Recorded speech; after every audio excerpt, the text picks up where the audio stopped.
वज के फतेह दी सांझ पाइए। वाहिगुरू जी का खालसा, वाहिगुरू जी की फतेह। भाई दीप सिद्धू वालों बनाई जथेबंदी वारस पंजाब ने दी वरेगंढ ते अज आपां इकट्ठे हुए हैं। इत्थे जिहड़ी आपां गल करनी है ना, पंथ कोले पार्टियां सीआं, पंथ कोले होर जथेबंदियां सीआं जिन्हां ने बड़ा संघर्ष लड़िया, चाहे वह हथियारबंद लड़िया होवे, चाहे संघर्षी रूप च लड़िया होवे। वो होण दे बावजूद साडे वीर ने एक जथेबंदी बनाई वारस पंजाब ते की लोड़ पई, इहदे ते गल करन दी लोड़ है। कि मैं अज एक गल यह भी कहूँगा, दीप सिद्धू की जथेबंदी जिहड़ी वो बना के वो तो चलिया गया, असी वो सांभणी भी है, वो बचाउणी भी है ते चलाउणी भी है। मैं एक बेनती सब तो पहला करना चाहना, पंथ को एक राजनीतिक धिर श्रोमणी अकाली दल, श्रोमणी अकाली दल वाला जेड़ा हाल होया वो वारस पंजाब का नहीं आपां होण देना। जिहड़े जिहड़े दीप दे नाल एक दिन, दो दिन, 5 दिन या लंबा समा रहे, जिन्ना चिर वो साल 1.5 साल बीते, ध्यान रखियो ये जिम्मेवारी थोड़ी आ। लिमिटेड कंपनी अज अकाली दल तो आप क्यों अक गए? पंथ की सियासी जमात लिमिटेड एक परिवार की लिमिटेड कंपनी बन गई। दीप सिद्धू ने जथेबंदी बनाई, दीप सिद्धू ने एक सोच सिरजी सी, सोच बनाई सी, अपने साथियों नाल सांझी कीती सी कि यह जथेबंदी वो खुद बनाने वाला इहदा प्रधान नहीं बनया, चाहे कागजां दे विच भाई फौजी नूं दा प्रधान बनाया, पर यह जथेबंदी उहदे साथियों ने सारियां नाल मिल के रह नाल चलदी सी। अज भी मैं कहूँगा कोई भी व्यक्ति विशेष, कोई टब्बर, मैं इत्थे भी कहूँगा चाहे भाई दीप सिद्धू का भरा है, यह पंथ की जथेबंदी है, इनू पंथ की ही रहन देना है। ये थां ते जिवें भाई कहंदा सी ना, ये कई विंग होने चाहिए, ਇਹਦਾ एक राजनीतिक विंग होना चाहिए, जिन्हों डिब्रूगढ़ जेल च बैठे भाई अंमृतपाल सिंह उल चला रहे हैं। एक विंग डांग सोटने वाला भी चाहिए, क्योंकि लातों के भूत बातों से नहीं मारते बाबा जी। वो कहना सी एक डांग सोटने वाला भी चाहिए, वो भी चाहिए। एक सिंह जेलों च बैठे आ, उन्होंने एक वारस पंजाब की टीम होनी चाहिए जिहड़ा उन्हां दी पैरवाई करे। अज बहुत नौजवान बैठे आ, बहुत केस लड़े भी जाते, और कुछ पैरवाई के पक्षों भी गरीब परिवारों के नौजवान अज जेलों च ने, उन्होंने सुचज्जी पैरवाई नहीं हो रही। उस तो बाद जिथों भाई दीप सिंह पंथ दे विच सामने आया, उसी किसानां दे संघर्ष दे विच मैं कहना चाहना, पिछे जे तुसी हालात देख ले होणगे मालवे वाले उगराहां वाले दे, सानू एक वारस पंजाब दे किसान जथेबंदी भी सिरजनी चाहिए, क्योंकि असी हमेशा लोगों के जिहड़े मसले ना आर्थिक तौर पे वाले, जिथे लोग सेहती उधर नूं उलरदे आ, असी उत्थों गैर हाजिर रहने, असी उत्थों दूरी बना के रखते हैं। लंबे समय तो एक कामरेडी विचारधारा वाले लोगों ने रोटी कपड़ा और मकान का मुद्दा लैके पंजाब दे विच सिखां दे सामने, सिखां की घर के सामने एक केंद्री दिल्ली की सोच रखने वाली धिर खड़ी करती, ते असी ओ खाला खाना खाली छड्ड रखिया सी, वो स्पेस दे रखी आ। जिवें भाई दीप ने कहा सी, सानू कोई भी पक्ष नहीं छड्डना चाहिए, सानू हर पक्ष ते हर खाने ते आपदी विचारधारा वाले लोग खड़े करने चाहिए आ। वैसे मैं बहुत कुछ सिरज के आया सी मन दे विच, ये गल्लां तुहाडे नाल साझियां करूंगा। एक मैं कहूँगा कि वारस पंजाब वाले आपां सारे वारस पंजाब दे हां, जिहड़े दीप भाई नूं याद करदे हां, उहनूं प्यार करदे हां, उहदे नाल थोड़ा चिर बहुता चिर विच रहे हां। हुण पंजाब नूं बचाउण दी लोड़ आ। देश पंजाब इस टाइम दिल्ली ते दिल्ली दियां इत्थे संघर्ष के नां ते काम कर रही जथेबंदियां जिन्हां ने हमेशा सिख संघर्ष की पिठ ते सुरा मारिया उन्हां दे खिलाफ लड़ना, कला दिल्ली नाल नहीं लड़ना, साडे विच संघर्ष के नां ते विचर रही जथेबंदियां नाल भी असीं लड़ना ते वारस पंजाब नूं आपां जथेबंदी नूं तकड़े करिए, मजबूत करिए। वाहिगुरू जी का खालसा, वाहिगुरू जी की फतेह।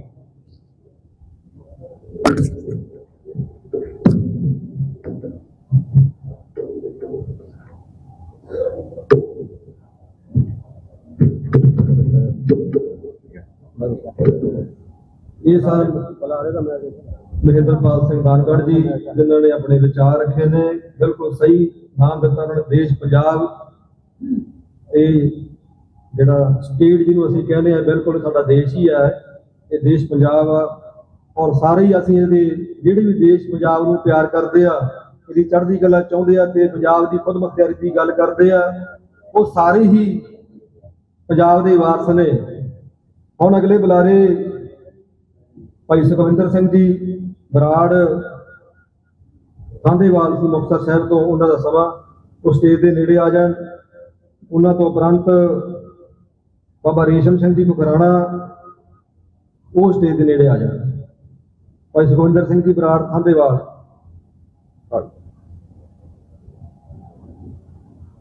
साध संगत जीओ, सब तो पहला महाराज वालों बख्शी हुई फतेह की सांझ पाइए जी। वाहिगुरू जी का खालसा, वाहिगुरू जी की फतेह।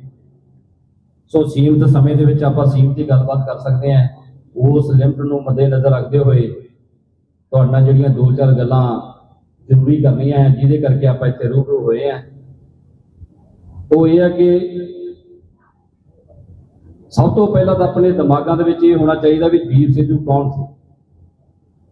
आप सारे उस बाई नूं प्यार करते हैं जिन्होंने ये पता भी दीप सिद्धू कौन सी, उन्होंने ये भी पता भी दीप सिद्धू की सोच की सी। जो आप उसकी सोच वाले पासे जाने हैं तो सानू बहुत बड़ा चिंतन मंथन करने की लोड़ पैंदी है, क्योंकि आम की होंदा है जिहड़ा साडा दायरा है, जिहड़ा साडा दिमाग है, वो असीं सिर्फ पार्टियां तक सीमित कर लैंदे हैं। सानू ये लगता है भी जो साडे नाल वापर रहा है ये पोलीटिकल कारणा करके है।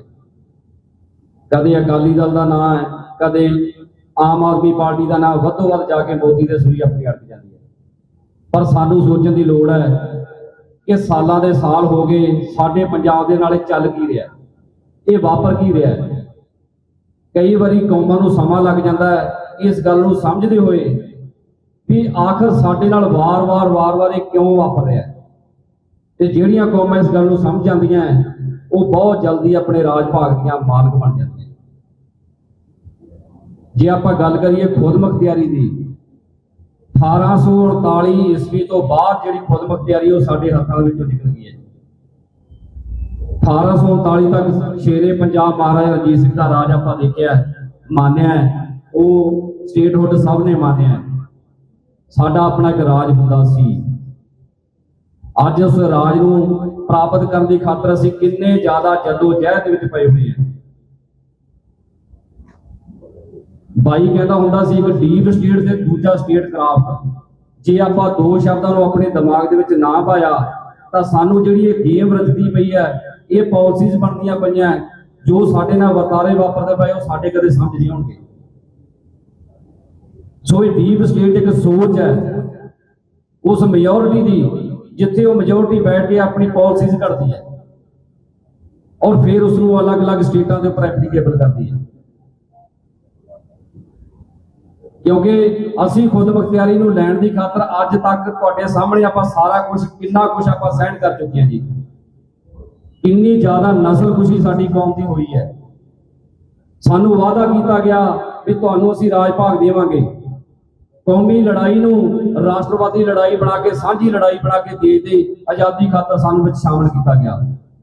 ते बदले विच सानू की मिलिया 1947, उस तो बाद 1955, फिर 1961, फिर 1978, फिर 1984, 1984 तो लेके 1995 तक आपां सारा कुछ भली भांत पढ़ भी लिया। मेरे ਸਤਿਕਾਰਯੋਗ ਬਜ਼ੁਰਗ ਬੈਠੇ, ਉਹਨਾਂ ਨੇ ਹੰਢਾ ਵੀ ਲਿਆ, ਅੱਖੀ ਵੇਖ ਵੀ ਲਿਆ ਤੇ 95 ਤੋਂ ਲੈ ਕੇ ਅੱਜ 2025 ਹੋ ਗਿਆ। ਆਪਾਂ ਨੂੰ ਪਤਾ ਵੀ ਅੱਜ ਇੰਡੀਵਿਜੂਅਲੀ ਟਾਰਗੇਟ ਵੀ ਸਾਡੇ ਤੇ ਹੋਏ ਆ। ਸੋ ਇਹਨਾਂ ਗੱਲਾਂ ਨੂੰ ਆਪਾਂ ਨੂੰ ਐਨਾਲਾਈਜ਼ ਕਰਨਾ ਪੈਣਾ ਹੈ ਵੀ ਸਾਡੇ ਨਾਲ ਆਖਰ ਚੱਲ ਕੀ ਰਿਹਾ ਹੈ।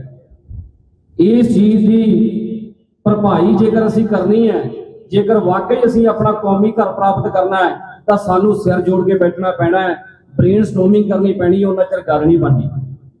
ਸੋ ਵਾਰਸ ਪੰਜਾਬ ਦੀ ਜਥੇਬੰਦੀ ਜਿਹੜਾ ਪਲੇਟਫਾਰਮ ਹੈ, ਜਿਹੜਾ ਭਾਈ ਦੀਪ ਸਿੰਘ ਨੇ ਸਾਨੂੰ ਦਿੱਤਾ ਸੀਗਾ, ਅੱਜ ਇਸ ਉੱਪਰ ਇਕੱਠੇ ਹੋ ਕੇ ਸਿਰ ਜੋੜ ਕੇ ਬੈਠੀਏ ਔਰ ਆਉਣ ਵਾਲਾ ਜਿਹੜਾ ਸਾਡੇ ਤੇ ਭਿਆਨਕ ਸਮਾਂ ਆ ਰਿਹਾ ਹੈ, ਉਸ ਨੂੰ ਨਜਿੱਠਣ ਵਾਸਤੇ ਅਸੀਂ ਇਕਜੁੱਟ ਹੋ ਕੇ ਅਗਲੀ ਕਾਰਵਾਈ, ਅਗਲੀ ਰਣਨੀਤੀ ਅਪਣਾ ਸਕੀਏ ਜੀ। ਇੰਨੇ ਹੀ ਸ਼ਬਦ ਕਹਿੰਦਾ ਹੋਇਆ ਖਿਮਾ ਦਾ ਜਾਚਕਾਂ ਜੀ। ਵਾਹਿਗੁਰੂ ਜੀ ਕਾ ਖਾਲਸਾ, ਵਾਹਿਗੁਰੂ ਜੀ ਕੀ ਫਤਿਹ। ਇਹ ਸਨ ਸੁਖਵਿੰਦਰ ਸਿੰਘ ਜੀ ਖਾਂਦੇਵਾਲ ਤੋਂ। ਹੁਣ ਮੈਂ ਬੇਨਤੀ ਕਰਦਾ ਬਾਬਾ ਰੇਸ਼ਮ ਸਿੰਘ ਖੁਰਾਣਾ ਜੀ ਨੂੰ ਕਿ ਉਹ ਸਟੇਜ ਤੇ ਆਉਣ। ਇਹਨਾਂ ਦਾ ਸਮਾਂ 2 ਤੋਂ 3 ਮਿੰਟ ਦਾ ਜੀ। ਧੰਨਵਾਦ।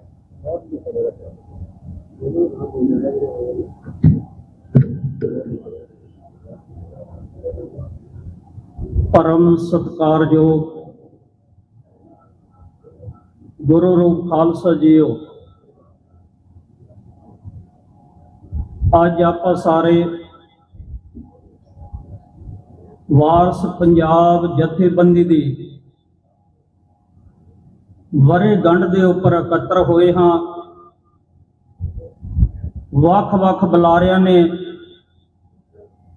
जथेबंदी नूं होंद दे विच लियाउण वास्ते उहदा मकसद आप जी दे नाल साझा कीता है।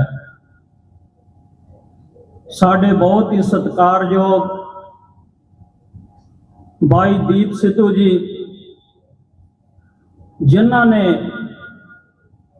किसानी संघर्ष मौके अपना सारा कुछ कारोबार छड्ड के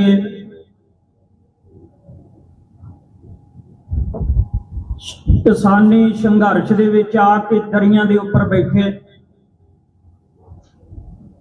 वो समा मैनू याद है, क्योंकि भाई दीप सिद्धू दे टेंट दे नाल ही 1 साल वास्ते साडा चाह दा लंगर चलदा रहा, जिहदे विच कई बार शाम नूं असीं सारे इकट्ठे होके बैठते भी सां। भाई रणजीत सिंह जी बैठे है, भाई रणजीत सिंह बांदर, शाम नूं कई बार जाना कि आपां चलो उत्थे बाई कोले जाके गल्लां बातां करदे हां। उन्हां दे विचारां तो जाणू होया, उन्हां दीयां गल्लां बातां सुणीआं, उन्हां दे दिमाग दे विच पंजाब प्रति जिथे प्यार सी, उत्थे बहुत वड्डी सोच भी काम करदी सीगी। आ जिहड़ा नारा दिता कि कलियां जिनसां दी लड़ाई नहीं, ये पंजाब दे आउण वाले भविख दी लड़ाई है, ये आउण वालियां नस्लां दे भविख दी लड़ाई है। ये नारा जिहड़ा भाई दीप सिद्धू ने दिता सीगा कि इहनूं तुसीं कल्ला फसलां दे नाल जोड़ के खत्म ना करो गल नूं। ये गल किसान आगूआं नूं भी आखी सी, पर उन्होंने भी इन्हां गल्लां दा बुरा मनाउंदे रहे, क्योंकि मैं सारा कुछ उत्थे अखीं वेखिया सीगा। ये नस्लां नूं बचाउण दी लड़ाई नूं मन के इहनूं चलो, पर खालसा जी उन्हां नस्लां नूं बचाउण वास्ते भाई दीप सिद्धू कोल पॉलिसी भी सी, प्रोग्राम भी सीगा। चलो परमात्मा नूं जो मंजूर है हुंदा उसे तरह भाई दीप सिद्धू जिहड़ा अध खड़िया फुल अध वाटे मुरझा गया, वो साडे कोलों चले गए, जिवें परमात्मा नूं मंजूर है हो गया। पर उन्हां दी जिहड़ी सोच है वो बहुत वड्डी सीगी। वो पंजाब वास्ते बहुत कुछ करना लोचदे सन। वारस पंजाब जिहड़ी जथेबंदी है, इहदा गठन उन्होंने यह सोच के कीता सीगा कि नौजवानों नूं लैके पंजाब दे भविख वास्ते असी कोई चंगी रणनीति तैयार करांगे। भावें पंजाब दे हक्कां दा वारस श्रोमणी अकाली दल अपने आप नूं मनदा सी, वो एक परिवार दी पार्टी बन के रह गया। भाई दीप सिद्धू की यह सोच सी कि जिहड़ी पार्टी पंथ वास्ते पंजाब वास्ते काम करे वो एक परिवार दी हो के ना रह जाए। उन्हां दी सोच सी कि एक परिवार कोलों आपां ये सारी जिम्मेवारी लैके ਇਹਦਾ कोई होर परिवार ना मालक बन जाए। ये भाई दीप सिद्धू की सोच सी। अज भाई मनदीप सिंह इस सोच नूं लैके अगे चल रहे हैं, ये नौजवानों नूं नाल लैके अगे चल रहे हैं। ये सारा भाई दीप सिद्धू के पाए पूर्णिया दे चल रहे हैं। आ हुण पंजाब दे विच हड़ आए हैं, हड़ां दे विच भाई मनदीप सिंह ने बहुत वड्डा कारज कीता। हसानी वाले बार्डर के उपर इन्हां दा कैंप चलदा सीगा, असीं भी उत्थे रास्ता मस्ता लैके जांदे रहे हैं, जिद्दे आवाज मारदे सी जाके नाल खड़दे रहे हैं। अगे वास्ते भी वारस पंजाब जथेबंदी जो वधिया पंजाब दे भविख वास्ते फैसले लवेगी असीं उहदे नाल चलांगे। पर भाई दीप सिद्धू ने एक गल ये भी कही सी, जिथे समाजिक तौर पे असीं लोकां नूं मजबूत करना, आर्थिक तौर पे मजबूत करना, उत्थे राजनीतिक तौर ते नौजवानों दे विच जिहड़ी जागृति लियाउणी है। ते हुण एक समा आ गया, मैं गल करके गल खत्म कर देनी है। तरन ताਰਨ दी जिमनी चोण आई है, ਉਹਦੇ ਵਿੱਚ ਆਪਾਂ ਨੂੰ संदीप सिंह सनी ਨੂੰ कैंडीडेट बना के सहयोग करना चाहिए। ਜਿਹੜੇ लोग ये गल करते हैं कि अज पंथ की गल खत्म हो गई है, पंथ की विचारधारा खत्म हो गई है, उन्हां लोकां नूं अज सानूं दस देना चाहिए कि अज पंथ भी जिउंदा, पंथ भी जागदा, पंथ है जिहड़ा वो मरिया नहीं मिटिया नहीं, वो लोक नहीं हो सकता। इस करके जिहड़े उन्हें कारनामे कीते हैं, संदीप सूरी दा उन्हें अंत कीता, सूबा सरहद दा अंत कीता। कहण तो भाव अजिहे जालमां नूं सोधिया जिहड़े सोधण वाले सी, ते अज सानूं ਉਹਦੇ ਨਾਂ ਦੇ ਉੱਤੇ ਵਿਚਾਰ ਕਰਨੀ ਚਾਹੀਦੀ ਹੈ। ਅੱਗੇ ਜੋ ਵੀ ਵਾਰਸ ਪੰਜਾਬ ਜਥੇਬੰਦੀ ਰਲ ਮਿਲ ਕੇ ਜਿਹੜੇ ਫੈਸਲੇ ਲਊਗੀ ਅਸੀਂ ਉਹਨਾਂ ਦੇ ਨਾਲ ਸਹਿਯੋਗ ਕਰਾਂਗੇ, ਮਦਦ ਕਰਾਂਗੇ। ਇਹਨਾਂ ਸ਼ਬਦਾਂ ਦੇ ਨਾਲ ਹੀ ਮੈਂ ਖਿਮਾ ਚਾਹੁੰਦਾ। ਵਾਹਿਗੁਰੂ ਜੀ ਕਾ ਖਾਲਸਾ, ਵਾਹਿਗੁਰੂ ਜੀ ਕੀ ਫਤਿਹ। ਸਾਡੇ ਦਰਮਿਆਨ ਜਥੇਦਾਰ ਗੁਰਮੀਤ ਸਿੰਘ ਜੀ ਰਾਮਗੜੀਆ ਜਥਾ ਲੈ ਕੇ ਪਹੁੰਚੇ ਨੇ। ਸੁੱਚਾ ਸਿੰਘ ਜੀ ਮਲੋਕੇ ਮਾਜਰਾ ਫਤਿਹਗੜ੍ਹ ਸਾਹਿਬ ਤੋਂ ਪਹੁੰਚੇ ਨੇ। ਪ੍ਰਦੀਪ ਸਿੰਘ ਜੀ ਸੋਨੀ ਬਾਬਾ ਸਾਬੋ ਦੀ ਤਲਵੰਡੀ ਤੋਂ ਜਥੇ ਸਮੇਤ ਪਹੁੰਚੇ ਨੇ। ਕੌਰਜੀਤ ਸਿੰਘ ਫਿਰੋਜ਼ਪੁਰ ਇਹ ਵੀ ਜਥੇ ਸਮੇਤ ਪਹੁੰਚੇ ਨੇ। ਗੁਰਤੇਜ ਸਿੰਘ ਬਠਿੰਡੇ ਤੋਂ, ਇਸ ਤੋਂ ਉਪਰੰਤ ਇਵਾਨਜੋਤ ਸਿੰਘ, ਅਮਰਤਪਾਲ ਸਿੰਘ, ਅਭੈਜੀਤ ਸਿੰਘ, ਗੁਰਸਿਮਰਨ ਸਿੰਘ ਗਰੇਵਾਲ, ਹਰਪ੍ਰੀਤ ਸਿੰਘ, ਇਹ ਸਿੰਘ ਸਾਰੇ ਨੌਜਵਾਨ ਯੂਥ ਫਤਿਹਗੜ੍ਹ ਸਾਹਿਬ सेवा निभा रहे ने, भी अपने जत्थे समेत पहुंचे ने। दीप सिंह भुल्लर साथियों समेत ये पहुंचे ने। इस तो उपरंत बाबा बलकार सिंह जी घोलिया, बाबा जसवीर सिंह जी घोलिया ये अपना जत्था लेके पहुंचे ने। हुण आप स्टेज ते बुला रहे हैं सरदार हरकीर सिंह जी राजस्थानी।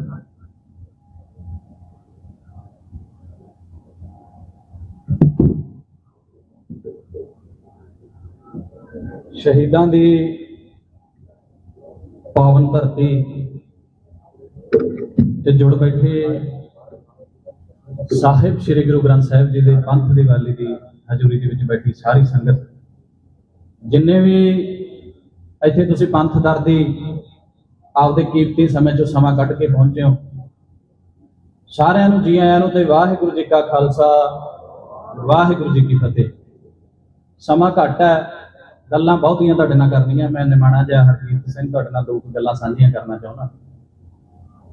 भाई जसवंत सिंह जी खालड़ा नूं, शहीद भाई जसवंत सिंह खालड़ा नूं सवेरे सुन रही सी ते भाई दीप सिद्धू दी याद आउंदी आ। खालड़ा साहब ने गल बहुत बेहतर सुनाई, कहंदे दूर ना किते जदों पहली बारी सूरज डुबन लगा ते लोकां नूं ये हो गया कि सूरज डुबण तो बाद हनेरा हो जाना है ते असीं करांगे की।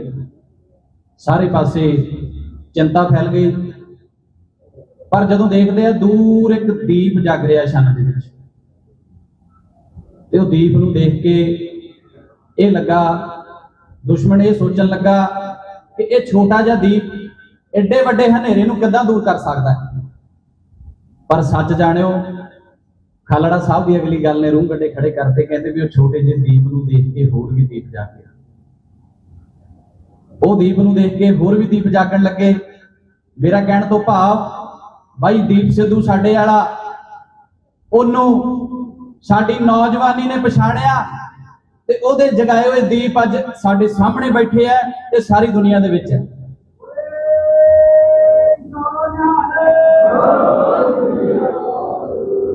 ਉਹ ਜਗਦੇ ਦੀਪ ਨੂੰ ਦੇਖ ਕੇ ਤੁਸੀਂ ਯਕੀਨ ਜਾਣਿਓ, ਇੰਜ ਲੱਗਾ ਕਿ ਕੋਈ ਸਾਰਾ ਕੁਝ ਛੱਡ ਕੇ, ਸੁੱਖ ਆਰਾਮ ਛੱਡ ਕੇ, ਪੈਸਾ ਛੱਡ ਕੇ, ਲੰਡਨ ਤੋਂ ਪੜ੍ਹਾਈ ਕਰਕੇ ਚਾਹੇ ਬੰਬੇ ਦੇ ਵਿੱਚ ਜਾ ਕੇ ਵਕੀਲ ਬਣਿਆ, ਵੱਡੇ ਵੱਡੇ ਲੀਡਰਾਂ ਦੇ ਜਾਂ ਵੱਡੇ ਵੱਡੇ ਐਕਟਰਾਂ ਦੇ ਕੇਸ ਲੜਦਾ ਰਿਹਾ। ਤੇ ਜਦੋਂ ਉਹਨੂੰ ਲੱਗਾ ਕਿ ਇਹ ਐਕਟਰ ਲੀਡਰ ਬਣ ਕੇ ਪੰਜਾਬ ਦੀ ਗੱਲ ਕਰ ਸਕਦੇ ਆ, ਇਹ ਉਹਨਾਂ ਦੇ ਮਗਰ ਹੋ ਤੁਰਿਆ। ਪਰ ਜਦੋਂ ਉੱਥੋਂ ਵੀ ਧੋਖਾ ਮਿਲਿਆ, ਹਨੇਰਗਰਦੀ ਮਿਲੀ, ਇਹ ਦੀਪ ਨੂੰ ਲੱਗਾ ਕਿ ਮੈਨੂੰ ਆਪ ਪੰਜਾਬ ਦੇ ਵਿੱਚ ਜਾ ਕੇ ਦੀਪ ਬਣਨਾ ਪੈਣਾ ਤੇ ਸਾਰਾ ਕੁਝ ਛੱਡ ਕੇ ਉਹ ਸਾਡੇ ਵਿੱਚ ਆ ਬੈਠਾ। ਇੱਕ ਗੱਲ ਬਾਈ ਦੀਆਂ ਜਿੰਨੀਆਂ ਸਿਫਤਾਂ ਕਰੀ ਜਾਈਏ ਸਾਰਾ ਦਿਨ ਘੱਟ ਹੈ, ਸਮਾਂ ਥੋੜਾ। ਸਮੇਂ ਦੇ ਰਹਿੰਦਿਆਂ ਮੈਂ ਇੱਕ ਗੱਲ ਕਰਨਾ ਚਾਹੁੰਦਾ। ਬਾਈ ਜਦੋਂ ਆਇਆ ਤੇ ਆਉਂਦੇ ਨੂੰ ਕੀ ਕਿਹਾ ਵੀ ਇਹ ਕੱਲ ਦੇ ਨਿਆਣੇ, ਇਹ ਸਾਡੀ ਨਾਮੋਸ਼ੀ ਹੈ, ਗੁੱਸਾ ਨਾ ਕਰਿਓ, ਇਹ ਸਾਡੀ ਕੌਮ ਦੀ ਨਾਮੋਸ਼ੀ ਹੈ। ਜਦੋਂ ਕੋਈ ਬਾਈ ਦੀਪ ਵਰਗਾ ਜਾਂ ਕੋਈ ਸੱਚਾ ਅੰਦਰੋਂ ਤੁਰਨ ਦੀ ਕੋਸ਼ਿਸ਼ ਕਰਦਾ ਤੇ ਅਸੀਂ ਨੂੰ ਕਹਿੰਦੇ ਆ ਵੀ ਇਹ ਕੱਲ ਦੇ ਨਿਆਣੇ ਕੀ ਕਰਨਗੇ ਜਾਂ ਸਾਨੂੰ ਕੱਲ ਦੇ ਨਿਆਣੇ ਕੀ ਸੇਧ ਦੇ ਸਕਦੇ ਆ। ਪਰ ਮੇਰੀ ਬੇਨਤੀ ਹੈ, ਦੁਸ਼ਮਣ ਸਾਡਾ ਕੱਲ ਦੇ ਨਿਆਣਿਆਂ ਨੂੰ ਪਛਾਣਦਾ ਹੈ, ਪਰ ਸਾਡੀ ਬਦਕਿਸਮਤੀ ਤੇ ਨਾਮੋਸ਼ੀ ਹੈ, ਅਸੀਂ ਆਪਣਿਆਂ ਨੂੰ ਨਹੀਂ ਪਛਾਣ ਸਕੇ। ਦੁਸ਼ਮਣ ਦੀ ਸੂਝ-ਬੂਝ ਭਾਈ ਦੀਪ ਸਿੱਧੂ ਦਾ ਦੀਪ। ਤੇ ਜੇ ਆਪਾਂ ਗੱਲ ਕਰੀਏ ਭਾਈ ਅੰਮ੍ਰਿਤਪਾਲ ਸਿੰਘ, ਇੱਕ ਗੱਲ ਹਮੇਸ਼ਾ ਯਾਦ ਰੱਖਿਓ, 1746 ਦਾ ਸਮਾਂ ਕਿਤੇ ਬਹੁਤਾ ਜ਼ਿਆਦਾ ਦੂਰ ਨਹੀਂ। ਜੇ ਆਪਾਂ ਗੱਲ ਕਰੀਏ ਸਾਹਿਬ ਸ੍ਰੀ ਗੁਰੂ ਨਾਨਕ ਦੇਵ ਸਾਹਿਬ ਦੇ ਸਮੇਂ, ਅਸੀਂ ਉੱਥੇ ਪਹੁੰਚਦੇ ਆ ਤੇ ਬਾਬਰ ਦੇ ਸਮੇਂ ਦੇ ਵਿੱਚ ਸਾਡੇ ਪਹਿਲੇ ਸ਼ਹੀਦ ਹੋਏ ਆ ਭਾਈ ਤਾਰੂ ਪੋਪਟ, ਜਿਹਨੂੰ ਭਾਈ ਗੁਰਦਾਸ ਜੀ ਦੀ ਵਾਰਾਂ ਦੇ ਵਿੱਚ ਵੀ ਜ਼ਿਕਰ ਆਇਆ ਤੇ ਪ੍ਰਿੰਸੀਪਲ ਗੰਗਾ ਸਿੰਘ ਜੀ ਨੇ ਵੀ ਮੋਹਰ ਲਾਈ ਹੈ।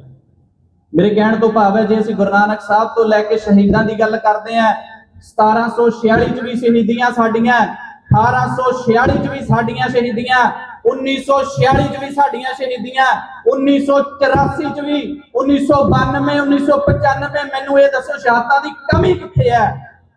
ਪਰ ਰਾਜ ਦੀ ਗੱਲ ਦੂਰ ਦੀ ਹੈ। ਅੱਜ ਅਸੀਂ ਆਪਣੇ ਦੇਸ਼ ਪੰਜਾਬ ਦੇ ਵਿੱਚ ਇੱਕ ਚਪੜਾਸੀ ਵੀ ਨਹੀਂ।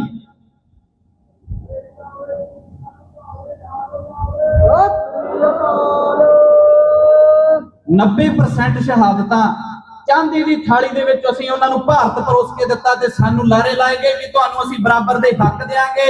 ਸਰਦਾਰ ਪਟੇਲ ਉਹਨਾਂ ਦਾ ਕਹਿਣਾ ਸੀ ਕਿ ਉੱਤਰੀ ਦੇ ਵਿੱਚ ਤੁਹਾਨੂੰ, ਉੱਤਰ ਦੇ ਵਿੱਚ ਤੁਹਾਨੂੰ ਇੱਕ ਸੁਤੰਤਰ ਰਾਜ ਦੇਾਂਗੇ, ਜਿਹਦੀ ਗੱਲ ਭਾਈ ਦੀਪ ਸਿੱਧੂ ਕਰਦਾ ਸੀ, ਸੋਵਰੇਨਿਟੀ ਦੀ, ਸੁਤੰਤਰਤਾ ਦੀ, ਖੁਦ ਮੁਖਤਿਆਰੀ ਦੀ। ਤੇ ਅਸੀਂ ਉਹਦੀਆਂ ਗੱਲਾਂ ਨੂੰ ਨਹੀਂ ਪਛਾਣ ਸਕੇ। ਤੁਸੀਂ ਯਕੀਨ ਜਾਣਿਓ, ਅਸੀਂ ਹਮੇਸ਼ਾ ਪ੍ਰਾਊਡ ਕਰਦੇ ਹਾਂ ਜਦੋਂ 1846 ਦੇ ਵਿੱਚ ਅੰਗਰੇਜ਼ ਆਇਆ।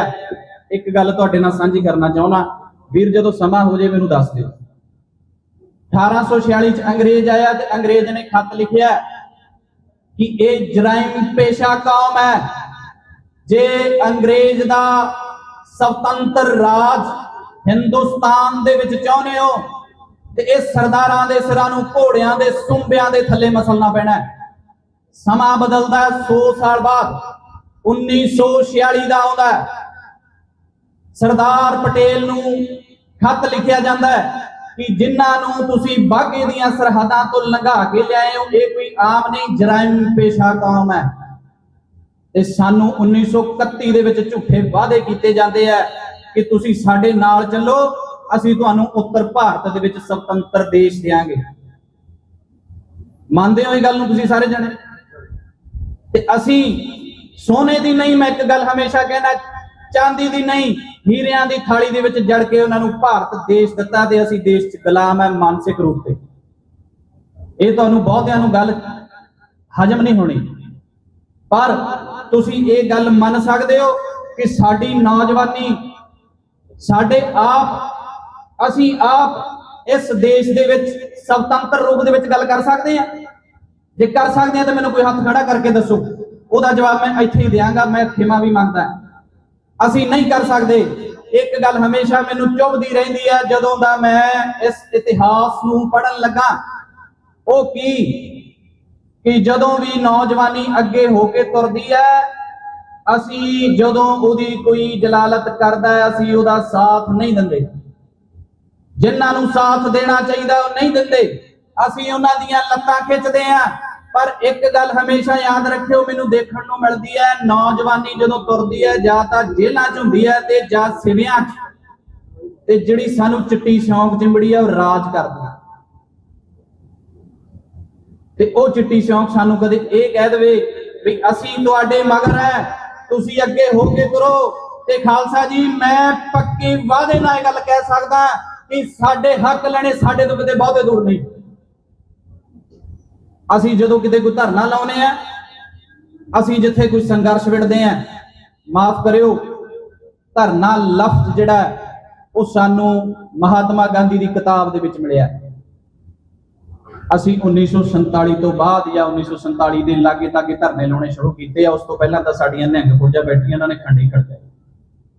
ਇਹਨਾਂ ਦੇ ਸਿਰਾਂ ਤੇ ਨਿਹੰਗ ਸਿੰਘ ਫੌਜਾਂ ਦੇ ਸਿਰਾਂ ਤੇ ਮਹਾਰਾਜਾ ਰਣਜੀਤ ਸਿੰਘ ਨੇ ਰਾਜ ਕੀਤਾ।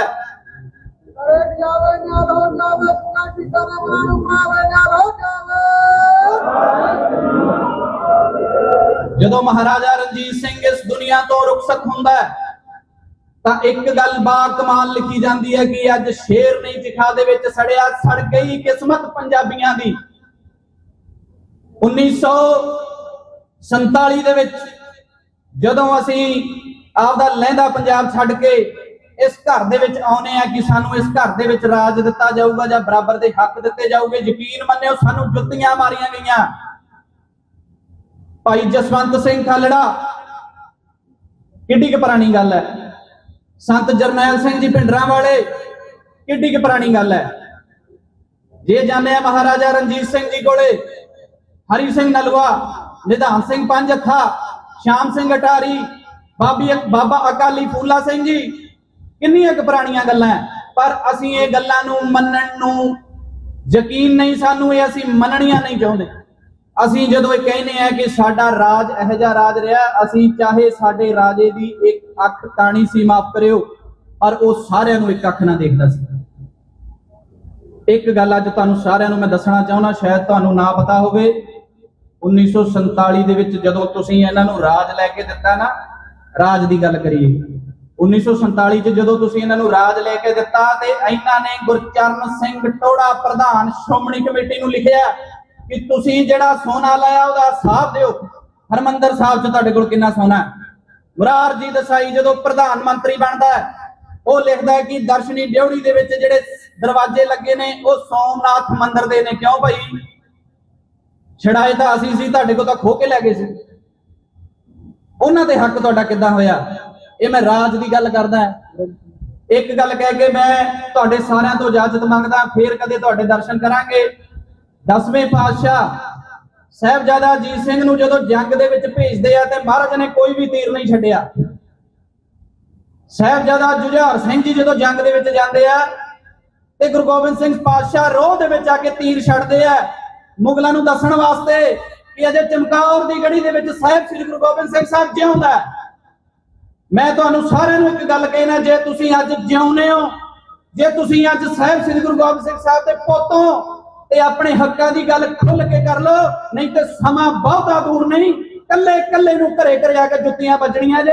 ਮਾਫੀ ਹੈ। ਵਾਹਿਗੁਰੂ ਜੀ ਕਾ ਖਾਲਸਾ, ਵਾਹਿਗੁਰੂ ਜੀ ਕੀ ਫਤਿਹ। ਗੁਰੂ ਸਾਹਿਬ ਦੀ ਹਜ਼ੂਰੀ ਵਿੱਚ ਬੈਠੀ ਸਮੁੱਚੀ ਸਾਧ ਸੰਗਤ ਜੀ, ਇੱਕ ਵਾਰੀ ਫੇਰ ਫਤਿਹ ਸਾਂਝੀ ਕਰੀਏ। ਸਾਰੇ ਗੱਜ ਵੱਜ ਕੇ ਆਖੀਏ ਵਾਹਿਗੁਰੂ ਜੀ ਕਾ ਖਾਲਸਾ, ਸ੍ਰੀ ਵਾਹਿਗੁਰੂ ਜੀ ਕੀ ਫਤਿਹ। ਬਹੁਤ ਸੋਹਣੇ ਵੀਰ ਨੇ ਸਾਡੇ ਨਾਲ ਵਿਚਾਰ ਸਾਂਝੇ ਕੀਤੇ ਆ। ਮੈਂ ਇਸੇ ਲੜੀ ਨੂੰ ਅੱਗੇ ਤੋਰਦਾ ਹੋਇਆ ਅਗਲੇ ਬੁਲਾਰੇ ਸਾਡੇ ਨੇ ਖੁਸ਼ਵਿੰਦਰ ਸਿੰਘ ਜੀ ਚਮਕੌਰ ਸਾਹਿਬ ਤੋਂ, ਉਹ ਸਾਡੇ ਵਿੱਚ ਪਹੁੰਚੇ ਹੋਏ ਨੇ। ਉਹਨਾਂ ਨੂੰ ਬੇਨਤੀ ਕਰਦਾ ਕਿ ਉਹ ਵੀ ਆਪਦੇ ਇਸ ਸਮੇਂ ਦੇ ਵਿੱਚ 2 ਮਿੰਟ ਵਿਚਾਰ ਸਾਂਝੇ ਕਰਨ। ਸਭ ਤੋਂ ਪਹਿਲਾਂ ਸ਼ਬਦ ਗੁਰੂ ਸਾਹਿਬ ਸ੍ਰੀ ਗੁਰੂ ਗ੍ਰੰਥ ਸਾਹਿਬ ਜੀ ਮਹਾਰਾਜ ਦੀ ਪਾਵਨ ਪਵਿੱਤਰ ਹਜ਼ੂਰੀ ਦੇ ਵਿੱਚ ਜੁੜ ਬੈਠੀ ਸਾਧ ਸੰਗਤ ਜੀ, ਦਸ਼ਮੇਸ਼ ਪਿਤਾ ਸਾਹਿਬ ਵੱਲੋਂ ਬਖਸ਼ੀ ਫਤਿਹ ਦੀ ਸਾਂਝ। ਵਾਹਿਗੁਰੂ ਜੀ ਕਾ ਖਾਲਸਾ, ਵਾਹਿਗੁਰੂ ਜੀ ਕੀ ਫਤਿਹ। ਮੈਂ ਤੋਂ ਪਹਿਲਾਂ ਸਾਡੇ ਮਾਨਯੋਗ ਬੁਲਾਰਿਆਂ ਨੇ ਇਤਿਹਾਸ ਦੇ ਨਾਲ ਤੁਹਾਨੂੰ ਰੂਬਰੂ ਕਰਵਾਇਆ। ਹਰ ਉਹ ਕਿੱਸਾ, ਹਰ ਉਹ ਘਟਨਾ, ਹਰ ਉਹ ਅਣਹੋਣੀ ਜਾਂ ਹਰ ਉਹ ਧੱਕਾ ਤੁਹਾਡੇ ਸਨਮੁਖ ਰੱਖਿਆ ਗਿਆ, ਜਿਨੇ ਸਾਡਾ ਧਾਨ ਕੀਤਾ, ਸਾਨੂੰ ਬੇਗਾਨੇਪਨ ਦਾ ਅਹਿਸਾਸ ਕਰਵਾਇਆ। ਉਹ ਵੀ ਉਸ ਵਕਤ ਜਦੋਂ ਅਸੀਂ ਆਪਣੀਆਂ ਜਾਨਾਂ ਤੇ ਖੇਲ ਕੇ ਬਿਨਾਂ ਕਿਸੇ ਨੂੰ ਕੋਈ ਜਾਤ, ਬਿਨਾਂ ਕਿਸੇ ਨੂੰ ਕੋਈ ਧਰਮ ਪੁੱਛਿਆ ਧੀਆਂ ਭੈਣਾਂ ਦੀ ਰਾਖੀ ਕਰ ਰਹੇ ਸੀ, ਖਿੱਤੇ ਵਾਸਤੇ ਲੜ ਰਹੇ ਸੀ, ਮਨੁੱਖਤਾ ਨੂੰ ਜਿਉਂਦਾ ਰੱਖਣ ਵਾਸਤੇ ਅਸੀਂ ਆਪਣੀਆਂ ਕੁਰਬਾਨੀਆਂ ਦੇ ਰਹੇ ਸੀ।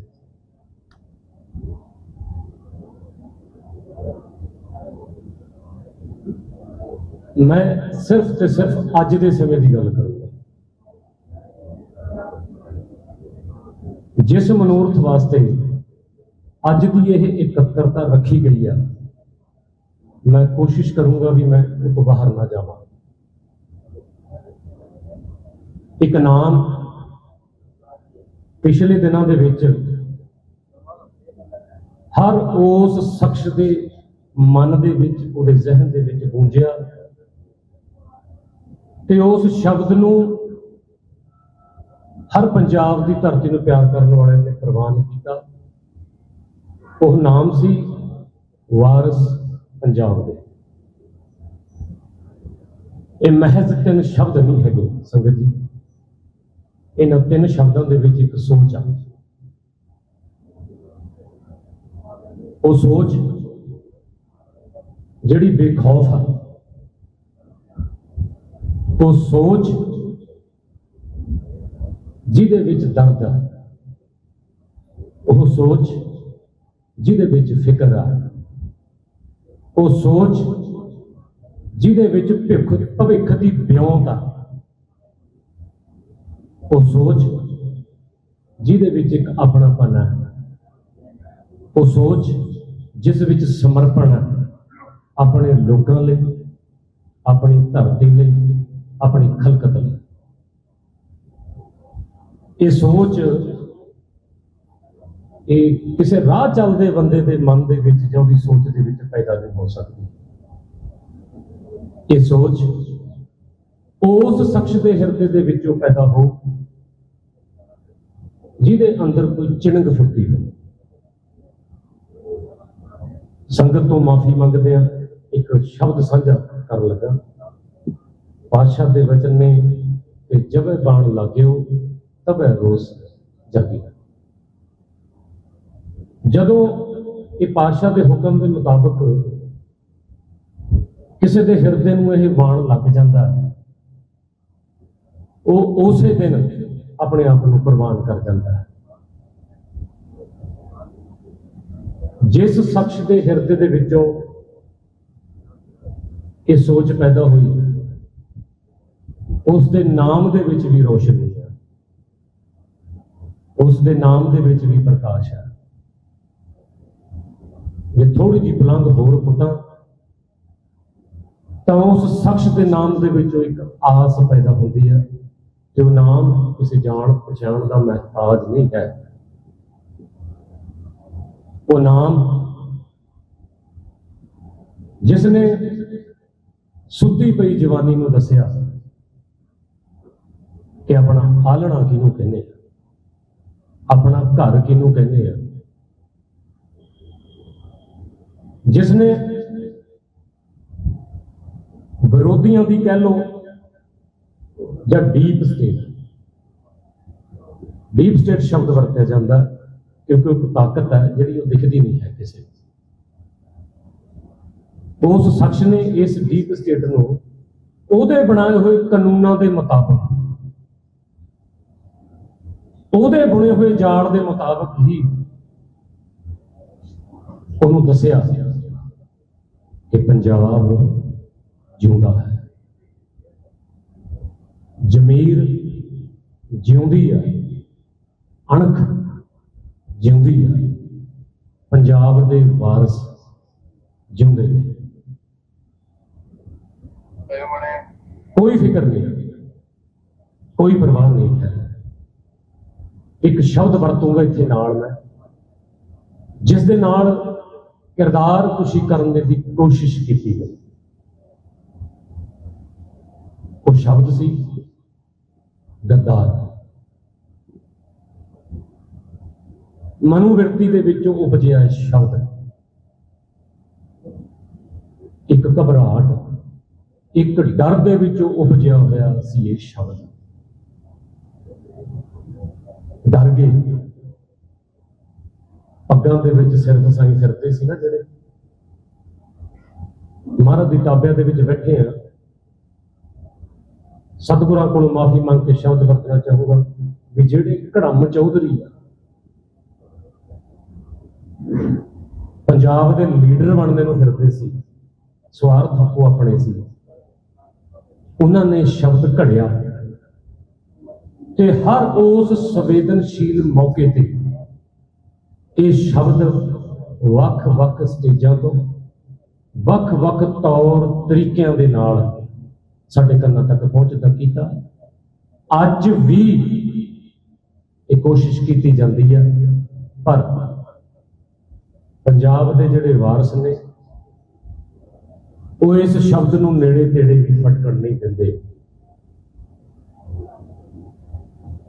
ਮੇਰੀ ਬਹੁਤੀ ਜ਼ਿਆਦਾ ਉਮਰ ਤਾਂ ਹੈ ਨਹੀਂ, ਪਰ ਛੋਟੇ ਹੁੰਦਿਆਂ ਹੀ ਜ਼ਿੰਮੇਵਾਰੀ ਪੈ ਗਈ ਸੀ, ਇਹਦੇ ਕਰਕੇ ਦੁਨੀਆ ਨੂੰ ਦੇਖਣ ਦਾ ਨਜ਼ਰੀਆ ਪੈਦਾ ਹੋ ਗਿਆ ਸੀ। ਮੈਂ ਜਿੰਨੀ ਕੁ ਮੇਰੀ ਤਜਰਬੇ ਵਾਲੀ ਉਮਰ ਹੈ ਉਹਦੇ ਵਿੱਚ ਮੈਂ ਪਹਿਲੀ ਵਾਰ, ਸੰਗਤ ਜੀ, ਮੈਂ ਪਹਿਲੀ ਵਾਰ ਕਿਸੇ ਦੇ ਸਿਵੇ ਨੂੰ ਮੱਥਾ ਟੇਕਦਿਆਂ ਲੋਕਾਂ ਨੂੰ ਦੇਖਿਆ ਸੀ। ਉਸ ਤੋਂ ਪਹਿਲਾਂ ਮੈਂ ਅੱਜ ਤੱਕ ਵੇਖਿਆ ਨਹੀਂ ਸੀ ਕਿ ਕਿਸੇ ਦੇ ਸਿਵੇ ਨੂੰ ਮੱਥਾ ਟੇਕਿਆ ਗਿਆ ਹੋਵੇ। ਹਾਂ, ਉਸ ਤੋਂ ਬਾਅਦ ਠੀਕ ਹੈ। ਔਰ ਜੇ ਮੈਂ ਇਹ ਕਹਾਂ ਕਿ ਜੇ ਸੰਗਤ ਦਾ ਮੌਕਾ ਲੱਗਦਾ ਤੇ ਕੁਝ ਤਾਂ ਲੱਗਿਆ ਵੀ, ਤਾਂ ਉਸ ਸਿਰੇ ਦੀ ਸੁਆਹ ਦੀਆਂ ਚੁਟਕੀਆਂ ਤੱਕ ਲੋਕ ਆਪਣੇ ਮੱਥੇ ਨੂੰ ਲਾ ਕੇ ਕਰ ਦਿੰਦੇ ਨੇ। ਉਸ ਅਕਾਲ ਪੁਰਖ ਦੇ ਹੁਕਮ ਤੋਂ ਬਿਨਾਂ ਕੁਝ ਵੀ ਪੱਤਾ ਨਹੀਂ ਹਿਲ ਸਕਦਾ ਇਸ ਸੰਸਾਰ ਦੇ ਵਿੱਚ। ਹੁਕਮ ਹੈ ਅੰਦਰ ਸਭ ਕੋ, ਬਾਹਰ ਹੁਕਮ ਨਾ ਕੋਈ। ਜੇ ਉਹ ਦੀਪ ਅੱਜ ਧਰੂ ਤਾਰੇ ਦੇ ਵਾਂਗੂ ਚਮਕਦਾ, ਸੂਰਜ ਦੇ ਵਾਂਗੂ ਸਹਿਕਦਾ ਔਰ ਚੰਦ ਦੇ ਵਾਂਗੂ ਪਿਆਰਾ ਵੀ ਲੱਗਦਾ, ਤਾਂ ਇਸ ਸਭ ਕੁਝ ਦੇ ਪਿੱਛੇ ਉਸ ਅਕਾਲ ਪੁਰਖ ਸੱਚੇ ਪਾਤਸ਼ਾਹ ਦਾ ਹੁਕਮ ਹੈ। ਗੱਲ ਕਰਾਂ ਜੇ ਪੰਜਾਬ ਦੀ, ਪੰਜਾਬ ਦੀ ਵੰਨ ਸੁਵੰਨਤਾ ਹੈ। ਜਦੋਂ ਜਦੋਂ ਵੀ ਦੀਪ ਬਣ ਕੇ ਬੋਲੇ, ਉਹਨਾਂ ਨੇ ਪੰਜਾਬ ਦੀ ਗੱਲ ਕੀਤੀ। ਤੇ ਪੰਜਾਬ ਦੇ ਵਿੱਚ ਹਿੰਦੂ, ਮੁਸਲਿਮ, ਸਿੱਖ, ਈਸਾਈ, ਇਹਦੀ ਭਾਈਵਾਲਤਾ ਦੀ ਗੱਲ ਕੀਤੀ। ਜਦੋਂ ਪੰਜਾਬ ਦੇ ਹੱਕਾਂ ਦੀ ਗੱਲ ਕੀਤੀ ਹੈ, ਤਾਂ ਪੰਜਾਬ ਦੇ ਵਿੱਚ ਵਸਦੇ ਹਰ ਉਸ ਸ਼ਖਸ ਦੇ ਹੱਕ ਦੀ ਗੱਲ ਹੈ ਜਿਹੜਾ ਪੰਜਾਬ ਨੂੰ ਪਿਆਰ ਕਰਨ ਵਾਲਾ ਹੈ। ਉਹ ਭਾਵੇਂ ਕਿਸੇ ਕੌਮ ਤੋਂ ਹੋਵੇ, ਭਾਵੇਂ ਕਿਸੇ ਧਰਮ ਤੋਂ ਹੋਵੇ, ਭਾਵੇਂ ਕਿਸੇ ਜਾਤ ਤੋਂ ਹੋਵੇ, ਕੋਈ ਪੱਖਪਾਤ ਨਹੀਂ। ਮੰਗਿਆ ਕੀ? ਹੱਕ। ਸਨਮਾਨ, ਬਰਾਬਰਤਾ, ਇੱਜ਼ਤ, ਮਾਣ ਤੇ ਪਿਆਰ। ਜੇ ਇਹ ਚੀਜ਼ਾਂ ਮੰਗਣਾ ਇਸ ਦੇਸ਼ ਦੇ ਵਿੱਚ ਗੱਦਾਰ ਹੋਣਾ, ਤਾਂ ਮੈਂ ਵੀ ਗੱਦਾਰ ਹਾਂ। ਜਿੰਨੇ ਤੁਸੀਂ ਬੈਠੇ ਹੋ, ਜੇ ਤੁਸੀਂ ਇਸ ਮੰਗ ਦੀ ਹਮਾਇਤ ਕਰਦੇ ਹੋ, ਆਨੰਦਪੁਰ ਸਾਹਿਬ ਦੇ ਮਤੇ ਦੀ ਹਮਾਇਤ ਕਰਦੇ ਹੋ, ਤਾਂ ਫਿਰ ਜਿਹੜਾ ਸ਼ਾਸਕ ਹੈ ਉਹਦੀ ਨਿਗਾਹ ਦੇ ਵਿੱਚ ਅਸੀਂ ਸਾਰੇ ਗੱਦਾਰ ਹਾਂ। ਤੇ ਮੇਰੇ ਖਿਆਲ ਦੇ ਵਿੱਚ ਮੈਨੂੰ ਬਹੁਤ ਖੁਸ਼ੀ ਆ, ਮੈਨੂੰ ਬਹੁਤ ਮਾਣ ਆ ਕਿ ਮੈਂ ਗੱਦਾਰ ਹਾਂ।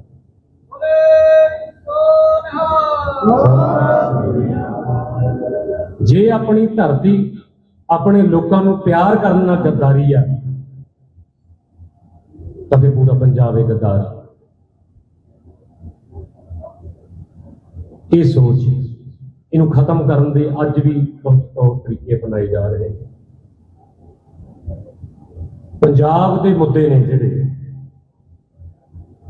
ਉਹ ਛੇੜੇ ਜਾਂਦੇ ਨੇ ਇਸ ਚੀਜ਼ ਦੇ ਲਈ, ਵੋਟ ਬੈਂਕ ਦੇ ਤੌਰ ਤੇ, ਹੱਲ ਵਾਸਤੇ ਨਹੀਂ, ਵਰਤਣ ਵਾਸਤੇ। ਇਹ ਸ਼ਖਸ ਦੀਪ ਸਿੱਧੂ ਪੰਜਾਬ ਦੇ ਮੁੱਦਿਆਂ ਦਾ ਹੱਲ ਦੱਸਦਾ ਸੀ ਨਾ, ਤਾਂ ਹੀ ਚੁੱਕਦਾ ਸੀ। ਕਿਉਂਕਿ ਜੇ ਹੱਲ ਹੋ ਗਏ ਮੁੱਦੇ, ਤੇ ਤੁਹਾਡੀਆਂ ਵੰਡੀਆਂ ਕਿਵੇਂ ਪੈਣਗੀਆਂ? ਅੱਜ ਵੀ ਉਸ ਸੋਚ ਨੂੰ ਖਤਮ ਕਰਨ ਦੀ ਕੋਸ਼ਿਸ਼ ਹੋ ਰਹੀ ਆ।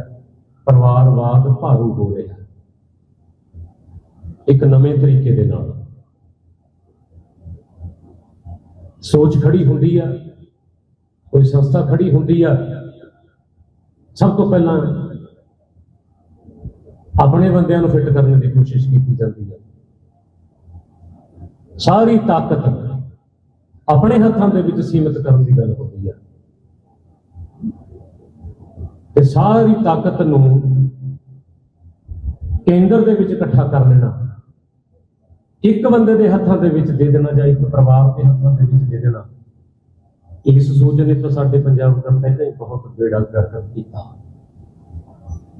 ਸਾਡੀ ਕੌਮ ਦਾ, ਸਾਡੇ ਧਰਮ ਦਾ, ਸਾਡੀਆਂ ਧਾਰਮਿਕ ਸੰਸਥਾਵਾਂ ਦਾ, ਸਾਡੀਆਂ ਧਾਰਮਿਕ ਉੱਚ ਸੰਸਥਾਵਾਂ ਦਾ ਮੈਂ ਨਾਂ ਲੈ ਕੇ ਗੱਲ ਕਰੂੰਗਾ। ਸ਼੍ਰੋਮਣੀ ਕਮੇਟੀ ਔਰ ਸਾਡੇ ਤਖਤ ਸਾਹਿਬਾਨ, ਇਹਨਾਂ ਦੇ ਉੱਤੇ ਉਹ ਲੋਕ ਵਿਰਾਜਮਾਨ ਕਰਵਾਏ ਗਏ ਜਿਨ੍ਹਾਂ ਦਾ ਖਾਲਸਾ ਪੰਥ ਦੇ ਵਿੱਚ, ਸਿੱਖ ਕੌਮ ਦੇ ਵਿੱਚ ਜਿਨ੍ਹਾਂ ਦਾ ਥੋੜਾ ਜਿਹਾ ਵੀ ਯੋਗਦਾਨ ਨਹੀਂ ਹੈ, ਤੇ ਜਿਨ੍ਹਾਂ ਨੇ ਆਪਣੇ ਲੋਕਾਂ ਦੇ ਦਰਦਾਂ ਨੂੰ ਸਮਝਿਆ,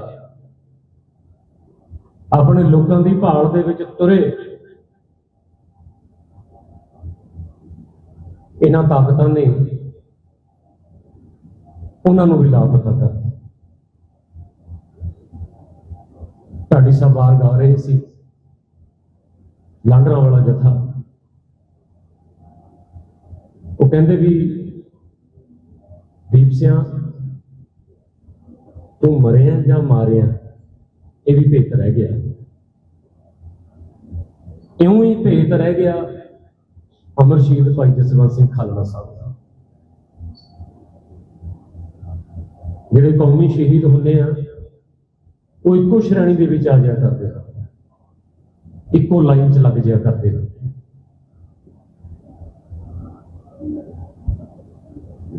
ਕੋਸ਼ਿਸ਼ ਕਰਿਓ ਤੁਹਾਡੇ ਅੰਦਰ ਜਿਹੜੀ ਅੱਜ ਇਹ ਝਿਣਕ ਫੁੱਟ ਰਹੀ ਆ, ਇਹ ਹਕੀਕਤ ਹੋ ਗਈ। ਤੇ ਜਿਹੜੀ ਇੱਕ ਸ਼ੁਰੂਆਤ ਸਰਦਾਰ ਦੀਪ ਸਿੱਧੂ ਨੇ ਕਰ ਗਏ, ਇਹਨੂੰ ਰੁਕਣ ਨਾ ਦਿਓ। ਦੇਖਿਓ ਪੰਜਾਬ ਦੀ ਪਿੱਠ ਦੇ ਵਿੱਚ ਕੋਈ ਨਵਾਂ ਖੰਜਰ ਨਾ ਵੱਜ ਜਾਵੇ। ਸੋਚ ਬਹੁਤ ਸਾਫ਼ ਆ। ਮੈਂ ਭਾਈ ਮਨਦੀਪ ਸਿੰਘ ਸਿੱਧੂ ਸਾਹਿਬ ਨਾਲ ਗੱਲ ਕਰਦਾ ਸੀ ਪਿਛਲੇ ਇੱਕ ਹਫ਼ਤੇ ਤੋਂ ਲਗਾਤਾਰ। ਇਹਨਾਂ ਦੀ ਮੈਨੂੰ ਸਾਰੀਆਂ ਗੱਲਾਂ 'ਚ ਇੱਕੋ ਗੱਲ ਜਿਹੜੀ ਮੈਨੂੰ ਸਭ ਤੋਂ ਵੱਧ ਜਚੀ ਉਹ ਸੀ ਵੀ ਦੀਪ ਤਾਂ ਚਲਾ ਗਿਆ, ਮਰ ਗਿਆ, ਸ਼ਹੀਦ ਹੋ ਗਿਆ, ਪਰ ਉਹਦੀ ਸੋਚ ਨਹੀਂ ਜਾਣ ਦੇਣੀ, ਉਹ ਜੋ ਵੀ ਰੱਖਣੀ।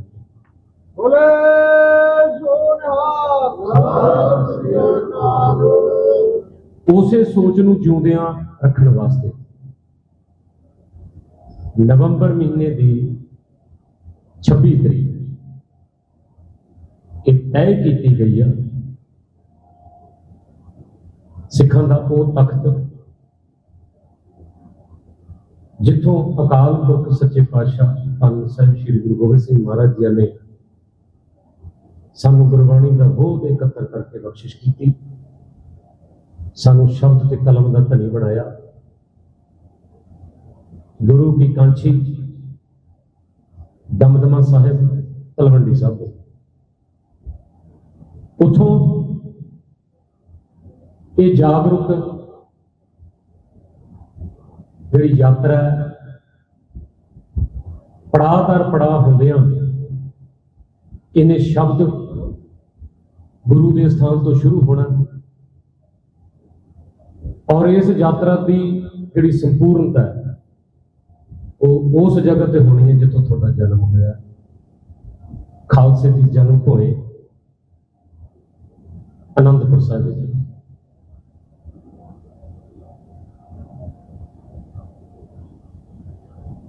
ਬੇਨਤੀ ਸਨੀਮਰ ਹੈ ਬਹੁਤ ਜ਼ਿਆਦਾ, ਬੜੀਆਂ ਕੋਸ਼ਿਸ਼ਾਂ ਹੋਣੀਆਂ,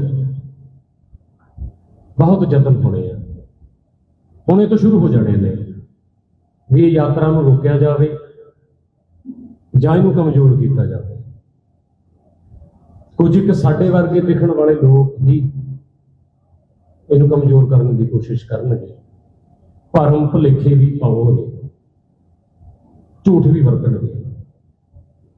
ਸੁਚੇਤ ਰਹੋ, ਤੁਸੀਂ ਇੱਕ ਸੋਚ ਨੂੰ ਲੈ ਕੇ ਚੱਲਣਾ। ਮੇਰਾ ਸਮਾਂ ਸੰਪੂਰਨ ਹੋ ਗਿਆ, ਤੁਸੀਂ ਉਸ ਸੋਚ ਨੂੰ ਰੁਕਣ ਨਹੀਂ ਦੇਣਾ। 26 ਨਵੰਬਰ ਤੋਂ ਸ਼ੁਰੂ ਹੋ ਕੇ ਸੰਪੂਰਨਤਾ ਤੱਕ ਕਦਮ ਦਰ ਕਦਮ ਤੁਸੀਂ ਨਾਲ ਰਹਿਣਾ। ਇਹ ਤੁਹਾਡੀ ਸੱਚੀ ਸ਼ਰਧਾਂਜਲੀ ਹੋਵੇਗੀ, ਇਹ ਤੁਹਾਡਾ ਪਿਆਰ ਹੋਊਗਾ, ਇਹ ਤੁਹਾਡਾ ਵਿਸ਼ਵਾਸ ਹੋਊਗਾ। ਔਰ ਨਾਲ ਇੱਕ ਬੇਨਤੀ ਮੈਂ ਹੋਰ ਕਰਦੇ ਹਾਂ ਵੀ ਸਾਡੀ ਕੌਮ ਦੇ ਮਹਾਨ ਯੋਧੇ ਭਾਈ ਜਗਤਾਰ ਸਿੰਘ ਹਵਾਰਾ ਜੀ ਦੇ ਮਾਤਾ ਜੀ ਇਸੇ ਪਾਵਨ ਧਰਤੀ ਦੇ ਵਿੱਚ ਜ਼ਿਲ੍ਹੇ ਦੇ ਵਿੱਚ ਉਹਨਾਂ ਦਾ ਪਿੰਡ ਹੈ ਹਵਾਰਾ ਕਲਾਂ, ਬਹੁਤ ਨੇੜੇ ਹੈ ਇੱਥੋਂ, ਉੱਥੇ ਜ਼ਰੂਰ ਪਹੁੰਚੋ। ਪੂਰੀ ਦੁਨੀਆ ਨੂੰ ਪਤਾ ਲੱਗੇ ਵੀ ਯੋਧਿਆਂ ਦੀਆਂ ਮਾਵਾਂ ਜਦੋਂ ਆਪਣੇ ਘਰਾਂ ਦੇ ਵਿੱਚ ਆਉਂਦੀਆਂ ਨੇ ਤਾਂ ਕੌਮ ਕਿਵੇਂ ਪਿਆਰ ਤੇ ਸਤਿਕਾਰ ਦਿੰਦੀ ਹੈ। ਉੱਥੇ ਜ਼ਰੂਰ ਪਹੁੰਚਿਓ, ਆਪਣੀ ਹਾਜ਼ਰੀ ਲਵਾਓ। ਮਾਤਾ ਜੀ ਨੂੰ ਤੇ ਪਰਿਵਾਰ ਨੂੰ ਇਹ ਅਹਿਸਾਸ ਹੋਵੇ ਵੀ ਜੇ ਸਾਡਾ ਪੁੱਤ ਕੌਮ ਦੇ ਲੇਖੇ ਲੱਗਿਆ ਤਾਂ ਪੂਰੀ ਕੌਮ ਦੇ ਜਿਹੜੇ ਪੁੱਤਰ ਨੇ ਉਹ ਤੇਰੇ ਆਪਣੇ ਪੁੱਤਰ ਬਣ ਕੇ ਤੇਰੇ ਬੂਹੇ ਤੇ ਤੇਰੇ ਵਿਹੜੇ ਦੇ ਵਿੱਚ ਪਹੁੰਚ ਗਏ। ਭਾਈ ਦੀਪ ਸਿੱਧੂ ਦੀ ਸੋਚ ਨੂੰ ਜਿਉਂਦਾ ਰੱਖਿਓ। ਗੱਲਾਂ ਹੋਰ ਬਹੁਤ ਸੀਗੀਆਂ। 26 ਤਰੀਕ ਨੂੰ ਜਦੋਂ ਇਹ ਯਾਤਰਾ ਸ਼ੁਰੂ ਹੋਊਗੀ ਉਦੋਂ ਕਰਾਂਗੇ ਖੁੱਲ੍ਹ ਕੇ ਗੱਲਾਂ। ਮੈਂ ਚਾਹੁੰਦਾ ਕਿ ਮੈਂ ਬਹੁਤੇ ਵਿਸ਼ੇ ਨਾ ਛੇੜ ਲਾਂ, ਹੋਰ ਬੁਲਾਰਿਆਂ ਨੇ ਵੀ ਬੋਲਣਾ, ਸ਼ਬਦਾਂ ਦੀ ਘਾਟ ਨਾ ਪਵੇ। ਇੰਨੀ ਕੁ ਹਾਜ਼ਰੀਆਂ ਦਰ ਘਰ ਦੇ ਵਿੱਚ ਪ੍ਰਬੰਧ ਕਰਨੀਆਂ। ਖਾਲਸੇ ਦੀਆਂ ਲਾਡਲੀਆਂ ਫੌਜਾਂ ਬਾਬਾ ਰਾਜਾ ਰਾਜ ਸਿੰਘ ਜੀ ਔਰ ਪਿਛਲੇ ਦਿਨੀ ਸ਼ਹੀਦ ਭਾਈ ਜਸਵੰਤ ਸਿੰਘ ਖਾਲੜਾ ਜੀ ਦੀ ਸੋਚ ਦੇ ਵਿੱਚ ਉਪਜੀ ਹੋਈ ਸਾਡੀ ਵਿਦਿਆਰਥੀ ਜਥੇਬੰਦੀ ਸੱਥ, ਉਹਨਾਂ ਦੇ ਨੁਮਾਇੰਦੇ ਆਇਓ ਅਜੋ ਇਹ ਵੀ ਉਰੇ ਪਹੁੰਚੇ ਨੇ ਆਪਣੀ ਹਾਜ਼ਰੀ ਲਾਉਣ ਵਾਸਤੇ।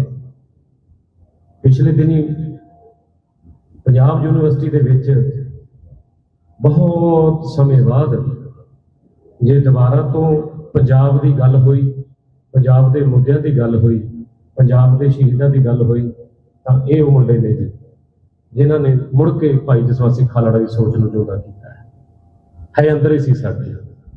ਇਹ ਜਿੱਥੇ ਭਾਈ ਜਸਵੰਤ ਸਿੰਘ ਖਾਲੜਾ ਜੀ ਦੀ ਸੋਚ ਦੇ ਧਾਰਨੀ ਨੇ, ਉੱਥੇ ਇਹਨਾਂ ਨੂੰ ਪਤਾ ਹੈ ਵੀ ਉਸੇ ਸੋਚ ਦੇ ਵਿੱਚੋਂ ਪੈਦਾ ਹੋਇਆ ਦੀਪ ਸਿੱਧੂ ਵੀ ਪੰਜਾਬ ਦੇ ਹੱਕ ਦੀ ਗੱਲ ਕਰਨ ਵਾਲਾ ਸੀ, ਤਾਂ ਜਿੱਥੇ ਹਾਜ਼ਰੀ ਲਾਉਣ ਆਏ ਨੇ। ਹਾਜ਼ਰੀ ਦਰ ਘਰ ਦੇ ਵਿੱਚ ਪ੍ਰਵਾਨ ਕਰ ਲਈ ਸੰਗਤ ਜੀ। ਵਾਹਿਗੁਰੂ ਜੀ ਕਾ ਖਾਲਸਾ, ਵਾਹਿਗੁਰੂ ਜੀ ਕੀ ਫਤਿਹ। ਬਹੁਤ ਬਹੁਤ ਧੰਨਵਾਦ ਸਰਦਾਰ ਖੁਸ਼ਵਿੰਦਰ ਸਿੰਘ ਜੀ ਸ਼੍ਰੀ ਚਮਕੌਰ ਸਾਹਿਬ ਤੋਂ ਸਾਡੇ ਕੋਲ ਪਹੁੰਚੇ ਸੀਗੇ। ਹੁਣ ਮੈਂ ਕੁਝ ਨਾਮ ਜਿਨ੍ਹਾਂ ਦਾ ਵਿਸ਼ੇਸ਼ ਤੌਰ ਤੇ ਧੰਨਵਾਦ ਕਰਦੇ ਹਾਂ। ਸਰਦਾਰ ਪਰਮਜੀਤ ਸਿੰਘ ਜੀ ਟਵਾਣਾ ਸਾਹਿਬ, ਸਰਦਾਰ ਹਰਜਿੰਦਰ ਸਿੰਘ ਜੀ ਵਿਰਕ ਸਾਹਿਬ, ਸਰਦਾਰ ਯਾਦਵਿੰਦਰ ਸਿੰਘ ਜੀ ਵਿਰਕ ਸਾਹਿਬ, ਨਰਿੰਦਰ ਸਿੰਘ ਜੀ ਘਨੌਰ ਤੋਂ, ਜਿੰਦਰ ਸਿੰਘ ਜੀ ਨਸ਼ਹਿਰੇ ਤੋਂ, ਸਰਤਾਜ ਸਿੰਘ ਪੰਨੂ ਆਪਣੇ ਕੋਲ ਸਾਥੀਆਂ ਨਾਲ ਪਹੁੰਚੇ, ਉਹਨਾਂ ਦਾ ਵਿਸ਼ੇਸ਼ ਤੌਰ ਤੇ ਧੰਨਵਾਦ। ਮਿੰਟੂ ਦੀਪ ਸਿੰਘ ਵਾਲਾ ਵੀਰ ਸਾਡੇ ਕੋਲ ਪਹੁੰਚੇ ਆ, ਉਹਨਾਂ ਦਾ ਧੰਨਵਾਦ। ਹੁਣ ਮੈਂ ਅਗਲੇ ਸਾਡੇ ਬੁਲਾਰੇ ਉਹਨਾਂ ਨੂੰ ਬੇਨਤੀ ਕਰਦਾ, ਸਰਦਾਰ ਦਵਿੰਦਰ ਸਿੰਘ ਹਰੀਏਵਾਲ ਸਾਹਿਬ।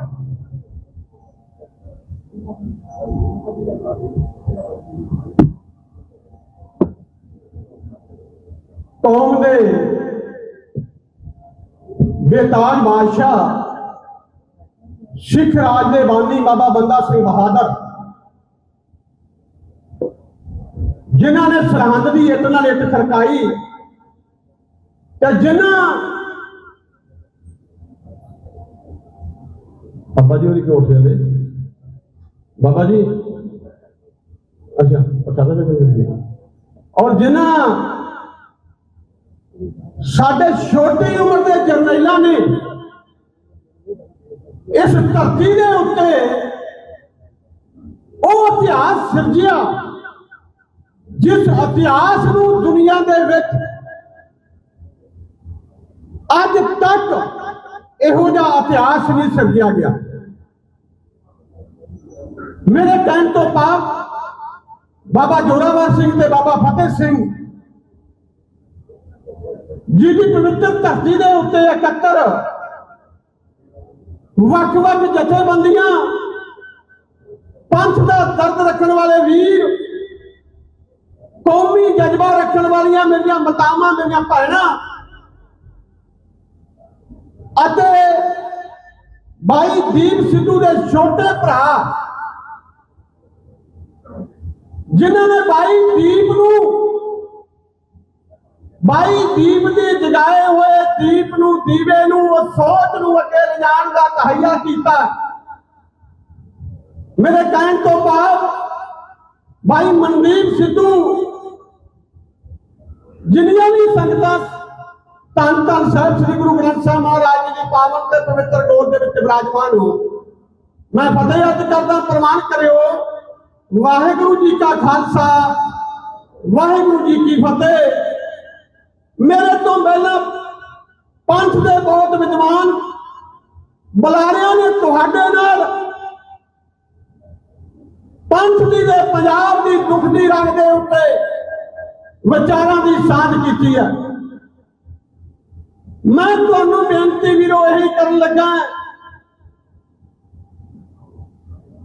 ਕਿ ਇੱਕ ਸਮਾਂ ਆਉਂਦਾ ਜਦੋਂ ਕੌਮ ਦੇ ਵਿੱਚ ਨਿਰਾਸ਼ਾ ਫੈਲੀ ਹੁੰਦੀ ਆ ਤੇ ਕੋਈ ਇਹੋ ਜਿਹੀ ਰੂਹ ਆਉਂਦੀ ਹੈ, ਕੌਮ ਨੂੰ ਮੁੜ ਚੜ੍ਹਦੀ ਕਲਾ ਦੇ ਵਿੱਚ ਲੈ ਜਾਂਦੀ ਹੈ। ਛੋਟੇ ਸਾਹਿਬਜ਼ਾਦਿਆਂ ਦੀ ਸ਼ਹਾਦਤ ਤੋਂ ਬਾਅਦ ਕੌਮ ਦੇ ਵਿੱਚ ਇੱਕ ਵਾਰ ਨਿਰਾਸ਼ਾ ਆਈ। ਬਾਬਾ ਬੰਦਾ ਸਿੰਘ ਬਹਾਦਰ ਜਿਹਨੇ ਆ ਕੇ ਉਸ ਨਿਰਾਸ਼ਾ ਨੂੰ ਤੋੜਿਆ ਹੀ ਨਹੀਂ, ਸਿੱਖ ਰਾਜ ਦਾ ਝੰਡਾ ਗੱਡ ਦਿੱਤਾ ਇੱਥੇ। ਬਾਬਾ ਬੰਦਾ ਸਿੰਘ ਬਹਾਦਰ ਦੀ ਸ਼ਹਾਦਤ ਤੋਂ ਬਾਅਦ ਮਿਸਲਾਂ ਦਾ ਰਾਜ ਆਇਆ, ਸ਼ੇਰੇ ਪੰਜਾਬ ਦਾ ਮੁਕੰਮਲ ਸਿੱਖ ਰਾਜ ਬਣਿਆ ਇੱਥੇ।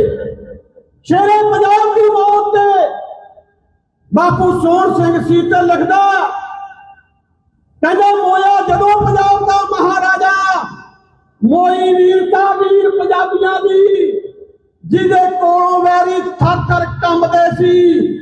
ਟੁੱਟ ਗਈ ਸ਼ਮਸ਼ੀਰ ਪੰਜਾਬੀਆਂ ਦੀ, ਉਹ ਜਦੋਂ ਰਾਜ ਮਹਾਨ ਵਿੱਚ ਲਹੂ ਡੁੱਲੇ, ਲਿਬੜ ਗਈ ਤਸਵੀਰ ਪੰਜਾਬੀਆਂ ਦੀ। ਕਿਹਨੂੰ ਦਸੀਏ ਜੰਜ ਦੁਪਹਿਰ ਵੇਲੇ, ਉਹ ਲੁੱਟੀ ਗਈ ਜੇ ਹੀਰ ਪੰਜਾਬੀਆਂ ਦੀ। ਤੇ ਕੱਲਾ ਸ਼ੇਰਨੀ ਚਿਖਾ ਦੇ ਵਿੱਚ ਸੜਿਆ ਸੜ ਗਈ ਤਕਦੀਰ ਪੰਜਾਬੀਆਂ ਦੀ। ਪੰਜਾਬੀ ਰੋਂਦੇ ਰਹੇ ਉਸ ਬਾਦਸ਼ਾਹ ਨੂੰ। ਉਸ ਤੋਂ ਬਾਅਦ ਸੰਤ ਬਾਬਾ ਜਰਨੈਲ ਸਿੰਘ ਆਏ, ਜਿਨ੍ਹਾਂ ਨੇ ਕੌਮ ਨੂੰ ਮੁਰਲੀਆਂ ਤੇ ਖੜਾ ਕੀਤਾ ਅਤੇ ਇਸ ਦੇਸ਼ ਦੀ ਹਕੂਮਤ ਨਾਲ ਇੱਕ ਸਾਮੀ ਜੰਗ ਲੜੀ, ਜਿਸ ਜੰਗ ਨੇ ਚਮਕੌਰ ਦੀ ਗੜੀ ਦਾ ਇਤਿਹਾਸ ਰਾਤਾ। ਉਸ ਤੋਂ ਬਾਅਦ ਮੇਰੇ ਜੁਝਾਰੂ ਵੀਰਾਂ ਨੇ 95-96 ਤੱਕ ਆਪਣੀ ਜ਼ਿੰਮੇਵਾਰੀ ਨਿਭਾਈ, ਪਰ ਉਸ ਤੋਂ ਬਾਅਦ ਵਿਚਾਰਾ ਕਰਨ ਵਾਲੇ ਲੀਡਰ ਆ ਗਏ। ਵਿਚਾਰਾ ਇੱਥੇ ਹੋਈਆਂ, ਧਰਨੇ ਉੱਥੇ ਵੀ ਲੱਗੇ, ਮੋਰਚੇ ਉੱਥੇ ਵੀ ਲੱਗੇ, ਪਰ ਵਿਚਾਰਾ ਚ ਕੌਮ ਦਾ ਜਿਹੜਾ ਜੋਸ਼ ਸੀ ਠੰਡਾ ਹੁੰਦਾ ਗਿਆ ਤੇ ਦਿੱਲੀ ਬੈਠੀ ਹਕੂਮਤ ਉਹਨੂੰ ਲਾਲੀਆਂ ਚੜ੍ਹਦੀਆਂ ਗਈਆਂ ਕਿ ਇਸ ਕੌਮ ਨੂੰ ਅਸੀਂ ਡੇਗ ਲਿਆ, ਇਸ ਕੌਮ ਦੀ ਲੀਡਰਸ਼ਿਪ ਨੂੰ ਅਸੀਂ ਖੋ ਲਿਆ, ਇਸ ਕੌਮ ਦੀ ਲੀਡਰਸ਼ਿਪ ਦਿੱਲੀ ਦਰਬਾਰ ਦੇ ਤਲਵੇ ਚੜ੍ਹਦੀ ਹੈ ABCD ਜਾ ਕੇ।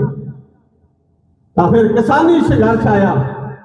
ਸ਼ਾਇਦ ਉਹ ਕਿਸਾਨੀ ਸੰਘਰਸ਼ ਘਨੌਰੀ ਤੇ ਸ਼ੰਭੂ ਬਾਰਡਰ ਨਾ ਟੱਪਦਾ ਜੇ ਤੁਹਾਡਾ ਵੀਰ ਬਾਈ ਦੀਪ ਸਿੱਧੂ ਉਹਦੇ ਕੌਮ ਦੇ ਨੌਜਵਾਨਾਂ ਨੂੰ ਇੱਕ ਜੋਸ਼ ਭਰੀ ਤਕਰੀਰ ਕਰਕੇ ਨਾ ਪ੍ਰੇਰਦਾ।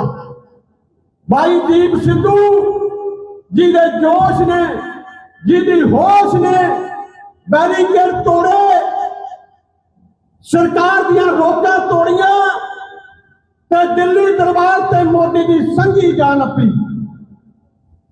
ਬੜੇ ਲੋਕਾਂ ਨੇ ਬਾਈ ਦੀਪ ਨੂੰ ਕਿਸੇ ਨੇ ਸਰਕਾਰ ਵੱਲੋਂ ਪਲਾਨ ਕੀਤਾ ਹੋਇਆ ਕਿਹਾ, ਕਿਸੇ ਨੇ ਏਜੰਸੀਆਂ ਵੱਲੋਂ ਛੱਡਿਆ ਹੋਇਆ ਕਿਹਾ, ਪਰ ਸਮਾਂ ਆਇਆ 26 ਜਨਵਰੀ ਜਿੱਦੇ ਲਾਲ ਕਿਲੇ ਦੇ ਉੱਤੇ ਝੰਡਾ ਚੜ੍ਹਦਾ ਉਹਦੇ ਕੇਸਰੀ ਨਿਸ਼ਾਨ ਸਾਹਿਬ ਦਾ ਕੇ ਚੜਾਤਾ ਉਸ ਵੀਰ ਨੇ, ਜਿਹੜਾ ਅਸੀਂ ਸੋਚ ਵੀ ਨਹੀਂ ਸਕਦੇ ਸੁਪਨੇ। ਅਸੀਂ ਗੱਲਾਂ ਹੀ ਕਰਦੇ ਆ, ਫੇਸਬੁੱਕੀਏ ਵਿਦਵਾਨ ਕੱਲਾ ਫੇਸਬੁੱਕ ਦੇ ਉੱਤੇ ਉਂਗਲਾਂ ਮਾਰ ਲੈਂਦੇ ਆ। ਦਿੱਲੀ ਦੀਆਂ ਬਰੂਹਾਂ ਵੱਲ ਨੂੰ ਮੈਂ ਉਹਦੇ ਸਰੂਪ ਨਗਰ ਦੇ ਵਿੱਚ ਜਿਹੜਾ ਪਹਿਲਾ ਸਵਾਗਤ ਵਾਸਤੇ ਲੰਗਰ ਲੱਗਾ ਸੀ, ਉੱਥੇ 3 ਕੁਇੰਟਲ ਹਾਰ ਲੈ ਕੇ ਅਸੀਂ ਉੱਥੇ ਖੜੇ ਸੀ। ਅਸੀਂ ਦੇਖ ਰਹੇ ਸੀ ਕਿ ਇਹ ਵੀਰ, ਸਾਨੂੰ ਨਹੀਂ ਸੀ ਭਰੋਸਾ ਕਿ ਕਿਹੜੀ ਅਗੰਮੀ ਸ਼ਕਤੀ ਇਹਨੂੰ ਲੈ ਕੇ ਜਾ ਰਹੀ ਇਸ ਕੌਮ ਨੂੰ ਤੇ ਦਿੱਲੀ ਦੇ ਲਾਲ ਕਿਲੇ ਤੇ ਜਾ ਕੇ ਜਿਹੜੀ ਦਿੱਲੀ ਨੇ 84 ਚ ਦਰਬਾਰ ਸਾਹਿਬ ਤੇ ਤਿਰੰਗਾ ਚੜਾਇਆ ਸੀ, ਉਹਦਾ ਬਦਲਾ ਬਾਈ ਦੀਪ ਨੇ ਜਾ ਕੇ ਉਸ 26 ਜਨਵਰੀ ਨੂੰ ਮੋੜਿਆ। ਬੜੇ ਲੋਕਾਂ ਨੇ ਕਿਹਾ ਕਿ ਇਹ ਕੌਮ ਦਾ ਗਦਾਰ, ਹਾਹਾਕਾਰ ਮਚ ਗਈ, ਪਰ ਖਾਲਸਾ ਜੀ ਕੌਮੀ ਯੋਧੇ ਆਪਣੇ ਮਿਸ਼ਨ ਦੇ ਉੱਤੇ ਚੱਲਦੇ ਰਹੇ। ਸੰਤ ਜਰਨੈਲ ਸਿੰਘ ਨੂੰ ਵੀ ਕਿਸੇ ਨੇ ਕਾਂਗਰਸ ਦਾ ਏਜੰਟ ਕਿਹਾ ਸੀ।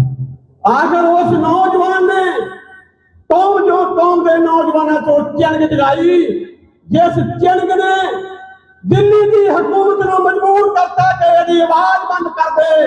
ਨਹੀਂ, ਉਹ ਸਮਾਂ ਦੂਰ ਨਹੀਂ ਜਿੱਦੇ ਇਹ ਫਸਲਾਂ ਦੀ ਗੱਲ ਛੱਡੋ, ਇਹ ਨਸਲਾਂ ਨੂੰ ਜਗਾ ਜੂਗਾ। ਜਿਹੜੀ ਗੱਲ ਬਾਬਾ ਜਰਨੈਲ ਸਿੰਘ ਕਹਿੰਦਾ ਹੁੰਦਾ ਸੀ, ਉਹ ਗੱਲ ਕਲੀਨ ਸ਼ੇਵ ਹੁੰਦਿਆਂ ਮੇਰੇ ਵੀਰ ਨੇ ਕਹੀ। ਇੱਥੇ ਗੱਲ ਬਾਣਿਆਂ ਦੀ ਨਹੀਂ। ਦਿਲਾਵਰ ਸਿੰਘ ਨੇ ਕਿਹੜਾ ਬਾਣਾ ਪਾਇਆ ਸੀ, ਪਰ ਕੌਮ ਦੀ ਡਿੱਗੀ ਪੱਗ ਨੂੰ ਸਿਰ ਤੇ ਰੱਖ ਗਿਆ। ਬਾਈ ਦੀਪ ਨੇ ਜਿਹੜਾ ਨੌਜਵਾਨੀ ਚ ਜੋਸ਼ ਭਰਿਆ, ਵੀਰੋ ਦਿੱਲੀ ਦੀ ਹਕੂਮਤ ਨੂੰ ਚੰਗਾ ਨਹੀਂ ਲੱਗਾ ਕਿ ਆਖਰ ਉਹ ਹੀਰਾ ਸਾਡੇ ਕੋਲੋਂ ਖੋਇਆ ਗਿਆ। ਉਹਦੇ ਪੰਜਾਬ ਦੀ ਦਰਦਮੰਦ ਅੱਖ ਰੋਈ ਤੇ ਪੰਜਾਬ ਦੇ ਵੈਰੀਆਂ ਦੇ ਘਰਾਂ 'ਚ ਘਿਓ ਦੇ ਦੀਵੇ ਬਲੇ ਹੋਣਗੇ, ਕਿਉਂਕਿ ਪੰਜਾਬ ਦੇ ਵੈਰੀ ਵੀ ਇੱਥੇ ਹੀ ਬੈਠੇ ਨਾ, ਮੇਰੇ ਤੋਂ ਪਹਿਲਾਂ ਬੁਲਾਰੇ ਬੋਲਦੇ। ਪੰਜਾਬ ਦੇ ਵੈਰੀ ਪੰਜਾਬ 'ਚ ਹੀ ਬੈਠੇ ਆ, ਦਿੱਲੀ ਵਾਲਿਆਂ ਨੂੰ ਆਉਣ ਦੀ ਲੋੜ ਨਹੀਂ। ਫਿਰ ਵੀਰੋ ਅੱਜ ਉਸ ਦੀਪ ਨੇ ਵਾਰਸ ਪੰਜਾਬ ਜਥੇਬੰਦੀ 2021 ਦੇ ਵਿੱਚ 29 ਸਤੰਬਰ ਨੂੰ, ਇਹ 29 ਸਤੰਬਰ ਦਾ ਦਿਨ ਕਿਉਂ ਰੱਖਿਆ? ਹਰ ਗੱਲ ਦੇ ਪਿੱਛੇ ਕੋਈ ਨਾ ਕੋਈ ਤੱਥ ਹੁੰਦਾ। ਕਈ ਅੱਜ ਅਫਵਾਹਾਂ ਫੈਲਾਉਂਦੇ ਮੇਰੇ ਵੀਰ, ਚਮਕੌਰ ਸਾਹਿਬ ਵਾਲਾ ਦੱਸ ਕੇ ਗਏ ਸੀ ਕਿ ਅਫਵਾਹਾਂ ਫੈਲਣਗੀਆਂ। ਕਈ ਅਫਵਾਹਾਂ ਫੈਲਾਉਂਦੇ ਆ ਕਿ ਦੀਪ ਮਨਦੀਪ ਨਹੀਂ ਬਣ ਸਕਦਾ, ਕਈ ਕਹਿੰਦੇ ਆ ਕਿ ਮਨਦੀਪ ਸਿੱਧੂ ਦੀਪ ਦੀਆਂ ਪੈੜਾਂ ਤੇ ਚੱਲ ਨਹੀਂ ਸਕਦਾ। ਭਰਾਵਾਂ 'ਚ ਫਰਕ ਦੀਆਂ ਗੱਲਾਂ ਕਰਦੇ। 29 ਸਤੰਬਰ ਨੂੰ ਅੱਜ ਦੇ ਦਿਨ ਮੇਰੇ ਵੀਰ ਦਾ ਜਨਮ ਦਿਨ ਆ, ਮਨਦੀਪ ਸਿੱਧੂ ਦਾ। ਆਪਣੇ ਛੋਟੇ ਵੀਰ ਦੇ ਜਨਮ ਦਿਨ ਨੂੰ ਸਮਰਪਿਤ ਪਾਰਟੀ ਦਾ ਨਾਮ, ਪਾਰਟੀ ਦਾ ਦਿਨ ਰੱਖਿਆ ਉਹਨੇ। ਵੇਖੋ ਐਸੀ ਪਿਆਰ। ਪਰ ਕੌਮ ਦੁਖੀ, ਪੰਜਾਬ ਦੁਖੀ, ਉਹ ਕਦੇ ਬਖਸ਼ਦੇ ਨਹੀਂ। ਵੀਰੋ ਮੈਂ ਗੱਲ ਮੁੱਦੇ ਤੇ ਲਿਆਵਾਂ ਕਿਉਂਕਿ ਸਮਾਂ ਸੀਮਤ ਹੈ। ਮੈਂ ਅੱਜ ਗੱਲ ਇੱਕੋ ਕਰਦਾ ਕਿ ਹੁਣ ਵਿਚਾਰਾਂ ਦਾ ਸਮਾਂ ਨਹੀਂ, ਹੁਣ ਦਲੀਲਾਂ ਦਾ ਸਮਾਂ ਨਹੀਂ। ਇਹ ਨੌਜਵਾਨੋ, ਇਹ ਦੀਪ ਦੇ ਜਗਾਏ ਦੀਵੇ, ਜੇਕਰ ਤੁਸੀਂ ਪੰਜਾਬ ਨੂੰ ਰੋਸ਼ਨ ਕਰਨਾ ਚਾਹੁੰਦੇ ਆ, ਪੰਜਾਬ ਦਾ ਹਨੇਰਾ ਖਤਮ ਕਰਨਾ ਚਾਹੁੰਦੇ ਆ, ਤੇ 26 ਨਵੰਬਰ ਨੂੰ ਵਾਰਸ ਪੰਜਾਬ ਜਥੇਬੰਦੀ ਨੇ ਇੱਕ ਪ੍ਰੋਗਰਾਮ ਲਿਖਿਆ ਦਮਦਮਾ ਸਾਹਿਬ ਤੋਂ ਪੈਦਲ ਮਾਰਚ ਮੁਕਤਸਰ ਸਾਹਿਬ, ਕੋਟਕਪੂਰਾ, ਬਾਘਾ ਪੁਰਾਣਾ ਤੋਂ ਹੁੰਦਾ ਹੋਇਆ ਲੁਧਿਆਣੇ ਵੇਦੀ ਅਨੰਦਪੁਰ ਸਾਹਿਬ ਦੀ ਧਰਤੀ ਤੇ ਦਸਮ ਪਾਤਸ਼ਾਹ ਦੇ ਚਰਨਾਂ ਦੇ ਵਿੱਚ ਆ ਕੇ ਆਸ਼ੀਰਵਾਦ ਮੰਗਣ ਵਾਸਤੇ ਅਰਦਾਸ ਕਰੂਗਾ ਕਿ ਐ ਗੁਰੂ ਗੋਬਿੰਦ ਸਿੰਘ ਮਹਾਰਾਜ ਆਪਣੀ ਕੌਮ ਨੂੰ, ਆਪਣੇ ਸਿੱਖਾਂ ਨੂੰ ਚੜ੍ਹਦੀ ਕਲਾ ਬਖਸ਼ ਕੇ ਦਿੱਲੀ ਤੇ ਪੰਜਾਬ ਦੇ ਦੁਸ਼ਮਣਾਂ ਦੇ ਨਾਲ ਅਸੀਂ ਲੜ, ਦਿੱਲੀ ਸਰਕਾਰ ਦੇ ਹੁਕਮਰਾਨ ਤੇ ਪੰਜਾਬ 'ਚ ਬੈਠੇ ਜਿਹੜੇ ਦਿੱਲੀ ਦੇ ਯਾਰ, ਉਹਨਾਂ ਨਾਲ ਅਸੀਂ ਲੜਾਈ ਲੜ ਸਕੀਏ। ਸੋ ਵੀਰੋ, ਸਮਾਂ ਜ਼ਿਆਦੇ ਨਹੀਂ, ਸੀਮਤ ਸਮੇਂ 'ਚ ਮੈਂ ਬੇਨਤੀ ਇਹੀ ਕਰੂੰਗਾ ਕਿ 26 ਨਵੰਬਰ ਨੂੰ ਹੁਣ ਕਿਸੇ ਨੇ ਸੁਨੇਹੇ ਨਹੀਂ ਲੀਕਣੇ। ਆਪਾਂ ਉਹ ਪੈਦਲ ਮਾਰਚ 20 ਕਿਲੋਮੀਟਰ 25 ਕਿਲੋਮੀਟਰ ਰੋਜ਼ ਪੈਦਲ ਤੁਰਿਆ ਕਰਨਾ। ਉਦੋਂ ਤੱਕ ਕਣਕਾਂ ਬੀਜੀਆਂ ਜਾਣਗੀਆਂ, ਬਾਕੀ ਬੁਲਾਰਿਆਂ ਨੇ ਵਿਚਾਰਾਂ ਦੇਤੀਆਂ। ਪਰ ਮੈਂ ਇਹ ਕਹੂੰਗਾ ਕਿ ਹਰ ਸਿੱਖ ਦਾ ਫਰਜ਼ ਬਣਦਾ ਹੈ, ਅਸੀਂ ਆਗੂ ਹਰ ਇੱਕ ਬਣਨਾ ਚਾਹੁੰਦਾ ਹੈ, ਪਰ ਆਗੂਆਂ ਵਾਲਾ ਰੋਲ ਅਦਾ ਕਰਿਓ। ਉਹਦੇ ਪਤਾ ਲੱਗੇ ਕਿ ਉਹ ਕਾਫਲਾ 26 ਨਵੰਬਰ ਨੂੰ ਤੁਰਨ ਵਾਲਾ ਕਾਫਲਾ ਪੰਜਾਬ ਦੇ ਵਿੱਚ ਨਵੀਂ ਲੀਹ ਪੈਦਾ ਕਰੂਗਾ ਤੇ ਦਿੱਲੀ ਤੇ ਪੰਜਾਬ ਦੇ ਦੁਸ਼ਮਣ, ਦਿੱਲੀ ਸਰਕਾਰ ਦੇ ਹੁਕਮਰਾਨਾਂ ਨੂੰ ਤੇ ਪੰਜਾਬ 'ਚ ਬੈਠੇ ਪੰਜਾਬ ਦੇ ਦੁਸ਼ਮਣਾਂ ਨੂੰ ਇੱਕ ਸੁਨੇਹਾ ਦੇਊਗਾ ਕਿ ਇਹ ਚਾਲਾਂ ਚੱਲਣੀਆਂ ਬੰਦ ਕਰ ਦਿਓ। ਆ ਝੂਠ ਜਾਗ ਚੁੱਕਾ, ਸਿੱਖ ਜਾਗ ਚੁੱਕੇ ਨੇ। ਇਸ ਕਰਕੇ ਵੀਰੋ, ਆਖਰ ਦੇ ਵਿੱਚ ਮੈਂ ਤਾਂ ਵਾਰਸ ਪੰਜਾਬ ਜਥੇਬੰਦੀ ਦੇ ਵੜੇਗੜ੍ਹ ਤੇ ਜਿੰਨੇ ਵੀ ਮੇਰੇ ਵੀਰ ਪਹੁੰਚੇ, ਬਾਬਾ ਰੇਸ਼ਮ ਸਿੰਘ ਕਟਰਾਣਾ, ਰਣਜੀਤ ਸਿੰਘ ਵਾਂਗਰ, ਰਣਜੀਤ ਸਿੰਘ ਭੋਗਪੁਰ, ਸ਼ੇਰ ਸਿੰਘ ਜੀ और बाबा राजा राज सिंह जी, बाबा गोरा सिंह खालसा, अनेक मेरे वीर जिन्हों का नाम दस नहीं ले सकता, बाबा रामपुर खेड़े वालियां दे होनहार सपुत्र, होर बहुत सारे मेरे वीर पहुंचे ने। सारे वीरों का धन्यवाद करता हुआ फतेह अर्ज करदा। वाहिगुरू जी का खालसा, वाहिगुरू जी की फतेह।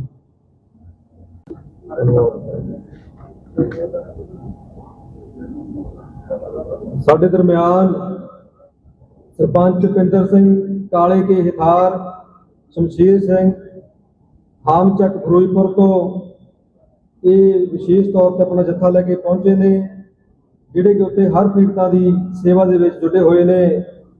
ਨਰਮਲ ਸਿੰਘ ਸਿੱਧਵਾਂ ਤੋਂ ਪਹੁੰਚੇ ਨੇ ਮਾਸਟਰ ਲਖਵੀਰ ਸਿੰਘ, ਸੁਲੱਖਣਜੀਤ ਸਿੰਘ, ਜਥੇਦਾਰ ਸਰਵਨ ਸਿੰਘ ਪੱਲਾ ਮੇਘ, ਬਲਵੀਰ ਸਿੰਘ ਪੱਲਾ ਮੇਘਾ, ਇਹ ਵੀ ਹਾਜ਼ਰੀ ਲਵਾ ਰਹੇ ਨੇ। ਹੁਣ ਮੈਂ ਬੇਨਤੀ ਕਰਦਾ ਸਰਦਾਰ ਗੁਰਦੀਪ ਸਿੰਘ ਜੀ ਨੂੰ ਭੋਗਪੁਰ ਤੋਂ, ਸਰਦਾਰ ਗੁਰਦੀਪ ਸਿੰਘ ਜੀ ਭੋਗਪੁਰ ਤੋਂ, ਉਹਨਾਂ ਦਾ ਸਮਾਂ। ਉਸ ਤੋਂ ਉਪਰੰਤ ਗੁਰਸੇਵਕ ਸਿੰਘ ਜੀ ਭਾਣਾ ਸਟੇਜ ਦੇ ਨੇੜੇ ਆ ਜਾਣ। ਗੁਰਦੀਪ ਸਿੰਘ ਜੀ ਭੋਗਪੁਰ, ਇਹਨਾਂ ਤੋਂ ਉਪਰੰਤ ਗੁਰਸੇਵਕ ਸਿੰਘ ਜੀ ਭਾਣਾ।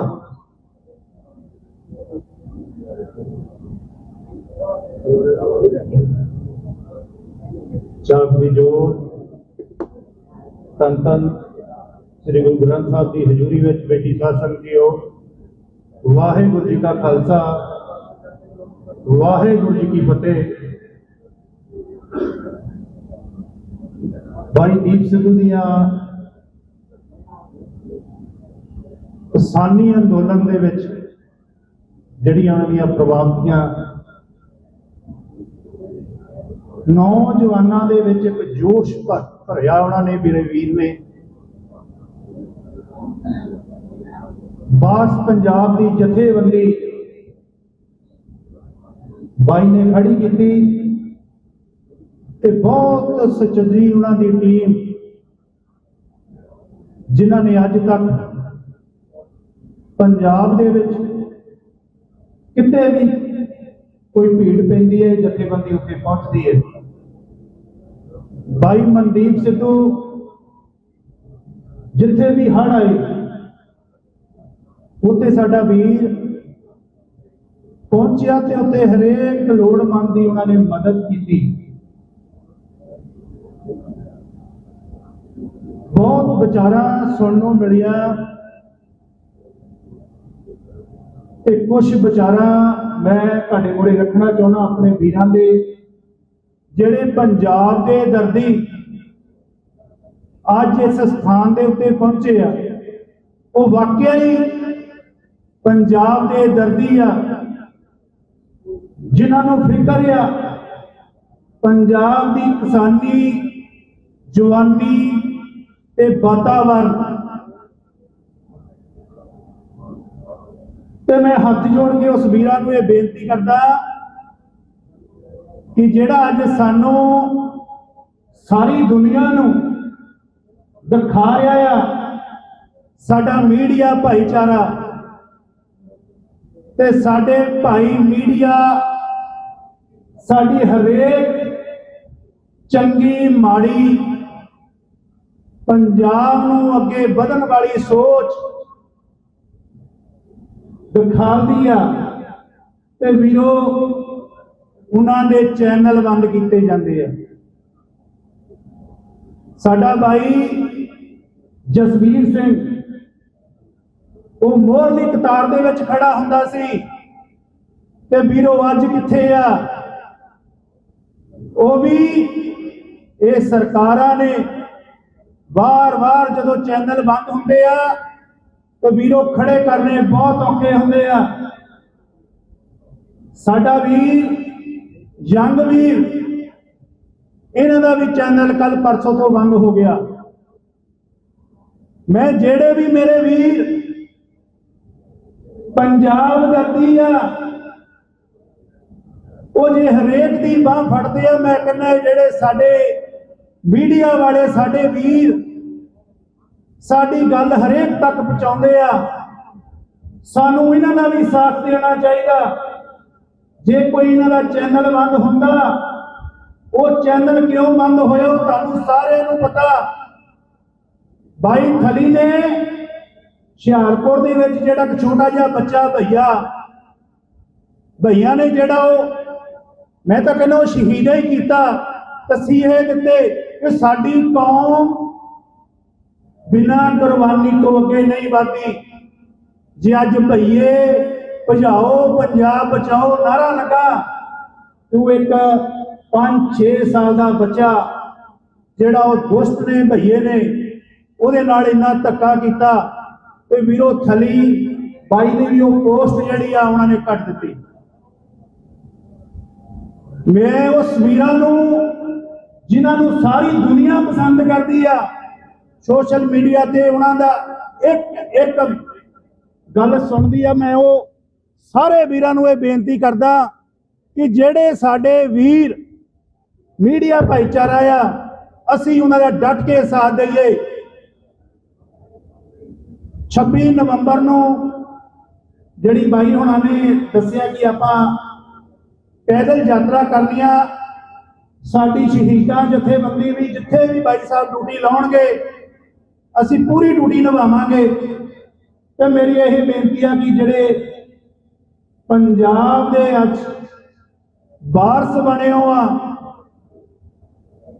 ਉਹ ਇਹ ਚੀਜ਼ ਜ਼ਰੂਰ ਜਾਣ ਲੈਣ ਕਿ ਜੇ ਵਾਰਸ ਪੰਜਾਬ ਦੀ ਜਥੇਬੰਦੀ ਤੁਹਾਡੇ ਨਾਲ ਖੜੀ ਆ ਤੇ ਉਹ ਹਮੇਸ਼ਾ ਖੜੀ ਰਹੂਗੀ। ਉਹ ਵਾਰਸ ਕੁਛ ਟਾਈਮ ਲਈ ਬਣਦੇ ਆ, ਬਾਅਦ ਚ ਉਹਨਾਂ ਦਾ ਮਤਲਬ ਨਿਕਲਿਆ ਉਹਨਾਂ ਨੇ ਭੱਜ ਜਾਣਾ, ਲੇਕਿਨ ਜਿਹੜੇ ਪੰਜਾਬ ਦੇ ਦਰਦੀ ਆ ਉਹਨਾਂ ਨੇ ਖੜੇ ਰਹਿਣਾ।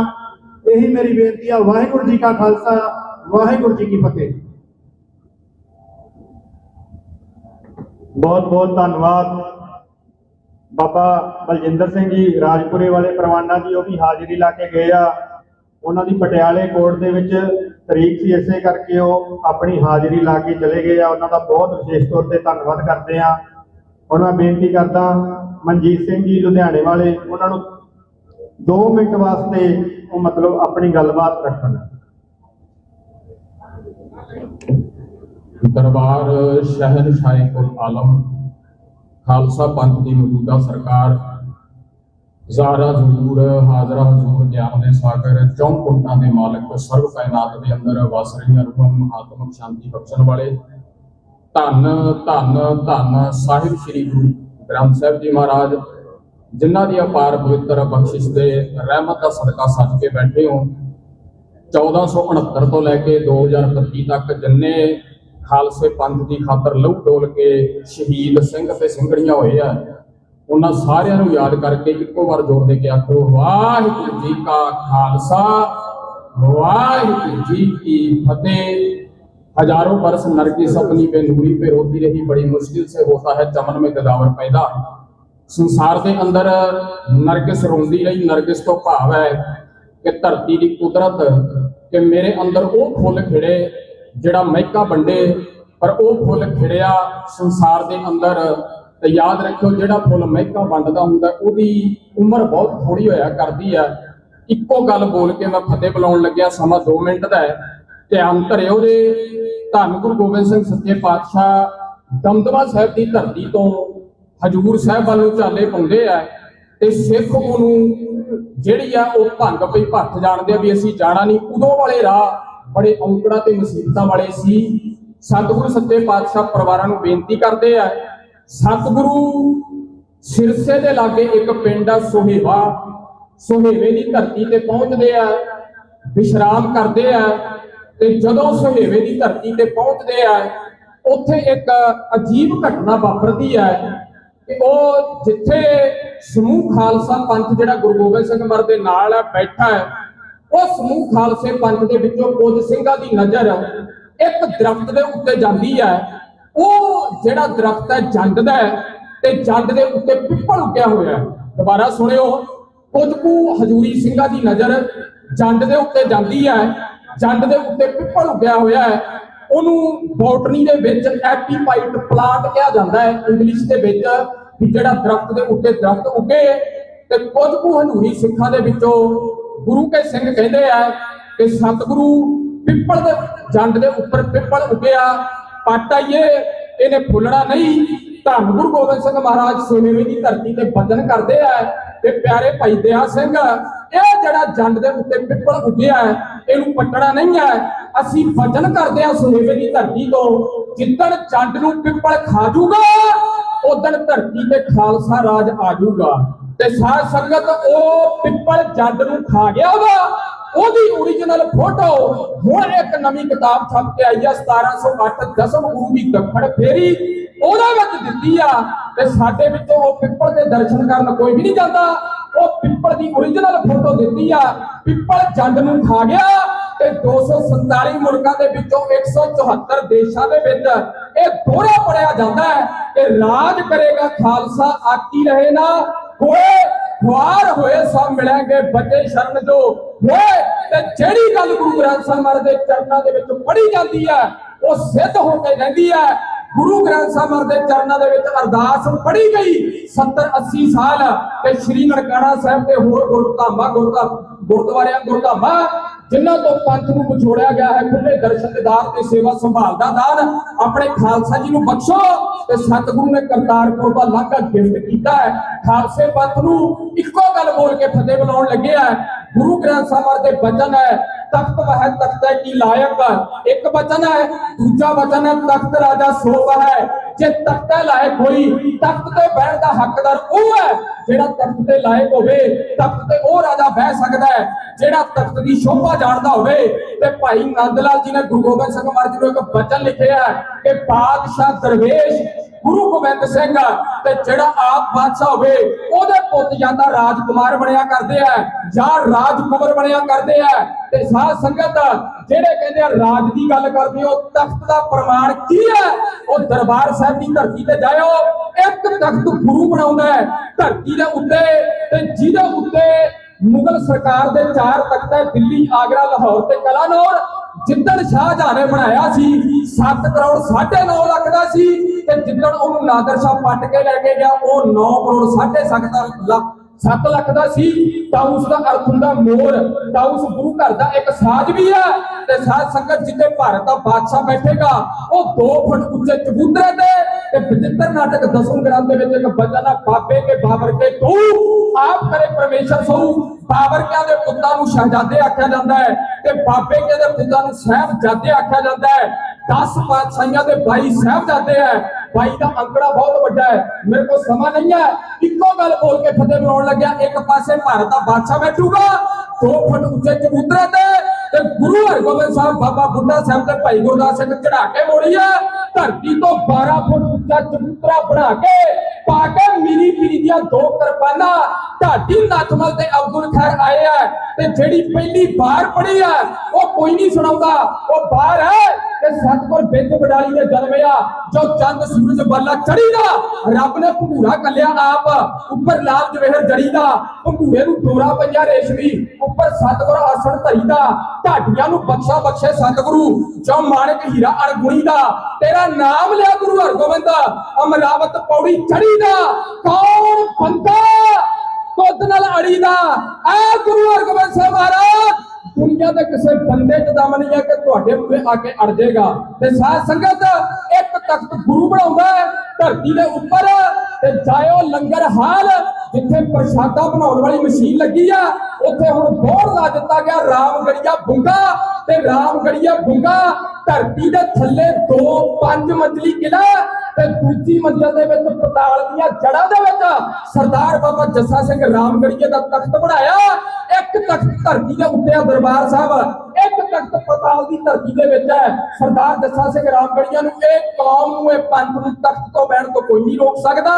ਤੇ ਤਖਤ ਦਾ ਪ੍ਰਮਾਣ ਇਹ ਫਤਿਹਗੜ੍ਹ ਸਾਹਿਬ ਦੀ ਧਰਤੀ ਹੈ, ਖਾਲਸਾ ਰਾਜ ਦੀ ਪ੍ਰਮਾਣ ਜਿਹੜੇ ਗੁਰੂ ਨੂੰ 1708 ਦੇ ਵਿੱਚ ਧੰਨ ਗੁਰੂ ਗੋਬਿੰਦ ਸਿੰਘ ਸੱਚੇ ਪਾਤਸ਼ਾਹ ਜੀ ਮਹਾਰਾਜ ਤੇਰੀ ਅਣਖੀ ਸ਼ੇਰ ਦੀ ਅੱਖ ਮਾਂ ਤੂੰ ਸੂਰਜ ਮਾਗਰਾ ਚਮਕਦੀ ਸ਼ਾਹ ਤੇਰੀ, ਤੇਰੇ ਤੀਰਾਂ ਨੇ ਪਾਪ ਦੇ ਲੱਕ ਤੋੜੇ ਆਕੜ ਜ਼ੁਲਮ ਦੀ ਭੰਨੀ ਕਮਾਨ ਤੇਰੀ, ਤੇਰੇ ਬਾਜਨੇ ਬਾਜੀਆਂ ਜਿੱਤ ਲਈਆਂ ਜ਼ੁਲਮ ਮੇਰੀ ਦੀ ਨੂਰੀ ਕਿਰਪਾਨ ਤੇਰੀ, ਝੰਡਾ ਧਰਮ ਦਾ ਕਰ ਦਿਓ ਦੇਸ਼ ਅੰਦਰ ਭਾਵੇਂ ਲੱਗਦੇ ਸਾਰੀ ਸੰਤਾਨ ਮੇਰੀ। ਹਰ ਚੱਪੇ ਚੱਪੇ ਦੇ ਉੱਤੇ ਲਿਖਿਆ ਨਾਲ ਖੂਨ ਤੇ ਜਾਂਦਾ ਉਪਕਾਰ ਤੇਰਾ, ਜੜ ਜ਼ੁਲਮ ਤੇ ਸਿੰਧੂ ਦੀ ਪਟਨੇ ਨੂੰ ਹੋਇਆ ਪਟਨੇ ਵਿੱਚ ਅਵਤਾਰ ਤੇਰਾ। ਜੇ ਇਸ ਗੁਰੂ ਨੂੰ ਜਮਸ਼ੈਦ ਖਾਂ ਤੇ ਗੋਲਖਾ ਖੰਜਰ ਮਾਰਦਾ ਤੇ ਮੁਗਲ ਸਰਕਾਰ ਭੂਖ ਸੌਂਦੇ। ਇਹ ਸਿੱਖ ਕੌਮ ਦੇ 50 ਰਾਈਟਰਾਂ ਨੇ ਲਿਖੀ ਆ ਗੱਲ ਕਿ ਮੁਗਲ ਸਰਕਾਰ ਸੌਂਦੀ ਤੇ ਬਾਬਾ ਬੰਦਾ ਸਿੰਘ ਬਹਾਦਰ ਬੰਪਾ ਕੋਈ ਫੁੱਟਿਆ ਪੰਜਾਬ ਦੀ ਧਰਤੀ ਤੇ ਸਾਹਿਬਜ਼ਾਦਿਆਂ ਦਾ ਬਦਲਾ ਚੱਪੜ ਚਿੜੀ ਦੀ ਮੈਦਾਨ ਦੀ ਧਰਤੀ ਤੇ ਲੈ ਕੇ ਐਸਾ ਫਤਿਹਗੜ੍ਹ ਸਾਹਿਬ ਦੀ ਧਰਤੀ ਤੇ ਖਾਲਸਾ ਰਾਜ ਦਾ ਨਿਸ਼ਾਨ ਚਲਾ ਕੇ ਗੁਰਦੁਆਰਾ ਸਾਹਿਬ ਦਾ ਨਾਂ ਰੱਖਿਆ ਫਤਿਹਗੜ੍ਹ ਸਾਹਿਬ। ਇਹ ਇਮਾਨਦਾਰੀ ਹੈ ਬਾਬਾ ਬੰਦਾ ਸਿੰਘ ਬਹਾਦਰ ਦੀ, ਕਿਉਂਕਿ ਚਮਕੌਰ ਸਾਹਿਬ ਵਾਲੇ ਗੁਰਦੁਆਰੇ ਦਾ ਨਾਮ ਗੁਰਦੁਆਰਾ ਕਤਲਗੜ੍ਹ ਸਾਹਿਬ ਹੈ। ਬਾਬਾ ਬੰਦਾ ਸਿੰਘ ਬਹਾਦਰ ਤੋਂ ਇਮਾਨਦਾਰ ਆਗੂ ਪੰਥ ਚ ਆਇਆ ਨਹੀਂ ਹੈ। ਜਿਹੜੀ ਧਰਤੀ ਫਤਿਹ ਕੀਤੀ ਉਹਦਾ ਨਾਮ ਫਤਿਹਗੜ੍ਹ ਸਾਹਿਬ ਹੈ। ਤੇ ਜਿੱਥੇ ਬਾਬਾ ਜੋਰਾਵਰ ਸਿੰਘ ਤੇ ਬਾਬਾ ਫਤਿਹ ਸਿੰਘ ਹੋਣਾ ਦਾ ਸ਼ਹੀਦੀ ਸਥਾਨ ਹੈ, ਮਾਤਾ ਗੁਜਰੀ ਜੀ ਵੱਲ ਚਾਲੇ ਪਾਉਂਦੇ ਆ। ਇਧਰਲੇ ਹੱਥ ਇੱਕ ਗੁੰਗਾ ਬਣਿਆ, ਉਹ ਗੁੰਗਾ 6000 ਸ਼ਹੀਦਾਂ ਦਾ ਸਥਾਨ ਹੈ। ਤੇ ਮੂੰਹ ਆਖਰ ਬੋਲ ਕੇ ਫਤਿਹ ਬਣਾਉਣ ਲੱਗਿਆ। ਜਿਹੜੇ ਕਹਿੰਦੇ ਨਾ ਪੰਜਾਬ ਖਾਲੀ ਹੋ ਜਾਣਾ, ਉਹ ਮਰੇਲਕੋਟਲੇ ਤੋਂ ਲੈ ਕੇ ਬਰਨਾਲੇ ਤੱਕ 33 ਪਿੰਡਾਂ ਦੇ ਵਿੱਚੋਂ 35000 ਸ਼ਹੀਦ ਸਿੰਘਾਂ ਦੇ ਅਸਥਾਨ ਹੈ। ਇਹ ਪੰਜਾਬ ਦੀ ਧਰਤੀ ਤੇ 35000 ਸ਼ਹੀਦ ਹੈ। ਇਹ ਪੰਜਾਬ ਦੀ ਧਰਤੀ ਤੇ ਇਕੱਲੇ ਕਾਨੂੰਗੜ੍ਹ ਛੰਬ ਦੇ ਵਿੱਚ ਗੁਰਦਾਸਪੁਰ ਜ਼ਿਲ੍ਹੇ ਦੇ ਵਿੱਚ 10000 ਸ਼ਹੀਦ ਹੈ। ਇਹ ਪੰਜਾਬ ਦੀ ਧਰਤੀ ਤੇ 6000 ਸ਼ਹੀਦ ਹੈ ਫਤਿਹਗੜ੍ਹ ਸਾਹਿਬ ਦੀ ਧਰਤੀ ਦੇ ਉੱਤੇ। ਇਹ ਪੰਜਾਬ ਦੀ ਧਰਤੀ ਤੇ ਚਮਕੌਰ ਸਾਹਿਬ ਦੀ ਧਰਤੀ ਤੇ 40 ਸ਼ਹੀਦ ਸਿੰਘ ਹੈ। ਇਹ ਪੰਜਾਬ ਦੀ ਧਰਤੀ ਤੇ ਮੁਕਤਸਰ ਸਾਹਿਬ ਦੀ ਧਰਤੀ ਦੇ ਉੱਤੇ 40 ਸ਼ਹੀਦ ਸਿੰਘ ਹੈ। ਇਹ ਨਹੀਂ ਖਾਲੀ ਹੋਣਾ, ਇਹ ਸ਼ਹੀਦਾਂ ਦਾ ਪੰਜਾਬ ਹੈ। ਇਹਨੂੰ ਖਾਲੀ ਕਰਵਾਉਣ ਵਾਲੇ ਦੁਨੀਆ ਤੋਂ ਖਾਲੀ ਜਾਣਗੇ। ਵਾਹਿਗੁਰੂ ਜੀ ਕਾ ਖਾਲਸਾ, ਵਾਹਿਗੁਰੂ ਜੀ ਕੀ ਫਤਿਹ। ਬਹੁਤ ਬਹੁਤ ਧੰਨਵਾਦ ਸਰਦਾਰ ਮਨਜੀਤ ਸਿੰਘ ਜੀ ਦਾ। ਮੈਂ ਬੇਨਤੀ ਕਰਦਾ ਡਾਕਟਰ ਰਿਮਲਜੀਤ ਸਿੰਘ ਨੂੰ ਕਿ ਉਹ 2 ਮਿੰਟ ਆਪਦੇ ਸੀਮਿਤ ਸਮੇਂ ਦੇ ਵਿੱਚ ਆਪਣੀ ਗੱਲਬਾਤ ਰੱਖਣ। ਉਸ ਤੋਂ ਬਾਅਦ ਗੁਰਸੇਵਕ ਸਿੰਘ ਭਾਣਾ ਉਹ ਵੀ ਵੀਰ ਸਟੇਜ ਦੇ ਕੋਲ ਪਹੁੰਚ ਜਾਣ। ਗੁਰੂ ਪਾਤਸ਼ਾਹ ਵੱਲੋਂ ਬਖਸ਼ੀ ਫਤਿਹ ਦੀ ਸਾਂਝ ਪਾਈਏ। ਵਾਹਿਗੁਰੂ ਜੀ ਕਾ ਖਾਲਸਾ, ਵਾਹਿਗੁਰੂ ਜੀ ਕੀ ਫਤਿਹ। ਜਿਵੇਂ ਮੈਂ ਪਹਿਲਾਂ ਵੀ ਗੱਲ ਕਰ ਰਿਹਾ ਸੀਗਾ ਕਿ ਬਾਈ ਦੀਪ ਦੇ ਵਰਤਾਰੇ ਨੂੰ ਜਦੋਂ ਅਸੀਂ ਜਦੋਂ ਮੈਂ ਕਿਤੇ ਐਕਸਪਲੇਨ ਕਰਦਾ ਹੁੰਨਾ ਵੀ ਜਿਹੜੀ ਬਚਪਨ ਚ ਅਸੀਂ ਕਿਤਾਬਾਂ ਦੇ ਵਿੱਚ ਗ੍ਰੰਥਾਂ ਦੇ ਵਿੱਚ ਗੱਲ ਪੜ੍ਹਦੇ ਆਏ ਆ ਕਿ ਉਹ ਵਰਤਾਰੇ ਜਿਨ੍ਹਾਂ ਨੂੰ ਅਸੀਂ ਕਲਾ ਵਰਤਦੀ ਅਸੀਂ ਸੁਣਦੇ ਰਹੇ ਆ ਕਿ ਕਿਵੇਂ ਇਹ ਮਨੁੱਖੀ ਦੇ ਸਰੀਰਾਂ ਨੂੰ ਵੀ ਰੋਕ ਦਿੰਦੀ ਆ, ਕਿਵੇਂ ਇਹ ਮਨੁੱਖੀ ਦੇ ਸਿਰ ਤੇ ਤਲੀ ਨੂੰ ਸੀਸ ਨੂੰ ਧਰ ਕੇ ਹੱਥਾਂ ਦੇ ਜੰਗਾਂ ਦੇ ਮੈਦਾਨ ਵਿੱਚ ਲੜ ਸਕਦੀ ਆ, ਕਿਵੇਂ ਮਤਲਬ ਦਹਾਕਿਆਂ ਦੀ ਸਿਰ ਪਈ ਹੋਈ ਗੁਲਾਮੀ ਦਾ ਅਹਿਸਾਸ ਦਿਨਾਂ ਵਿੱਚ ਸੰਤਾਂ ਨੇ ਕਰਾਇਆ। ਉਵੇਂ ਉਸੇ ਕਲਾ ਵਿੱਚ ਉਹ ਵਰਤਦੀ ਕਲਾ ਬਾਈ ਦੀਪ ਦੀ ਸੀ, ਜਿਹਨੇ ਆਈ 3-4 ਦਹਾਕਿਆਂ ਦੀ ਸਟੈਗਨੇਸ਼ਨ, ਉਸ ਗੁਲਾਮੀ ਦਾ ਅਹਿਸਾਸ ਜਿਹੜੇ ਕਿ ਵੱਡੇ ਵੱਡੇ ਪੰਥ ਦਰਦੀ ਜਿਹੜੇ 3-4 ਦਹਾਕਿਆਂ ਚ ਨਾ ਕਹਿ ਸਕੇ, ਦਿਨਾਂ ਦੇ ਵਿੱਚ ਸੰਗਤ ਦੇ ਮਨ ਵਿੱਚ ਜਿਹੜੀ ਆ ਦੀਪ ਸਿੱਧੂ ਬਾਈ ਨੇ ਭਰ ਦਿੱਤੀ। ਇਸ ਫਿਨੋਮੀਨਾ ਨੂੰ ਜਿਹੜੇ ਕਲਾ ਵਰਤਦੀ ਦਾ ਫਿਨੋਮੀਨਾ, ਇਹਨੂੰ ਇੱਕ ਸਾਈਕੋਲੋਜਿਸਟ ਹੋਇਆ ਕਾਰਲ ਜੰਗ, ਉਹਨੇ ਬਹੁਤ ਵਧੀਆ ਤਰੀਕੇ ਨਾਲ ਸਮਝਾਇਆ।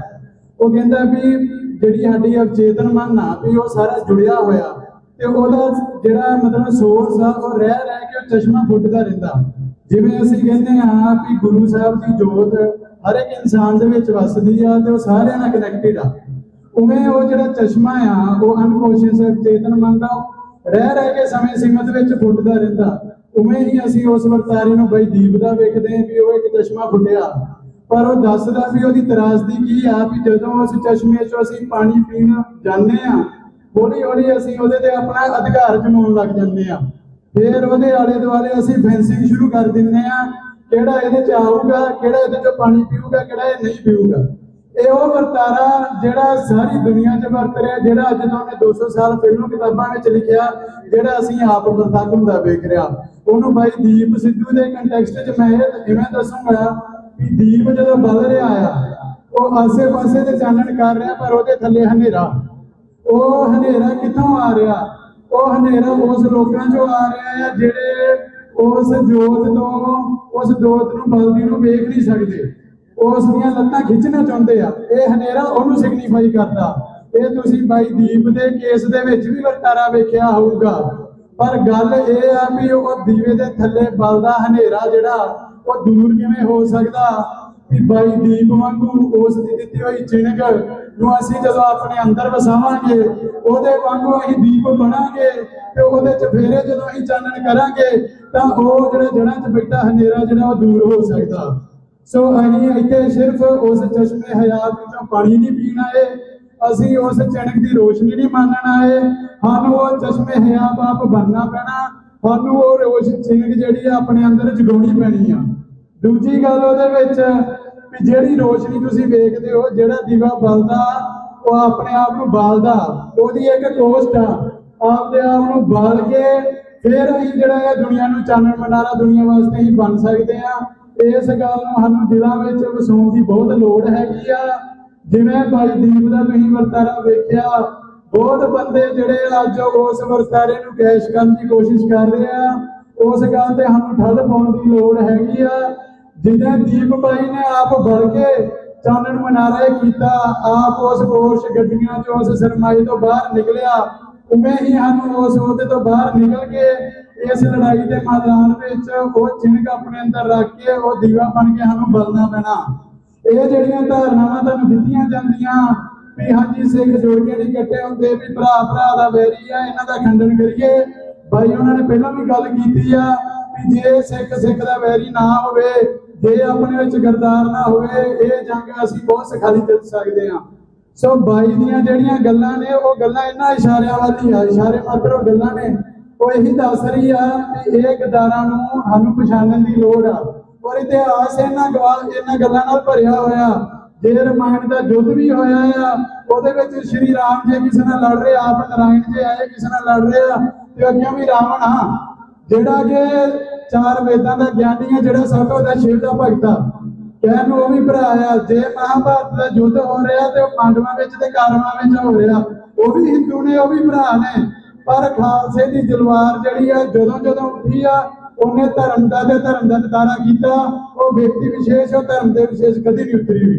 ਸੋ ਇਹਨਾਂ ਗੱਲਾਂ ਨੂੰ ਅਸੀਂ ਦਿਲ 'ਚ ਵਸਾਈਏ ਤੇ ਇਸ ਭਾਵਨਾ ਨੂੰ ਬਾਈ ਦੀਪ ਦੀ ਨੂੰ ਪੰਥ ਉਜੜੇ ਮੈਂ ਉਜੜਾ ਪੰਥ ਵਸੇ, ਉਸ ਭਾਵਨਾ ਨੂੰ ਦਿਲ 'ਚ ਵਸਾਈਏ। ਇੰਨੀਆਂ ਬੇਨਤੀਆਂ ਪ੍ਰਵਾਨ ਕਰੀਏ। ਵਾਹਿਗੁਰੂ ਜੀ ਕਾ ਖਾਲਸਾ, ਵਾਹਿਗੁਰੂ ਜੀ ਕੀ ਫਤਿਹ।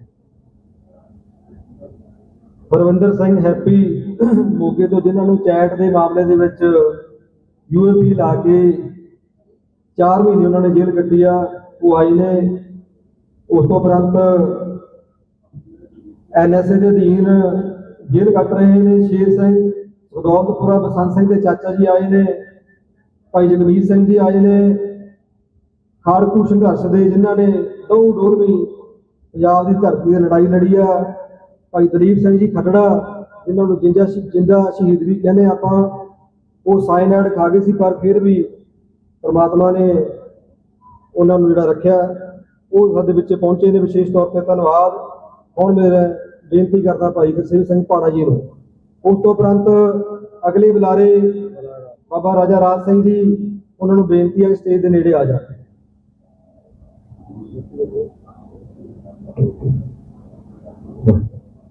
ਸ਼ਹੀਦਾਂ ਦੇ ਸਥਾਨ ਤੇ ਬਾਈ ਦੀਪ ਸਿੱਧੂ ਦੀ ਸੋਚ ਨੂੰ ਅੱਗੇ ਲਿਜਾਣ ਦੇ ਲਈ ਇਕੱਤਰ ਹੋਏ ਹੋ। ਤੇ ਮੈਨੂੰ ਲੱਗਦਾ ਕਿ ਜਿਹੜੇ ਸਿਰ ਇੱਥੇ ਹੈਗੇ ਆ, ਇਹ ਇਕੱਲਾ ਇਕੱਲਾ ਸਿਰ ਕਾਫਲਾ, ਇਹਨਾਂ ਨੂੰ ਕੋਈ ਗੱਲ ਦੱਸੀਏ ਕਿ ਮੇਰੇ ਵਾਸਤੇ ਇਹ ਗੱਲ ਛੋਟੀ ਹੈ ਕਿ ਮੈਂ ਤੁਹਾਨੂੰ ਕੋਈ ਦੱਸਾਂ। ਸੋ ਸ਼ਹੀਦਾਂ ਦੇ ਸਥਾਨ ਤੇ ਜੁੜੇ ਹੋ, ਸਭ ਤੋਂ ਪਹਿਲਾਂ ਗੱਜ ਕੇ ਫਤਿਹ ਬੁਲਾਓ ਆਪੇ ਜੀ। ਵਾਹਿਗੁਰੂ ਜੀ ਕਾ ਖਾਲਸਾ, ਵਾਹਿਗੁਰੂ ਜੀ ਕੀ ਫਤਿਹ। ਸਟੇਟ ਚਾਹੁੰਦੀ ਹੈ ਕਿ ਜੋ ਕੁਝ ਹੋਵੇ ਉਹ ਸਾਡੀ ਮਰਜ਼ੀ ਦਾ ਹੋਵੇ, ਤੇ ਸਟੇਟ ਦੇ ਪਿਆਦੇ ਜੋ ਚਾਹੁੰਦੇ ਆ। ਪਿੱਛੇ ਜੇ ਪ੍ਰਵਾਸੀਆਂ ਵਾਲਾ ਮਸਲਾ ਚੱਲਿਆ, ਜਦੋਂ 5 ਸਾਲ ਦੇ ਬੱਚੇ ਨਾਲ ਦੁਸ਼ਕਰਮ ਹੋਇਆ, ਤੇ ਜਿਹੜੇ ਪੰਜਾਬ ਦਰਦੀ ਆ, ਪੰਥ ਦਰਦੀ ਆ, ਉਹਨਾਂ ਨੇ ਆਵਾਜ਼ ਚੱਕੀ ਕਿ ਪ੍ਰਵਾਸੀ ਪੰਜਾਬ ਤੋਂ ਬਾਹਰ ਕਰਨੇ ਚਾਹੀਦੇ। ਔਰ ਹੁਸ਼ਿਆਰਪੁਰ ਏਰੀਏ 'ਚ, ਬਠਿੰਡੇ ਏਰੀਏ 'ਚ, ਹੋਰ ਕੁਝ ਸ਼ਹਿਰਾਂ 'ਚ ਗੱਲ ਵੱਡੀ ਹੋਈ, ਪਰ ਇਹ ਖਾਸ ਬਠਿੰਡਾ ਏਰੀਆ ਵੇਖਿਆ ਤੇ ਹੁਸ਼ਿਆਰਪੁਰ ਏਰੀਆ ਵੇਖਿਆ, ਇੱਥੇ ਗੱਲ ਬਹੁਤ ਵੱਡੀ ਹੋਈ। ਮਾਰਚ ਵਗੈਰਾ ਵੀ ਪੰਜਾਬ ਦੇ ਨੌਜਵਾਨਾਂ ਵੱਲੋਂ ਕੀਤੇ ਗਏ। ਸਰਕਾਰ ਕੁਝ ਬੋਲੇ, ਉਹ ਅਗਲੇ ਪਾਵਰ ਜਾਂ ਕੁਝ ਮਰਜ਼ੀ ਬੋਲਣ, ਪਰ ਜਦੋਂ ਪਿਆਦੇ ਬੋਲਦੇ ਆ ਸਾਨੂੰ ਸਮਝ ਆਉਣਾ ਚਾਹੀਦਾ।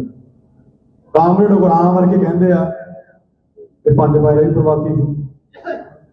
ਇਹਨਾਂ ਅਕਲ ਦੇ ਅੰਨਿਆਂ ਨੂੰ ਹੁਣ ਤੁਸੀਂ ਸਮਝਣਾ ਕਿੱਥੇ ਰੱਖਣਾ ਕਿ 5 ਪੈਰੇ ਸਾਹਿਬਾਨ ਸਾਡੇ ਕੋਲੇ, ਗੁਰੂ ਸਾਹਿਬ ਨੇ ਪੰਜਾਂ ਨੂੰ ਗੁਰੂ ਦਾ ਰੂਪ ਦਿੱਤਾ, ਤੇ ਉਹ ਸਾਡੇ ਗੁਰੂਆਂ ਨੂੰ ਪ੍ਰਵਾਸੀ ਦੱਸਦੇ। ਸਾਡੇ ਲੋਕ ਉਹਨਾਂ ਨੂੰ ਮਾਫੀ ਚਾਹਣਾ, ਇਹ ਗੱਲ ਅਕਾਲ ਤਖਤ ਸਾਹਿਬ ਤੋਂ ਵੀ ਹੋਣੀ ਚਾਹੀਦੀ ਹੈ। ਚੀਜ਼ ਚਾਹੀਦੀ ਆ, ਅੱਜ ਵੀ ਹੋ ਸਕਦੀ ਹੈ। ਆਪਾਂ ਸਾਰੇ ਅਪੀਲ ਕਰੀਏ ਕਿ ਉਸ ਇਨਸਾਨ ਨੂੰ, ਪੱਤਰ ਪੁਰਸ਼ ਨੂੰ ਇਸ ਗੱਲ ਤੋਂ ਵਰਤਣਾ ਚਾਹੀਦਾ ਕਿ ਅੱਗੇ ਤੋਂ ਬਾਅਦ ਆ ਜਾਏ ਵੀ ਸਿੱਖਾਂ ਦੇ ਵਿੱਚ ਜਿਹੜੇ ਪੰਗੇ ਲੈਣੇ ਆ।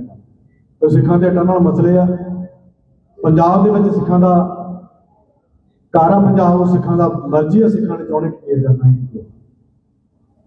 ਭਾਰਤ ਦੇ ਵਿੱਚ ਉਹ ਚਾਹੁੰਦੇ ਆ ਕਿ ਸਿੱਖ ਜੇ ਗੱਲ ਕਰਦੇ ਆ, ਵੱਖਰੀ ਗੱਲ ਕਰਦੇ ਆ। 47 ਤੋਂ ਬਾਅਦ ਹੀ ਵੱਖ-ਵੱਖ ਚੱਲ ਪਿਆ ਸੀਗਾ ਕਿ ਜਰਾਂ ਪੇਸ਼ਾ ਕੌਮ ਆ, ਤੇ ਸਿੱਖ ਉਦੋਂ ਹੀ ਕਹਿ ਰਹੇ ਸੀ ਕਿ ਸਾਡਾ ਅਨੰਦਪੁਰ ਸਾਹਿਬ ਦਾ ਮਤਾ ਉਹ ਮੰਨ ਲਵੋ। ਸੰਜੈਨ ਸਿੰਘ ਕਹਿੰਦੇ 1 ਨੰਬਰ ਦੇ ਦਰਜੇ ਤੇ ਸਾਨੂੰ ਰੱਖੋ। ਅਸੀਂ ਨਹੀਂ ਚਾਹੁੰਦੇ ਕਿ ਵੱਖਰਾ ਰਾਜ ਚਾਹੀਦਾ ਸਾਨੂੰ, ਪਰ ਸਾਨੂੰ 1 ਨੰਬਰ ਦੇ ਦਰਜੇ ਤੇ ਰੱਖੋ, ਬਰਾਬਰ ਦੇ ਸ਼ਹਿਰੀ ਰੱਖੋ। ਔਰ ਉਗਰਾਹਾਂ ਵਰਗੇ ਇਹਨਾਂ ਦੇ ਕਾਲਜ ਚੱਲ ਜਿਹੜੇ ਆ ਸਟੇਟ ਦੇ, ਉਹ ਇਹ ਕਹਿੰਦੇ ਆ ਕਿ ਪੰਜਾਬ ਦੇ ਵਿੱਚ ਪ੍ਰਵਾਸੀ ਨਾ ਭਜਾਓ। ਸਰਕਾਰ ਕਹਿੰਦੀ ਆ ਕਿ ਅਸੀਂ ਕਿਸੇ ਨੂੰ ਕੱਢ ਨਹੀਂ ਸਕਦੇ, ਕੋਈ ਕਾਰੋਬਾਰ ਕੰਮ ਆਇਆ। ਯਾਰ ਜੇ ਪੰਜਾਬ ਦੇ ਵਿੱਚ ਇੱਕ ਸੂਬੇ ਦੇ ਵਿੱਚ ਕੋਈ ਆ ਕੇ ਅਜਿਹੇ ਦੁਸ਼ਕਰਮ ਕਰਦਾ ਤੇ ਤੁਹਾਨੂੰ ਉਹਨਾਂ ਦਾ ਹੇਜ ਆਉਂਦਾ, ਤੇ ਫਿਰ ਸਿੱਖਾਂ ਦੇ ਨਾਲ ਵਜ਼ੀਰਾ ਕਿਉਂ ਹੁੰਦਾ? ਕਹਿੰਦੇ ਆ ਵੀ ਇੱਕ ਬਈ ਇਹ ਨਹੀਂ ਕੀਤਾ ਤੇ ਸਾਰਿਆਂ ਨੂੰ ਦੋਸ਼ ਕਿਉਂ? ਤੇ ਸਿੱਖਾਂ ਦੀ ਨਸਲਕੁਸ਼ੀ ਇਸ ਦੇਸ਼ ਦੇ ਵਿੱਚ ਹੋਈ, ਤੇ 2 ਸਿੰਘਾਂ ਨੇ ਇੰਦਰਾ ਗਾਂਧੀ ਨੂੰ ਸੋਧਿਆ, ਤੇ ਫਿਰ ਉਸ ਤੋਂ ਬਾਅਦ ਸਾਰੀ ਕੌਮ ਨੂੰ ਖਜ਼ਾਨਾ ਕਿਉਂ ਭੁਗਤਣਾ ਪਿਆ? ਜਾਂ ਤਾਂ ਆਪਣੀ ਪੀੜ੍ਹੀ ਥੱਲੇ ਸੋਟਾ ਮਾਰੋ, ਜਾਂ ਬੋਲਣ ਲੱਗੇ ਸੋਚੋ ਕਿ ਤੁਸੀਂ ਗੱਲ ਕੀ ਕਹਿ ਰਹੇ ਹੋ। ਨਾਲੇ ਉਹ ਗੱਲ ਕਰੇ ਜਿਨ੍ਹਾਂ ਦੇਸ਼ ਸਾਡੇ ਨਾਲ ਹਰ ਰੋਜ਼ ਵਧੀਕੀਆਂ ਕਰਦਾ। ਸਾਡੀਆਂ ਛੋਟੀਆਂ ਛੋਟੀਆਂ ਕਾਰਵਾਈਆਂ ਤੇ ਵੱਡੇ ਵੱਡੇ ਪਰਚੇ। ਇਹ ਦੇਸ਼ ਆਪਦੀ ਨੀਤੀ ਤੋਂ ਆਪ ਉਕੜਿਆ ਹੋਇਆ ਦੇਸ਼ ਹੈ। ਬਾਈ ਦੀਪ ਨੇ ਜੋ ਸੰਘਰਸ਼ ਸ਼ੁਰੂ ਕੀਤਾ 25 ਤਰੀਕ ਤੋਂ, ਅਸੀਂ ਉਸ ਦਿਨ ਪਹਿਲੇ ਦਿਨ ਇੱਥੇ ਆਏ ਸੀ। ਬਾਬਾ ਪਰਮਾਨਾ ਜੀ ਚਲੇ ਗਏ, ਅਸੀਂ ਇਕੱਠੇ ਉੱਥੇ ਹਾਜ਼ਰੀ ਭਰੀ। ਉਸ ਤੋਂ ਬਾਅਦ ਲਗਾਤਾਰ ਉਹ ਸਰੀਰ ਉਹਨੇ ਪਿੱਛੇ ਨੂੰ ਮੁੜ ਕੇ ਦੇਖਿਆ। ਇੱਕ ਗੱਲ ਅਣਗਾ ਕੇ ਗਈ ਕਿ ਜੇਕਰ ਕੋਈ ਕਹਿੰਦਾ ਸੰਤ ਜਰਨੈਲ ਸਿੰਘ ਗੱਲ ਨਹੀਂ ਕਰਨੀ, ਚਲੋ ਆਪਾਂ ਅੱਜ ਕਰਦੇ। ਦੂਜੀ ਗੱਲ ਫਿਰ ਜਦੋਂ ਖਾਲਿਸਤਾਨ ਦੇ ਮਸਲੇ ਤੇ ਹੋਈ, ਉਦੋਂ ਖਾਲਿਸਤਾਨ ਦਾ ਨਾਰਾ ਲੱਗਾ ਤੇ ਕੁਝ ਬੰਦਿਆਂ ਨੇ ਨਾਰਾ ਲਾਉਣ ਵਾਲੇ ਮੁੰਡੇ ਨੂੰ ਬੁਲਾਇਆ ਤੇ ਬਾਈ ਕਹਿੰਦਾ ਅਸੀਂ ਕਰਾਂਗੇ ਤੇ ਅੱਜ ਖਾਲਿਸਤਾਨ ਦੀ ਗੱਲ ਕਰਦੇ। ਪਰ ਠੋਕ ਵਜਾ ਕੇ ਕੀਤੀ। ਸਾਨੂੰ ਇੱਥੇ ਜਦੋਂ ਆਪਦੀ ਗੱਲ ਅਸੀਂ ਪੰਜਾਬ ਪੱਖੀ ਆ ਅਨੰਦਪੁਰ ਸਾਹਿਬ ਦੇ ਮਸਲੇ ਦੀ ਗੱਲ ਕਰਦੇ ਹਾਂ, ਫਸਲਾਂ ਦੀ ਗੱਲ ਅਸੀਂ ਕੱਲ ਕਰਨ ਲੱਗੇ ਜਦੋਂ ਮੋਰਚਾ ਆਇਆ। ਉਸ ਤੋਂ ਪਹਿਲਾਂ ਵੀ ਤਾਂ ਇਹੀ ਮੰਗਿਆ ਸੀ। ਉਹ ਸਰਵ ਗਰੁੱਪ ਚ ਸੀਗੀਆਂ, ਕੋਈ ਦੁਕਾਨਦਾਰਾਂ ਵਾਲੇ ਵਿੱਚ ਦੋ ਮਤੇ ਸੀਗੇ, ਕੋਈ ਪੜਾਕੂਆਂ ਵਾਲੇ ਸੀਗੇ, ਪੜ੍ਹਿਆਂ ਵਾਲੇ ਮੁੰਡਿਆਂ ਲਈ, ਤੇ ਕੁਝ ਸਮਾਜਿਕ ਸੀ ਤੇ ਕੁਝ ਪੰਜਾਬ ਦੇ ਸੀਗੇ। ਤੁਹਾਡੇ ਲਈ ਜੇ ਪਵਿੱਤਰ ਸ਼ਹਿਰ ਦੇ ਦਰਜੇ ਦੇਣੇ ਆ ਤਾਂ ਤੁਸੀਂ ਸਾਰੇ ਆਪ ਨਹੀਂ ਬੈਠੇ ਹੋ, ਪਰ ਸਾਡੇ ਕੋਈ ਧਾਮਾਂ ਨਹੀਂ। ਅਸੀਂ ਅਨੰਦਪੁਰ ਸਾਹਿਬ ਦਾ ਮਤਾ ਵੱਡੇ ਰੂਪ ਦੇ ਵਿੱਚ ਮੰਗ ਕੇ ਬੈਠੇ ਸੀ। ਸਾਡੇ ਨਾਲ ਕੀ ਵਾਪਰਿਆ? 84 ਵਾਪਰੀ ਤੇ ਲਗਾਤਾਰ ਕੌਮ ਦੀ ਨਸਲਕੁਸ਼ੀ ਜਿਹੜੀ ਵਾਪਰ ਰਹੀ ਆ, ਉਹ ਆਪਦੇ ਤਰੀਕੇ ਬਦਲ ਕੇ ਰਹੇ। ਸੋ ਜਦੋਂ ਅਸੀਂ ਕਿਸਾਨੀ ਸੰਘਰਸ਼ ਸ਼ੁਰੂ ਕੀਤਾ ਤੇ ਉਹਦੇ ਵਿੱਚ ਕਿਸਾਨੀ ਦੀ MSP ਦੀ ਗੱਲ ਚੱਲੀ, ਤੇ ਚਾਹੇ ਉਹਨਾਂ ਨੇ ਕਾਨੂੰਨ ਲੈ ਕੇ ਆਂਦਾ ਸੀਗਾ ਜਿਹੜਾ ਉਹਦੀ ਗੱਲ ਚੱਲੀ। ਹੁਣ ਵੀ ਆਪਾਂ ਦੇਖਦੇ ਹਾਂ ਜਿਹੜਾ ਬਾਈ ਜੀ ਬੈਠੇ ਆ, ਉਹਨਾਂ ਨੇ ਚਮਕੌਰ ਸਾਹਿਬ ਵਾਲੇ, ਇਹਨਾਂ ਨੇ ਗੱਲ ਚੱਕੀ ਤੇ ਬਹੁਤ ਵੱਡੇ ਪੱਧਰ ਤੇ ਗੱਲ ਚੱਕੀ। ਇਹਨਾਂ ਦੀ ਆਵਾਜ਼ ਪੂਰੇ ਪੰਜਾਬ ਨੇ ਸੁਣੀ। ਚਾਹੇ ਫੈਕਟਰੀਆਂ ਆਉਂਦੀਆਂ ਵੀ ਕੋਈ ਜਿਹਦਾ ਜੀ ਕਰਦਾ, ਪੰਜਾਬ ਇੱਕ ਮੰਡੀ ਆ, ਜੋ ਜੀ ਕਰਦਾ ਫੰਡ ਕਰੇ ਅੱਗੇ ਜਾਵੇ। ਵੀ ਜਦੋਂ ਅਨੰਦਪੁਰ ਸਾਹਿਬ ਦੇ ਮਤੇ ਦੇ ਵਿੱਚ ਇਹ ਗੱਲਾਂ ਲਿਖੀਆਂ ਸੀ, ਉਹ ਬੜੇ ਵੱਡੇ ਦਿਮਾਗ ਦੇ ਨਾਲ ਰੋਸ਼ਨ ਦਿਮਾਗ ਸਰਦਾਰ ਕਪੂਰ ਸਿੰਘ ਜੀ ਉਹਨਾਂ ਨੇ ਬਹੁਤ ਜਨਤਕ ਸਿੱਖਾਂ ਨੇ ਜਿਹੜਾ ਉਹ ਮਤਾ ਲਿਖਿਆ। ਉਹਦੇ ਤੋਂ ਬਾਅਦ ਜਦੋਂ ਸੰਤ ਜਰਨੈਲ ਸਿੰਘ ਨੇ ਕਿਹਾ ਵੀ ਜੇ ਦਰਬਾਰ ਸਾਹਿਬ ਦੇ ਵਿੱਚ ਫੌਜ ਆਉਂਦੀ ਤਾਂ ਖਾਲਸਾ ਦੀ ਨੀਂਹ ਰੱਖੀ ਜਾਊਗੀ, ਤਾਂ ਸੰਘਰਸ਼ ਆਪੇ ਦੇ ਵਿੱਚ ਕਰਵਟ ਲੈਂਦਾ। ਪਰ ਗੱਲ ਇਹ ਹੈ ਕਿ ਆਪਣਾ ਜਦੋਂ ਪੰਜਾਬ ਦੇ ਵਿੱਚ ਗੱਲ ਕਰਦੇ ਆ ਤਾਂ ਉਹ ਕਹਿੰਦੇ ਜੀ ਕਿਸੇ ਨਾਲ ਯਕੀਨੀ ਹੋਣ ਤੇ ਨਹੀਂ, ਤੇ ਜਦੋਂ ਸੂਬੇ ਦੀ ਗੱਲ, ਦੇਸ਼ ਦੀ ਗੱਲ ਕਰਦੇ ਆ ਤਾਂ ਸਿੱਖਾਂ ਨਾਲ ਹੋਈ ਜਾਣ, ਤੁਹਾਡੀ ਕੋਈ ਨਹੀਂ ਸੁਣਦਾ। ਸਾਨੂੰ ਗੱਲ ਲੰਮੀ ਇੱਕ ਨਿਸ਼ਾਨਾ ਲੈ ਕੇ ਤੁਰਨਾ ਪਊਗਾ। ਲੰਮੇ ਟਾਈਮ ਤੋਂ ਤੁਰੇ ਹੋਏ ਆ, ਸਪੀਡ ਸਾਡੀ, ਗਤੀ ਸਾਡੀ ਚਾਹੇ ਘੱਟ ਹੋਊਗੀ, ਪਰ ਹੌਲੀ ਹੌਲੀ ਤੁਰੇ ਜਾਂਦੇ। ਸਿਧਾਂਤਾਂ ਨਾਲ ਸਮਝੌਤਾ ਉਹ ਵੱਡੀ ਦਗਾਬਾਜ਼ੀ ਹੋਊਗੀ ਕੌਮ ਨਾਲ ਜਦੋਂ ਅਸੀਂ ਸਿਧਾਂਤਾਂ ਨਾਲ ਸਮਝੌਤਾ ਕਰਾਂਗੇ। ਤੁਸੀਂ ਆਪਦੀ ਆਰਥਿਕਤਾ ਔਰ ਆਪਦੇ ਹਾਲਾਤ ਦੇਖ ਕੇ ਸਮਝ ਜਾਂਦੇ ਹੋ ਤਾਂ ਇੱਕ ਤੁਹਾਡਾ ਪਰਸਨਲ ਫੈਸਲਾ, ਪਰ ਕੌਮ ਤੇ ਪੰਜਾਬ ਦੇ ਲਈ ਜੇ ਤੁਸੀਂ ਲੜਾਈ ਲੜ ਰਹੇ ਹੋ ਤਾਂ ਉਹ ਤੇ ਤੁਸੀਂ ਕਿਸੇ ਨੂੰ ਮੇਰਾ ਨਹੀਂ ਮਾਰ ਸਕਦੇ। ਦੀਪ ਸਿੱਧੂ ਨੇ ਵਾਰਸ ਪੰਜਾਬ ਦੀ ਜਥੇਬੰਦੀ ਦਾ ਅੱਜ ਦੇ ਦਿਨ ਜਦੋਂ ਚੰਡੀਗੜ੍ਹ ਪ੍ਰੈਸ ਕਾਨਫਰੰਸ ਬੁਲਾ ਕੇ ਕੀਤਾ, ਉਸ ਦਿਨ ਤੋਂ ਅਸੀਂ ਜਥੇਬੰਦੀ ਦੇ ਨਾਲ ਜਿੰਨੀ ਸੇਵਾ ਬਣਦੀ ਸੀ ਕਰ ਰਹੇ। ਪਰ ਅਚਾਨਕ ਜੋ ਸਾਡੇ ਨਾਲ ਵਰਤਾਰਾ ਵਾਪਰਿਆ ਕਿ 22 ਦੀਪ ਸਾਡੇ ਵਿੱਚੋਂ ਚਲਾ ਗਿਆ, ਇਲੈਕਸ਼ਨ ਦੇ ਦਿਨ ਸੀਗੇ, ਤਾਂ ਉਹ ਦਿਨ ਭੁਲਾਇਆ ਨਹੀਂ ਜਾ ਸਕਦਾ। ਸਾਡੇ ਵਿੱਚੋਂ ਅਜਿਹਾ, ਕਿਉਂਕਿ ਉਹਨਾਂ ਬਾਰੇ ਗੱਲ ਕਰਨੀ, ਦੀਪ ਦੇ ਬਾਰੇ ਗੱਲ ਕਰਦੀ ਕਿ ਇੰਨੀ ਗੱਲ ਉਹਦੇ ਗੁਣ ਗਨਾਉਣ ਲੱਗ ਜਾਂਦੇ ਤਾਂ ਦੀਪ ਨੂੰ ਛੋਟਾ ਕਰਨਾ, ਉਹ ਦੀਪ ਦੇ ਬਾਰੇ 'ਚ ਬੋਲਿਆ ਨਹੀਂ ਜਾ ਸਕਦਾ। ਸੋ ਉਹ ਜਥੇਬੰਦੀ ਨੂੰ ਅੱਗੇ ਲੈ ਕੇ ਜਾਣ ਦੇ ਲਈ ਬਾਈ ਮਨਦੀਪ ਸਿੰਘ ਹੋਰਾਂ ਨੇ ਕੋਈ ਪ੍ਰੋਗਰਾਮ ਜੋ ਵੀ ਲਿਖਿਆ, ਸਾਰੀ ਕਮੇਟੀ ਵੱਲੋਂ ਉਸ ਪ੍ਰੋਗਰਾਮ ਦੇ ਵਿੱਚ ਅਸੀਂ ਜਿੰਨਾ ਯੋਗਦਾਨ ਬਣਦਾ ਹੋਇਆ ਅਸੀਂ ਪਾਵਾਂਗੇ। ਤੇ ਅਸੀਂ ਬੇਨਤੀ ਕਰਦਾ, ਮੈਂ ਮੇਰੀ ਨਿੱਜੀ ਬੇਨਤੀ ਹੈ, ਚਾਹੇ ਆਪਾਂ ਘੱਟ ਤੁਰੀਏ ਪਰ ਤੁਰਨਾ ਪਾਉਣਾ ਕਿ ਕੱਲ ਨੂੰ ਆਪਾਂ ਆਪਦੇ ਆਪ ਨੂੰ ਦੋਸ਼ ਨਾ ਦਈਏ। ਇੱਥੇ ਕੀ ਹੁੰਦਾ ਕਿ ਤੁਹਾਨੂੰ ਗੱਲ ਤੋਂ ਥਕਾਉਣ ਦੇ ਲਈ ਤਰ੍ਹਾਂ ਤਰ੍ਹਾਂ ਦੇ ਰਾਹ ਦੇ ਵਿੱਚ ਰੋੜੇ ਉਹ ਸਾਡੇ ਵਾਲਿਆਂ ਨੂੰ ਬਣਾਏ ਜਾਂਦੇ ਆ, ਸਾਡੇ ਆਪਦੇ ਨੂੰ ਬਣਾਏ ਜਾਂਦੇ। ਸੋ ਮੈਂ ਅਪੀਲ ਇਸ ਕਰਕੇ ਕਰਦਾ ਕਿਉਂਕਿ ਅਸੀਂ ਦਹਾਕੇ ਤੋਂ 1.5 ਦਹਾਕੇ ਤੋਂ ਛੋਟੀ ਉਮਰ 'ਚ ਮੈਂ 5-6 ਵਾਰੀ ਜੇਲ੍ਹ 'ਚ ਆਇਆ ਤੇ ਮੈਨੂੰ ਪਤਾ ਵੀ ਥਕਾਉਣ ਦੇ ਲਈ ਸਾਡੇ ਆਪਦਿਆਂ ਨੇ ਮੈਨੂੰ ਜੇ ਪਾਪੜ ਵੇਲੇ ਇਸ ਪਿਛਲੇ 2 ਸਾਲ 2022 ਤੋਂ ਲੈ ਕੇ 25 ਤੱਕ ਆਪਣੇ ਬੰਦਿਆਂ ਦਾ, ਪੰਥਕ ਬੰਦਿਆਂ ਦਾ, ਬਾਣਿਆਂ ਵਾਲਿਆਂ ਬੰਦਿਆਂ ਦਾ ਚਿਹਰਾ ਜਦੋਂ ਆਪਣੇ ਫੇਸ ਕਰਕੇ ਵੇਖਿਆ, ਥਾਣੇ ਦਰਬਾਰੇ ਬਹਿ ਕੇ ਵੇਖਿਆ, ਉਹ ਬੰਦਿਆਂ ਦੇ ਜਿਹੜੇ ਚਿਹਰੇ ਜਦ ਮੈਂ ਇੱਥੇ ਬੋਲਦਾ ਹਾਂ ਤੇ ਮੈਨੂੰ ਬਾਹਰ ਆਉਣਾ ਹੁੰਦਾ। ਅਜਿਹੇ ਹਾਲਾਤ ਜਦੋਂ ਕੌਮ ਦੇ ਬੰਦੇ ਨਾ ਉਹਦੇ ਸਾਡੇ ਕੌਮ ਦੇ ਨੌਜਵਾਨ ਦੇਸ਼ ਨਾਲ ਫੇਸ ਕਰਦੇ ਆ ਤਾਂ ਫਿਰ ਬਹੁਤ ਨਮੋਸ਼ੀ ਦਾ ਸਾਹਮਣਾ ਕਰਨਾ। ਆਪਾਂ ਉਨੀ ਗੱਲ ਕਰਕੇ ਔਰ ਅਜਿਹਾ ਪ੍ਰੋਗਰਾਮ ਲਿਖ ਕੇ ਚੱਲੀਏ ਕਿ ਕੱਲ ਨੂੰ ਸਾਡਾ ਨੌਜਵਾਨ ਕੋਈ ਪਿੱਛੇ ਖੜ ਕੇ ਦੇਖਦਾ ਨਾ ਹੋਵੇ ਮੁੜ ਕੇ ਕੀ ਹੁੰਦਾ। ਸੋ ਇੰਨੀਆਂ ਗੱਲਾਂ ਕਰਦਾ ਹੋਇਆ ਖਮਾ ਜਾਚੀਆਂ ਵੱਧ ਕਰਦੀ ਮਾਫੀ। ਵਾਹਿਗੁਰੂ ਜੀ ਕਾ ਖਾਲਸਾ, ਵਾਹਿਗੁਰੂ ਜੀ ਕੀ ਫਤਿਹ। ਜੀ ਸਿੱਧੂ ਦੇ ਨਾਲ ਸਾਥ ਦਿੱਤਾ ਬਿਕਰਮਜੀਤ ਸਿੰਘ ਖਾਲਸਾ, ਪ੍ਰਧਾਨ ਪੰਥਕ ਅਕਾਲੀ ਲਹਿਰ ਜ਼ਿਲ੍ਹਾ ਸ੍ਰੀ ਮੁਕਤਸਰ ਸਾਹਿਬ ਤੋਂ, ਬਾਪੂ ਗੁਲਜ਼ਾਰ ਸਿੰਘ ਫਿਰੋਜ਼ਪੁਰ, ਰਾਜਾ ਸਿੰਘ ਬਾਦੀਆਂ, ਗੁਰਤੇਜ ਸਿੰਘ ਬਾਦੀਆਂ, ਕਿਰਪਾਲ ਸਿੰਘ ਬਾਦੀਆਂ, ਧਰਮੀ ਫੌਜੀ, ਇਹ ਸਾਰੇ ਆਪਣੇ ਜੱਥੇ ਸਿਰ ਪਹੁੰਚੇ ਨੇ। ਹੁਣ ਮੈਂ ਅਗਲੀ ਬੇਨਤੀ ਕਰਦਾ ਸਰਦਾਰ ਨਰਿੰਦਰ ਸਿੰਘ ਪਿੰਡਰ ਜੀ ਨੂੰ ਸਿਰਫ 2 ਮਿੰਟ ਲਈ ਸੰਗਤਾਂ ਨਾਲ ਫਤਿਹ ਸਾਂਝੀ ਕਰਨੀ ਆ, ਸਮੇਂ ਨੂੰ ਧਿਆਨ ਦੇ ਵਿੱਚ ਰੱਖਣਾ ਜੀ।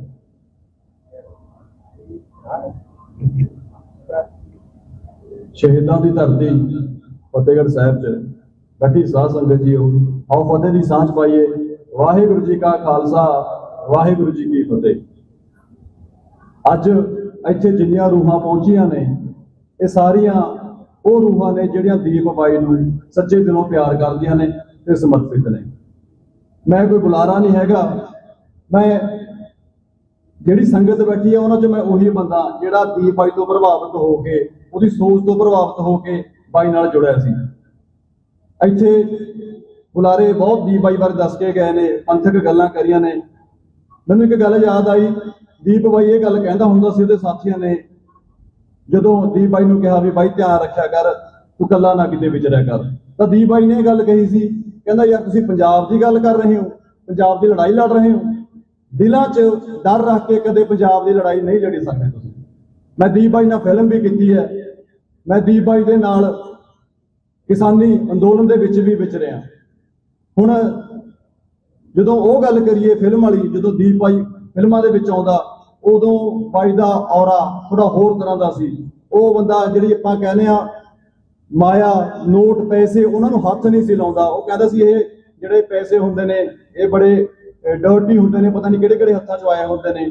ਬਾਈ ਕਿਸੇ ਨਾਲ ਚੱਜ ਨਾਲ ਉਹ ਹੱਥ ਵੀ ਨਹੀਂ ਸੀ ਬੁਲਾਉਂਦਾ। ਪਰ ਤੁਸੀਂ ਦੇਖੋ ਜਿਵੇਂ ਬਾਈ ਕਲਾ ਦੀ ਗੱਲ ਕਰਦਾ ਸੀ ਵੀ ਕਲਾ ਕਿੰਝ ਵਾਪਰਦੀ ਹੈ, ਤੇ ਉਹ ਬਾਈ ਇਹ ਚੀਜ਼ਾਂ ਤੋਂ ਉੱਪਰ ਉੱਠ ਕੇ ਆ ਕੇ ਸੰਗਤ 'ਚ ਬਹਿ ਜਾਂਦਾ, ਲੋਕਾਂ ਦੇ ਵਿੱਚ ਬਹਿ ਜਾਂਦਾ ਆ ਕੇ, ਤੇ ਪੰਜਾਬ ਦੀ ਗੱਲ ਕਰਦਾ, ਨਸਲਾਂ ਦੀ ਗੱਲ ਕਰਦਾ, ਫਸਲਾਂ ਦੀ ਗੱਲ ਕਰਦਾ। ਉਦੋਂ ਮੈਨੂੰ ਯਾਦ ਆ ਜਦੋਂ ਅਸੀਂ ਅੰਦੋਲਨ ਦੇ ਵਿੱਚ ਵਿਚਰ ਰਹੇ ਸੀ, ਮੇਰੇ ਨਾਲ ਸਾਡੀ ਟਰਾਲੀ ਦੇ ਵਿੱਚ ਇੱਕ ਕਾਮਰੇਡ ਹੁੰਦਾ ਸੀ। ਉਹ ਮੈਂ ਬਾਈ ਨੂੰ ਪੁੱਛਿਆ ਕਾਮਰੇਡ ਨੂੰ ਵੀ ਬਾਈ ਤੇਰੇ, ਜਿਵੇਂ ਆਪਾਂ ਨੂੰ ਪਤਾ ਵੀ ਸਾਰਾ ਕਾਮਰੇਡ ਲਾਣਾ ਦੀਪ ਬਾਈ ਦੇ ਖਿਲਾਫ ਹੀ ਭੁਗਤਦਾ ਰਿਹਾ, ਉਹ ਬੰਦੇ ਨੇ ਅੱਜ ਤੱਕ ਕਦੇ ਵੀ ਇਹਨਾਂ ਦੇ ਖਿਲਾਫ ਕਦੇ ਇੱਕ ਸ਼ਬਦ ਵੀ ਨਹੀਂ ਬੋਲਿਆ, ਕਦੇ ਕਿਸੇ ਨੂੰ ਵਿਰੋਧ ਦੀ ਬੈਠਕ ਕਮੈਂਟ ਨਹੀਂ ਕੀਤਾ। ਪਰ ਇਹਨਾਂ ਨੇ ਪੂਰਾ ਅੱਡੀ ਚੋਟੀ ਦਾ ਜ਼ੋਰ ਲਾ ਕੇ ਰੱਖਿਆ ਬਾਈ ਦੀ ਕਿਰਦਾਰ ਖੁਸ਼ੀ ਕਰਨ 'ਚ।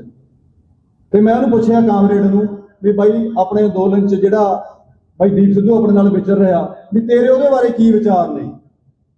ਉਹ ਮੈਨੂੰ ਜਵਾਬ ਦੇ ਰਿਹਾ, ਕਿਉਂ? ਕਹਿੰਦਾ ਕੌਣ ਦੀਪ ਸਿੱਧੂ? ਮਹਾ ਬਾਈ ਦੀਪ ਸਿੱਧੂ ਜਿਹੜਾ ਆਪਣਾ ਜ਼ੋਰਾ ਫਿਲਮ ਵਾਲਾ, ਹਾਲਾਂਕਿ ਉਹ ਕਾਮਰੇਡ ਦੀ ਫਿਲਮਾਂ ਨਾਲ ਰਿਲੇਟਡ ਸੀ, ਠੀਕ ਹੈ। ਕਹਿੰਦਾ ਯਾਰ ਮੈਨੂੰ ਨਹੀਂ ਪਤਾ ਕੌਣ ਦੀਪ ਸਿੱਧੂ, ਕਿਹੜੇ ਦੀਪ ਸਿੱਧੂ ਦੀ ਗੱਲ ਕਰ ਰਹੇ ਆ। ਸੋ ਮੈਨੂੰ ਇਹ ਬੜੀ ਹੈਰਾਨੀ ਹੋਈ ਉਹਦੇ ਮੂੰਹੋਂ ਸੁਣ ਕੇ ਵੀ ਯਾਰ ਵੀ ਕਿੰਨਾ ਇਹਨਾਂ ਦੇ ਅੰਦਰ ਮਨਾ ਮੂੰਹੀ ਜ਼ਹਿਰ ਭਰਿਆ ਹੋਇਆ। ਇਹ ਬੰਦੇ ਉਹਦਾ ਨਾਂ ਸੁਣਨ ਨੂੰ ਵੀ ਰਾਜੀ ਨਹੀਂ ਹੈਗੇ। ਬੜੇ ਨੈਰੇਟਿਵ ਸਿਰਜੇ। 26 ਜਨਵਰੀ ਵਾਲੀ ਘਟਨਾ ਜਦੋਂ ਹੁੰਦੀ ਹੈ, ਲਾਲ ਕਿਲੇ ਤੇ ਜਦੋਂ ਕੇਸਰੀ ਨਿਸ਼ਾਨ ਝੁਲਾਇਆ ਜਾਂਦਾ, ਤਾਂ ਦੀਪ ਬਾਈ ਕਹਿੰਦਾ ਵੀ ਇਹ ਆਪਣੇ ਦਰਬਾਰ ਸਾਹਿਬ ਤੇ ਤਿਰੰਗਾ ਝੁਲਾ ਕੇ ਸੀ, ਉਹਦਾ ਬਦਲਾ ਵੀ ਲੈਣਾ ਸੀ। ਸੋ ਇੱਕ ਚੜ੍ਹਦੀ ਕਲਾ ਦਾ ਪ੍ਰਤੀਕ ਸੀ ਜਿਹੜਾ ਬਾਈ ਨੇ ਉੱਥੇ ਝੰਡਾ ਲਹਿਰਾਇਆ। ਉਹ ਕਾਮਰੇਡਾਂ ਨੇ ਫਿਰ ਉਦੋਂ ਭੰਡਿਆ, ਉਹਨੂੰ ਬਦਨਾਮ ਕਿਹਾ, ਬਦਨਾਮ ਕੀਤਾ, ਗਦਾਰ ਕਿਹਾ ਗਿਆ। ਤੇ ਜਦੋਂ ਦੀਪ ਬਾਈ ਦਾ ਐਕਸੀਡੈਂਟ ਹੋ ਜਾਂਦਾ ਜਾਂ ਕਰਵਾ ਦਿੱਤਾ ਜਾਂਦਾ, ਤੁਸੀਂ ਮੰਨੋਗੇ ਉਹ ਕਾਮਰੇਡ ਮੈਨੂੰ ਫੋਨ ਕਰਕੇ ਮੇਰੇ ਨਾਲ ਫੋਨ ਤੇ ਉੱਚੀ ਉੱਚੀ ਰੋਂਦਾ। ਕਿਹੜੀ ਰੂਹ ਸੀ ਉਹ ਦੀਪ? ਕੌਣ ਸੀ? ਕਿੱਥੋਂ ਆਇਆ ਸੀ? ਜਿਹਦੇ ਦੁਸ਼ਮਣ ਵੀ ਬਾਈ ਦੇਖੋ ਰੋ ਰਹੇ ਨੇ, ਜਿਹੜੇ ਨੂੰ ਭੰਡਦੇ ਰਹੇ ਨੇ, ਉਹਦੀ ਬੁਰਾਈ ਕਰਦੇ ਰਹੇ ਨੇ। ਉਹ ਜਿਸ ਦਿਨ ਉਹ ਜਹਾਨੋਂ ਤੁਰ ਜਾਂਦਾ, ਉਹਨੂੰ ਉਹ ਬੰਦਾ ਮੈਨੂੰ ਫੋਨ ਕਰਕੇ ਉੱਚੀ ਉੱਚੀ ਰੋਇਆ। ਸੋ ਗੱਲ ਉਹੀ ਹੈ ਜੀ, ਦੀਪ ਬਾਈ ਕਿਤੇ ਨਹੀਂ ਗਿਆ। ਉਹਦੇ ਜਿਹੜੇ ਤਰਕ ਸੀ, ਉਹਦੇ ਵਿਚਾਰ ਸੀ, ਜਾਂ ਜਿਹੜੀਆਂ ਉਹ ਪੋਲੀਟੀਕਲ ਅਵੇਅਰਨੈਸ ਸਾਡੇ ਚ ਪਾ ਗਿਆ, ਜਾਂ ਜਿੰਨੀ ਚਿਣ ਗੁਰੇ ਲਾ ਗਿਆ। ਸੋ ਮੈਨੂੰ ਲੱਗਦਾ ਆਪਾਂ ਨੂੰ ਉਹ ਜਿਹੜੀ ਲੋਹ ਹੈ, ਉਹ ਜਿਹੜਾ ਦੀਵਾ ਬਾਈ ਬਾਲ ਗਿਆ, ਉਹ ਆਪਾਂ ਨੂੰ ਬਣਦਾ ਰੱਖਣਾ ਆਪਣਾ ਫਰਜ਼ ਵੀ ਬਣਦਾ। ਜੇ ਆਪਾਂ ਇਸ ਮਿੱਟੀ ਪ੍ਰਤੀ ਆਪਾਂ ਇੱਥੇ ਜਾਏ, ਆਪਾਂ ਆਪਣੇ ਨਾਂ ਦੇ ਨਾਲ ਸਿੰਘ ਲਾਉਨੇ ਆ, ਅਸੀਂ ਕਹਿੰਦੇ ਆ ਵੀ ਅਸੀਂ ਗੁਰੂ ਮਹਾਰਾਜ ਨੂੰ ਮੰਨਦੇ ਆ, ਤਾਂ ਜਿਹੜੇ ਬੰਦੇ ਸਾਡੇ ਲਈ ਆਪਣਾ ਆਪਾ ਵਾਰ ਗਏ, ਆਪਣਾ ਖੂਨ ਡੋਲ ਗਏ, ਤਾਂ ਆਪਣਾ ਫਰਜ਼ ਬਣਦਾ ਆਪਾਂ ਉਹਨਾਂ ਦੀ ਪੈਰਵਾਈ ਕਰੀਏ। ਬਾਈ ਦੀਪ ਸਿੱਧੂ ਦੀ ਸਥਾਪਿਤ ਕੀਤੀ ਗਈ ਜਥੇਬੰਦੀ ਵਾਰਿਸ ਪੰਜਾਬ ਦੇ, ਇਹਦੇ ਪਿੱਛੇ ਵੀ, ਇਹ ਨਾਮ ਰੱਖਣ ਦੇ ਪਿੱਛੇ ਵੀ ਜੇ ਤੁਸੀਂ ਸਮਝੋ, ਬੜੀ ਬਾਈ ਡੀਪ ਗੱਲ ਕਰਕੇ ਗਿਆ ਕਿ ਇੱਥੇ ਜਿਹੜਾ ਦਾਵਾ ਹੈ ਉਹ ਇਹਨਾਂ ਵਾਰਸਾਂ ਦਾ ਦਾਵਾ ਜਿਹੜੇ ਇਸ ਧਰਤੀ ਤੇ ਜੰਮੇ ਨੇ, ਇੱਥੋਂ ਦੇ ਜਾਏ ਨੇ, ਨਾ ਕਿ ਯੂਪੀ ਬਿਹਾਰ ਦੇ ਜਾਂ ਜਮਨਾ ਪਾਰ ਵਾਲੇ ਆ ਕੇ ਇੱਥੇ ਦੇ ਸਾਡੇ ਸਿਰਾਂ ਤੇ ਬੈਠਣ ਆ ਕੇ। ਉਹਨਾਂ ਨੂੰ ਅਸੀਂ ਰਾਜ ਭਾਗ ਦੇ ਕੇ ਆਪਣੇ ਸਿਰਾਂ ਤੇ ਬਿਠਾ ਤਾਂ ਲੈਨੇ ਆ, ਪਰ ਦੇਖੋ ਸਾਡੇ ਨਾਲ ਕੀ ਕਰਦੇ ਨੇ, ਕਿਵੇਂ ਸਾਨੂੰ ਕੋਹ ਮਾਰਦੇ ਨੇ। ਜਿਹੜੀ ਸਮੇਂ ਦੀ ਘਾਟ ਹੈ ਜੀ, ਮੈਂ ਬਸ ਇੱਕ ਆਖਰੀ ਗੱਲ ਕਹਿ ਕੇ ਹੀ ਗੱਲ ਖਤਮ ਕਰਨੀ ਚਾਹੂੰਗਾ।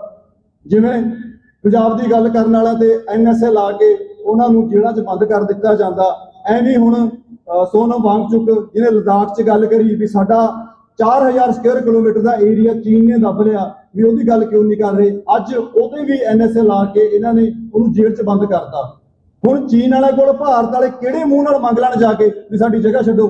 ਜਗ੍ਹਾ ਤਾਂ ਆਪਣੀ ਆ, ਉਹ ਖਾਲਸੇ ਰਾਜ ਦੀ ਆ, ਉਹ ਇਹਨਾਂ ਵਾਰਸਾਂ ਦੀ ਜਗ੍ਹਾ। ਉਹ ਤਾਂ ਇਹ ਦਾਵਾ ਕਰਨਗੇ ਉਦੋਂ ਉਹ ਜਗ੍ਹਾ ਮਿਲੂਗੀ। ਸੋ ਸਾਨੂੰ ਆਪਣੀ ਮਿੱਟੀ ਲਈ, ਆਪਣੀ ਧਰਤੀ ਲਈ ਸਾਨੂੰ ਲੜਨਾ ਪੈਣਾ ਜੀ। ਸੋ ਸਾਨੂੰ ਮੈਦਾਨ ਦੇ ਵਿੱਚ ਆਉਣਾ ਪੈਣਾ ਤੇ ਇਕਜੁੱਟ ਹੋ ਕੇ ਖੜਨਾ ਪੈਣਾ। ਜਿਵੇਂ ਮੇਰੇ ਤੋਂ ਪਹਿਲਾਂ ਬਾਈ ਬੋਲ ਕੇ ਗਏ ਨੇ ਵੀ ਜਿਹੜੇ ਇਸ ਰਾਹ ਤੇ ਤੁਰਦੇ ਨੇ ਉਹਨਾਂ ਦੀ ਪੈਰਵਾਈ ਵੀ ਆਪਾਂ ਸਭ ਨੂੰ ਕਰਨੀ ਪੈਣੀ ਆ, ਇਕਜੁੱਟ ਹੋ ਕੇ ਚੱਲਣਾ ਪੈਣਾ।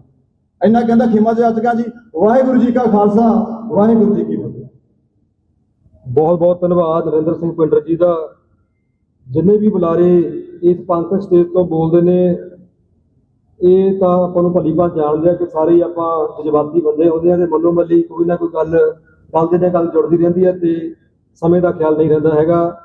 ਬਿਲਕੁਲ ਸਹੀ ਗੱਲ ਹੈ ਇਹਨਾਂ ਦੀ ਕਿ ਸਾਡੀ ਉਮਰ ਦੇ ਬੰਦਿਆਂ ਨੂੰ ਜਿਹਨਾਂ ਨੂੰ ਨਹੀਂ ਪਤਾ ਸੀ ਕਿ ਕਾਮਰੇਡ ਹੁੰਦੇ ਕੌਣ ਆ, ਸਿਰਫ ਉਹਨਾਂ ਦੀਆਂ ਗੱਲਾਂ ਸੁਣੀਆਂ ਸੀ ਜਾਂ ਕਿਤਾਬਾਂ 'ਚ ਪੜ੍ਹਿਆ ਸੀ, ਉਹਨਾਂ ਨੇ ਦਿੱਲੀ ਵਾਲੇ ਧਰਨੇ ਦੇ ਵਿੱਚ ਪ੍ਰਤੱਖ ਦੇਖ ਲਿਆ ਕਿ ਇਹ ਕੀ ਚੀਜ਼ ਹੁੰਦੇ ਆ।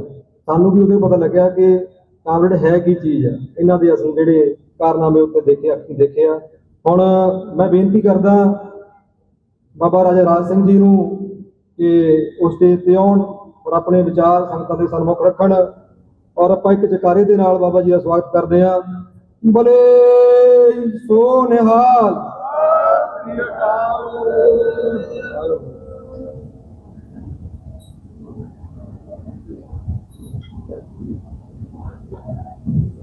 ਧੰਨ ਸਾਹਿਬ ਸ੍ਰੀ ਗੁਰੂ ਗ੍ਰੰਥ ਸਾਹਿਬ ਮਹਾਰਾਜ ਜੀਆਂ ਦੀ ਨਿੱਘੀ ਗੋਦ ਦੇ ਵਿੱਚ ਬੈਠ ਕੇ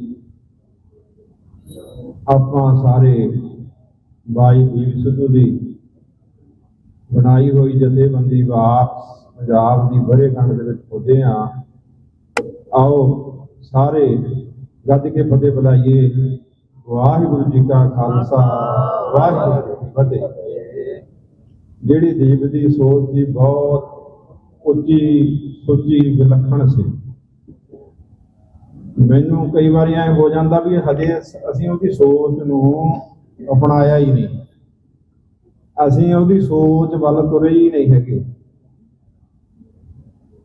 ਗਰਾਹੇ ਦੇ ਵਿੱਚ ਇੱਕ ਦਿਨ ਅਸੀਂ ਇਕੱਠੇ ਹੋਏ, ਉਸ ਵੇਲੇ ਇਲੈਕਸ਼ਨ ਦਾ ਐਲਾਨ ਹੋ ਚੁੱਕਿਆ ਸੀ। ਕਾਮਰੇਡ ਲਾਣੇ ਨੇ ਵੀ ਕਹਿਤਾ ਵੀ ਅਸੀਂ ਇਲੈਕਸ਼ਨਾਂ ਲੜਨੀਆਂ ਨੇ। ਖੜ ਕੇ ਗਰਾਹੇ ਦੇ ਵਿੱਚ ਉਹ ਗੱਡੀ ਜਿਹੜੀ ਦਾ ਐਕਸੀਡੈਂਟ ਹੋਇਆ, ਜੋ ਕਰਵਾਇਆ ਗਿਆ ਸਰਕਾਰ ਵੱਲੋਂ, ਉਹਦੇ ਵਿੱਚ ਹੀ ਬੈਠੇ ਸੀ ਇੱਕ ਮੈਂ ਤੇ ਇੱਕ ਦੀਪ। ਮੈਂ ਭਾਈ ਦੀਪ ਨੂੰ ਕਿਹਾ ਵੀ ਆਪਾਂ ਤੁਸੀਂ ਇਲੈਕਸ਼ਨ ਲੜੋ। ਉਹਨੇ ਕਿਹਾ ਵੀ ਬਾਬਾ ਜੀ ਇਲੈਕਸ਼ਨ ਤਾਂ ਲਈਏ ਲੜ, ਆਪਾਂ ਜਿੱਤਦੇ ਨਹੀਂ ਹੈਗੇ ਐਤਕੀ, ਕਿਉਂਕਿ ਮੇਰੇ ਨਾਲ ਫੋਟੋਆਂ ਖਿਚਵਾਉਣ ਵਾਲੇ ਬਹੁਤ ਨੇ, ਤੁਹਾਡੇ ਨਾਲ ਵੀ ਫੋਟੋ ਖਿਚਵਾਉਣ ਵਾਲੇ ਬਹੁਤ ਨੇ।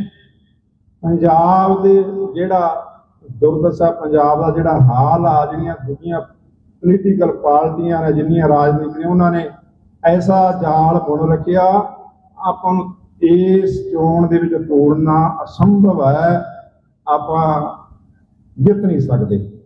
ਤੇ ਨਾਲ ਹੀ ਉਹਨੇ ਕਿਹਾ ਵੀ ਆ ਹੁਣ ਸਾਰੇ ਖੜੇ ਨੇ ਨਾ ਕਿਸਾਨ ਆਗੂ, ਇਹਨਾਂ ਦੀਆਂ ਜ਼ਮਾਨਤਾਂ ਜ਼ਬਤ ਹੋਣਗੀਆਂ, ਜਿੱਤੇ ਵੀ ਨਹੀਂ ਹੋ ਗਈਆਂ ਜ਼ਮਾਨਤਾਂ ਜ਼ਬਤ। ਉਹਦੀ ਗੱਲ ਝੂਠੀ ਨਹੀਂ। ਉਹਨੇ ਕਿਹਾ ਸੀ ਵੀ ਆਪਾਂ 2027 ਦੇ ਵਿੱਚ ਇੱਕ ਗਰਾਊਂਡ ਤਿਆਰ ਕਰਾਂਗੇ, ਇਲੈਕਸ਼ਨ ਲੜੀ ਜਾਊਗੀ, ਸਰਕਾਰ ਬਣਾਵਾਂਗੇ, ਜਿੱਤਾਂਗੇ। ਇਹ ਹੁਣ ਸਮਾਂ ਆ ਰਿਹਾ। ਤੇ ਬਾਈ ਦੀਪ ਸਿੱਧੂ ਨੇ ਇੱਕ ਗੱਲ ਹੋਰ ਕਹੀ ਸੀ, ਬਾਬਾ ਜੀ ਆਪਾਂ ਉਦੋਂ ਪਹਿਲਾਂ ਇੱਕ ਪੰਥਕ ਪਲੇਟਫਾਰਮ ਤਿਆਰ ਕਰਨਾ, ਜਿਹਦੇ ਵਿੱਚ ਸਾਰੀਆਂ ਜਿਹੜੀਆਂ ਪੰਥ ਦੀਆਂ ਜਥੇਬੰਦੀਆਂ ਨੇ ਆਪਾਂ ਇਕੱਤਰ ਕਰਨੀਆਂ ਨੇ। ਮੈਂ ਕਿਹਾ ਦੀਪ ਸਿੰਘ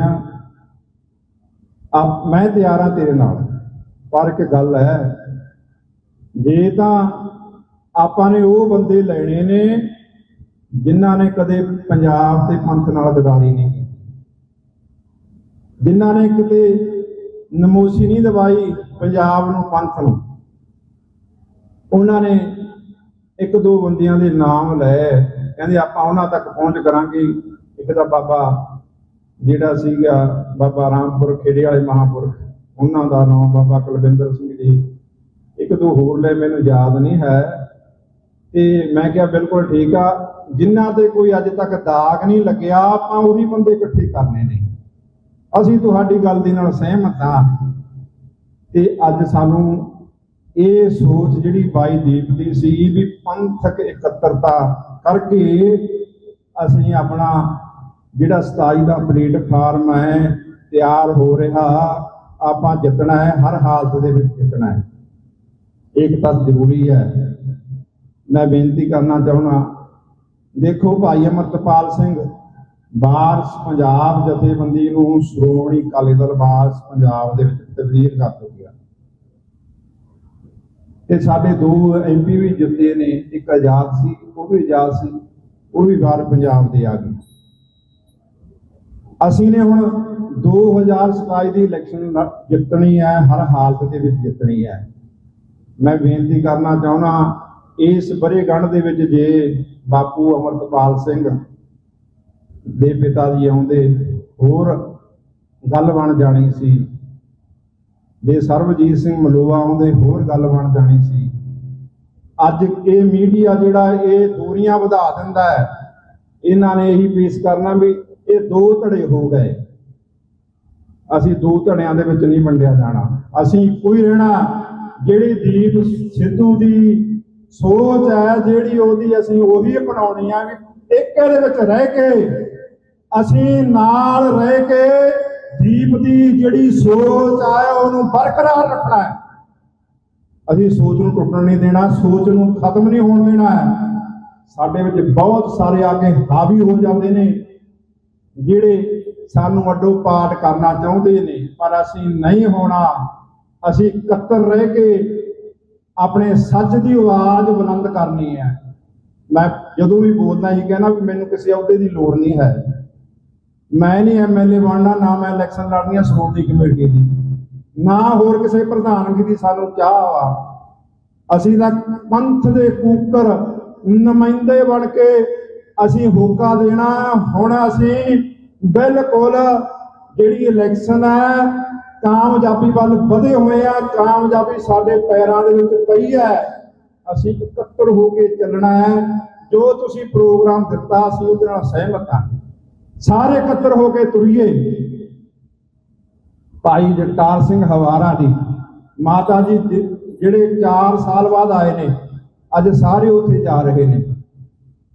ਤੇ ਬੰਦੀ ਸਿੰਘਾਂ ਦੀ ਰਿਹਾਈ ਦੇ ਮੁੱਦੇ ਨੂੰ ਲੈ ਕੇ ਦੀਪ ਸਿੱਧੂ ਦੀ ਸੋਚ ਨੂੰ ਲੈ ਕੇ ਇੱਕ ਐਸਾ ਪ੍ਰੋਗਰਾਮ ਇਕੱਤਰ ਹੋ ਕੇ ਤੁਰੀਏ ਜਿਹਦੇ ਨਾਲ ਜਿਹੜੇ ਪੰਜਾਬ ਨੂੰ ਬਰਬਾਦ ਕੀਤਾ ਜਿਨ੍ਹਾਂ ਨੇ,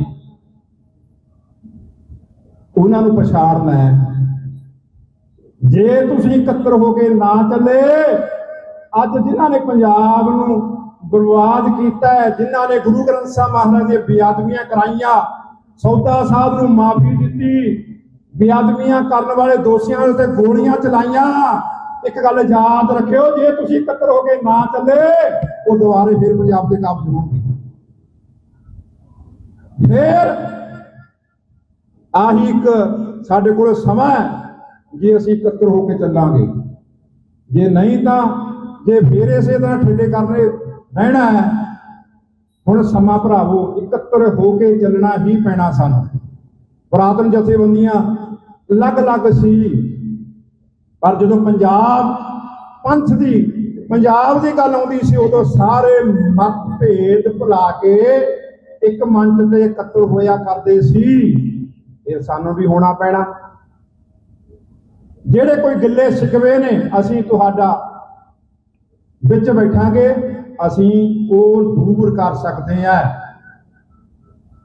ਇਹ ਜਿਹੜੀ ਜਥੇਬੰਦੀ ਹੈ ਕਿਸੇ ਇੱਕ ਪਰਿਵਾਰ ਦੀ ਨਹੀਂ, ਇਹ ਜਥੇਬੰਦੀ ਕਿਸੇ ਇੱਕ ਟੱਬਰ ਦੀ ਨਹੀਂ, ਕਿਸੇ ਵਿਸ਼ੇਸ਼ ਵਿਅਕਤੀ ਦੀ ਨਹੀਂ, ਇਹ ਪੰਥ ਦੀ ਜਥੇਬੰਦੀ ਹੈ, ਵਾਰਸ ਪੰਜਾਬ ਦੇ।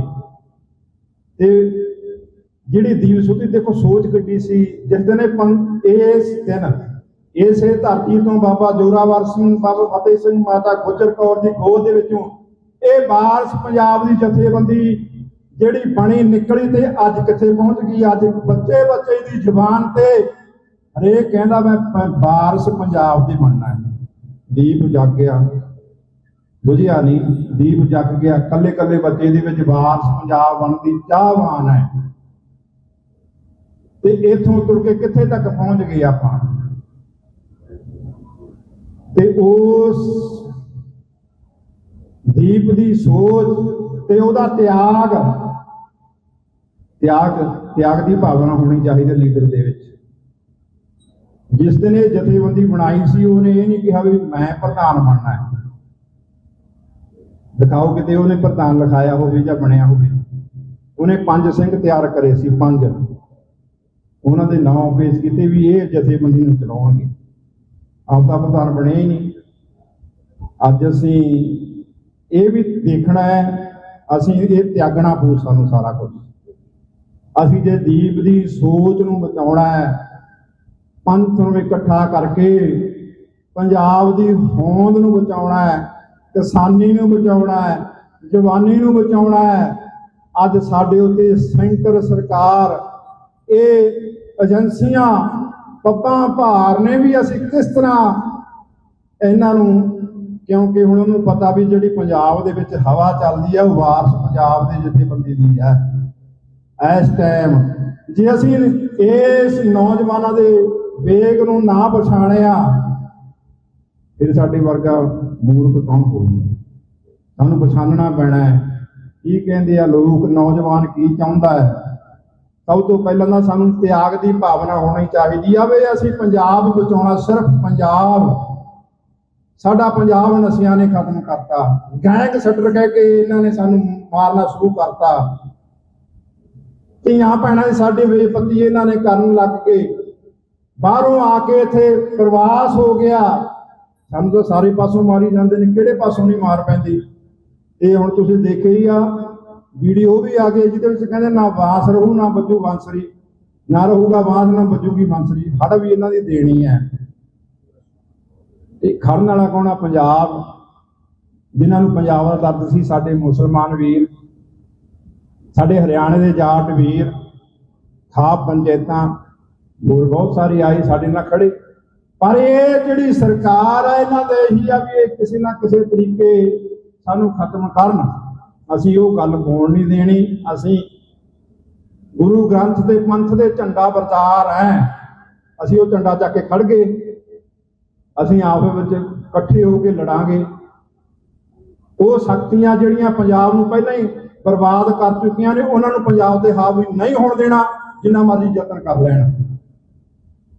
ਇਹ ਤੁਹਾਡੇ ਏਕਤਾ ਦੇ ਨਾਲ ਸੰਭਵ ਹੈ। ਪੰਜਾਬ ਦੇ ਬਹੁਤ ਪੰਥ ਦਰਦੀ ਬੈਠੇ ਨੇ ਜਿਨ੍ਹਾਂ ਦੇ ਮਨਾਂ ਦੇ ਵਿੱਚ ਦਰਦ ਹੈ।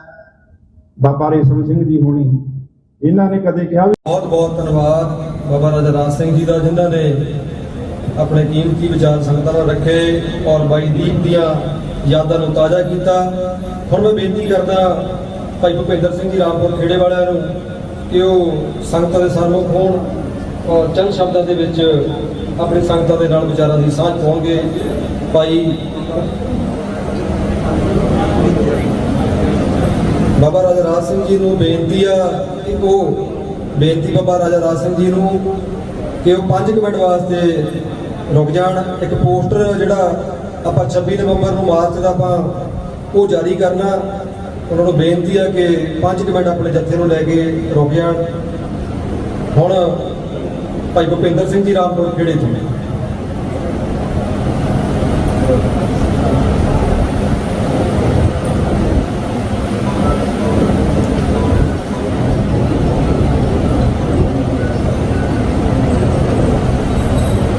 ਦੀਨ ਦੁਨੀਆ ਦੇ ਮਾਲਕ ਸਤਿਗੁਰੂ ਸਾਹਿਬ ਸ੍ਰੀ ਗੁਰੂ ਗ੍ਰੰਥ ਸਾਹਿਬ ਪਾਤਸ਼ਾਹ ਜੀ ਦੀ ਪਾਵਨ ਪਵਿੱਤਰ ਨਿੱਘੀ ਗੋਦ ਵਿੱਚ ਬੈਠ ਕਰਕੇ ਪੰਥਕ ਹਾਲਾਤਾਂ ਤੇ ਵਿਚਾਰ ਕਰ ਰਹੇ ਪਿਆਰੀ ਸਾਧ ਸੰਗਤ ਜੀਓ, ਵਾਹਿਗੁਰੂ ਜੀ ਕਾ ਖਾਲਸਾ ਵਾਹਿਗੁਰੂ ਜੀ ਕੀ ਫਤਿਹ। ਸਮਾਂ ਕਾਫੀ ਹੋ ਚੁੱਕਾ ਹੈ। ਗੁਰਮੁਖ ਪਿਆਰਿਆਂ ਨੇ ਆਪੋ ਆਪਣੇ ਹੋਰ ਰੁਝੇਵਿਆਂ ਤੇ ਵੀ ਜਾਣਾ ਹੈ। ਸੋ ਜਿਸ ਮੰਤਵ ਵਾਸਤੇ, ਜਿਸ ਖਾਸ ਮੌਕੇ ਦੇ ਵਾਸਤੇ ਆਪਾਂ ਇਕੱਠੇ ਹੋਏ ਹਾਂ ਉਹ ਹੈ ਵਾਰਿਸ ਪੰਜਾਬ ਦੇ ਜਥੇਬੰਦੀ ਦਾ ਜੋ ਆਗਾਜ਼ ਕੀਤਾ ਗਿਆ ਉਸ ਦੀ ਵਰ੍ਹੇਗੰਢ ਦੇ ਉੱਤੇ ਸਤਿਗੁਰੂ ਸ੍ਰੀ ਗੁਰੂ ਗ੍ਰੰਥ ਸਾਹਿਬ ਸੱਚੇ ਪਾਤਸ਼ਾਹ ਜੀ ਦੇ ਚਰਨਾਂ ਵਿੱਚ ਪੰਜਾਬ ਦੇ ਵਾਰਸਾਂ ਦੀ ਚੜ੍ਹਦੀ ਕਲਾ ਲਈ ਅਰਦਾਸ ਕਰਨ ਵਾਸਤੇ ਇਕੱਤਰ ਹੋਏ ਹਾਂ। ਜੇ ਇਸ ਪਾਵਨ ਧਰਤੀ ਉੱਪਰ ਆਪਾਂ ਜੁੜੇ ਹਾਂ, ਧੰਨ ਗੁਰੂ ਤੇਗ ਬਹਾਦਰ ਸਾਹਿਬ ਪਾਤਸ਼ਾਹ ਜੀ ਦੀ 350 ਸਾਲਾ ਸ਼ਹੀਦੀ ਪੁਰਬ ਜੋ ਹੈ ਉਹ ਵੀ ਸਿੱਖ ਸੰਗਤਾਂ ਆਉਣ ਵਾਲੇ ਦਿਨਾਂ ਵਿੱਚ ਮਨਾਉਣ ਜਾ ਰਹੀਆਂ ਨੇ। ਉਹ ਸਾਰਾ ਕੁਝ ਧੰਨ ਗੁਰੂ ਤੇਗ ਬਹਾਦਰ ਸਾਹਿਬ ਜੀ ਤੋਂ ਪਿੱਛੇ ਚਲੇ ਜਾਈਏ। ਆਪ ਨਾਰਾਇਣ ਕਲਾ ਧਾਰ ਜਗ ਮੈਂ ਪਰਵਰਿਓ, ਨਿਰੰਕਾਰ ਆਕਾਰ ਜੋਤ ਜਗ ਮੰਡਲ ਕਰਿਓ। ਬੁਲਾਰਿਆਂ ਨੇ ਜ਼ਿਕਰ ਕੀਤਾ ਵੱਖੋ ਵੱਖਰੀਆਂ ਸ਼ਖਸੀਅਤਾਂ ਜਿਨ੍ਹਾਂ ਨੇ ਪੰਥ ਲਈ ਕੁਝ ਕੀਤਾ, ਉਹਨਾਂ ਦੀ ਸੋਚ ਉੱਪਰ ਪਹਿਰਾ ਦੇਣ ਦਾ। ਪਰ ਜੇ ਥੋੜਾ ਜਿਹਾ ਦੀਰਘ ਵਿਚਾਰ ਕਰੀਏ ਤੇ ਉਹਨਾਂ ਗੁਰਮੁਖ ਪਿਆਰਿਆਂ ਦੀ ਜਿਵੇਂ ਸ਼੍ਰੀਮਾਨ ਸੰਤ ਬਾਬਾ ਜਰਨੈਲ ਸਿੰਘ ਜੀ ਖਾਲਸਾ 20ਵੀਂ ਸਦੀ ਦੇ ਮਹਾਨ ਸ਼ਹੀਦ, ਉਹਨਾਂ ਦਾ ਜ਼ਿਕਰ ਕੀਤਾ ਜਾ ਰਿਹਾ ਹੈ, ਜਾਂ ਉਹਨਾਂ ਤੋਂ ਪ੍ਰਭਾਵਿਤ ਹੋ ਕੇ ਅਗਾਂਹ ਸੰਘਰਸ਼ ਵਿੱਚ ਆਪਣੀਆਂ ਜਾਨਾਂ ਦੀ ਆਹੂਤੀ ਦੇਣ ਵਾਲੇ ਗੁਰਮੁਖਾਂ ਦਾ ਨਾਮ ਲਿਆ ਜਾ ਰਿਹਾ ਹੈ। ਜੇ ਦੀਰਘ ਵਿਚਾਰ ਨਾਲ ਸੋਚੀਏ ਤਾਂ ਉਹਨਾਂ ਦੀ ਸੋਚ ਆਪਣੀ ਨਹੀਂ ਸੀ, ਉਹਨਾਂ ਦੀ ਨਿੱਜੀ ਸੋਚ ਨਾ ਉਹਨਾਂ ਪੰਥ ਦੇ ਥੋਪੀ। ਇਹ ਸੋਚ ਉਸ ਵਿਰਾਸਤ ਨੂੰ ਸਮਰਪਿਤ ਸੀ ਜਿਸ ਵਿਰਾਸਤ ਦਾ ਆਗਾਜ਼ ਧੰਨ ਗੁਰੂ ਨਾਨਕ ਦੇਵ ਸਾਹਿਬ ਪਾਤਸ਼ਾਹ ਜੀ ਨੇ 1469 ਤੋਂ ਕੀਤਾ। ਨਾਨਕ ਨਿਰਮਲ ਪੰਥ ਚਲਾਇਆ। ਅੱਜ ਵਾਰਿਸ ਪੰਜਾਬ ਦੇ ਜੇ ਇਹਨਾਂ ਦੇ ਅੱਖਰਾਂ ਵਿੱਚ ਜਾਈਏ ਤੇ ਵਾਰਿਸ ਆਪਾਂ ਕਿਸੇ ਵਿਰਸੇ ਦੇ ਆਣਾ, ਤੇ ਉਹ ਵਿਰਸਾ ਜੋ ਹੈ ਉਹ ਧੰਨ ਗੁਰੂ ਨਾਨਕ ਦੇਵ ਸਾਹਿਬ ਪਾਤਸ਼ਾਹ ਜੀ ਦਾ ਬਖਸ਼ਿਸ਼ ਕੀਤਾ ਹੋਇਆ ਹੈ।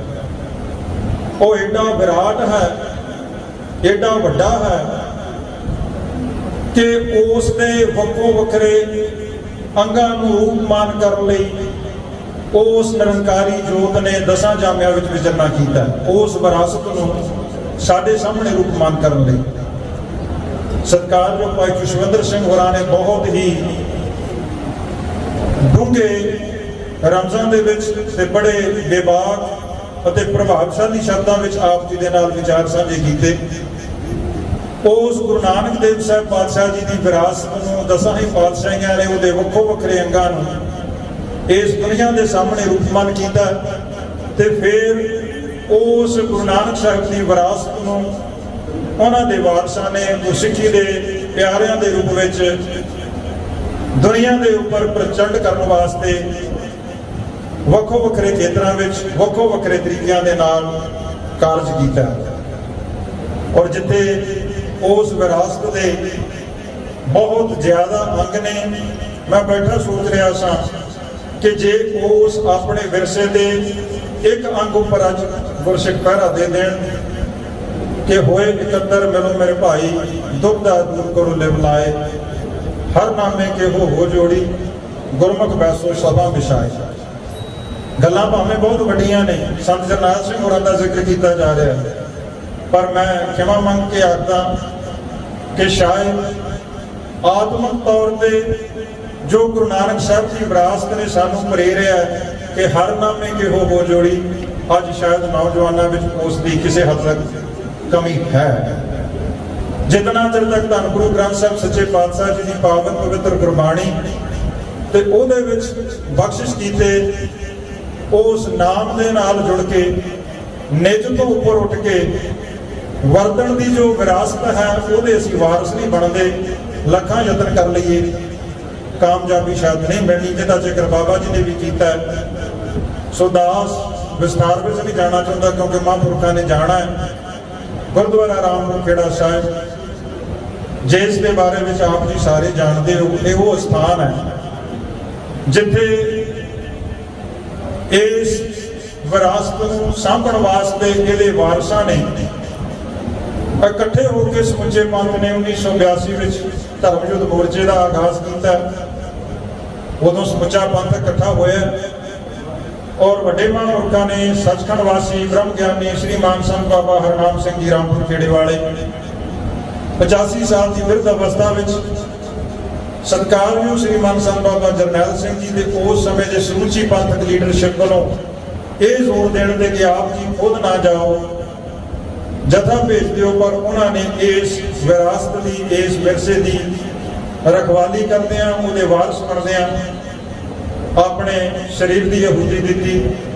ਉਸ ਤੋਂ ਬਾਅਦ ਉਹਨਾਂ ਦੇ ਉੱਤਰਾਧਿਕਾਰੀ ਸਤਿਕਾਰਯੋਗ ਸ੍ਰੀ ਮਨ ਸੰਤ ਬਾਬਾ ਸੇਵਾ ਸਿੰਘ ਜੀ ਹਰ ਸਮੇਂ ਹਰ ਮੌਕੇ ਪੰਥ ਦੇ ਨਾਲ ਖੜੇ ਹੋਣ ਦਾ ਯਤਨ ਕੀਤਾ, ਜਿੰਨਾ ਦਿਲ ਕੋਲ ਹੋ ਸਕਿਆ ਉਹ ਪੰਥ ਦੀ ਸੇਵਾ ਵਾਸਤੇ ਨਿਮਾਣਾ ਦਾ ਯਤਨ ਕੀਤਾ।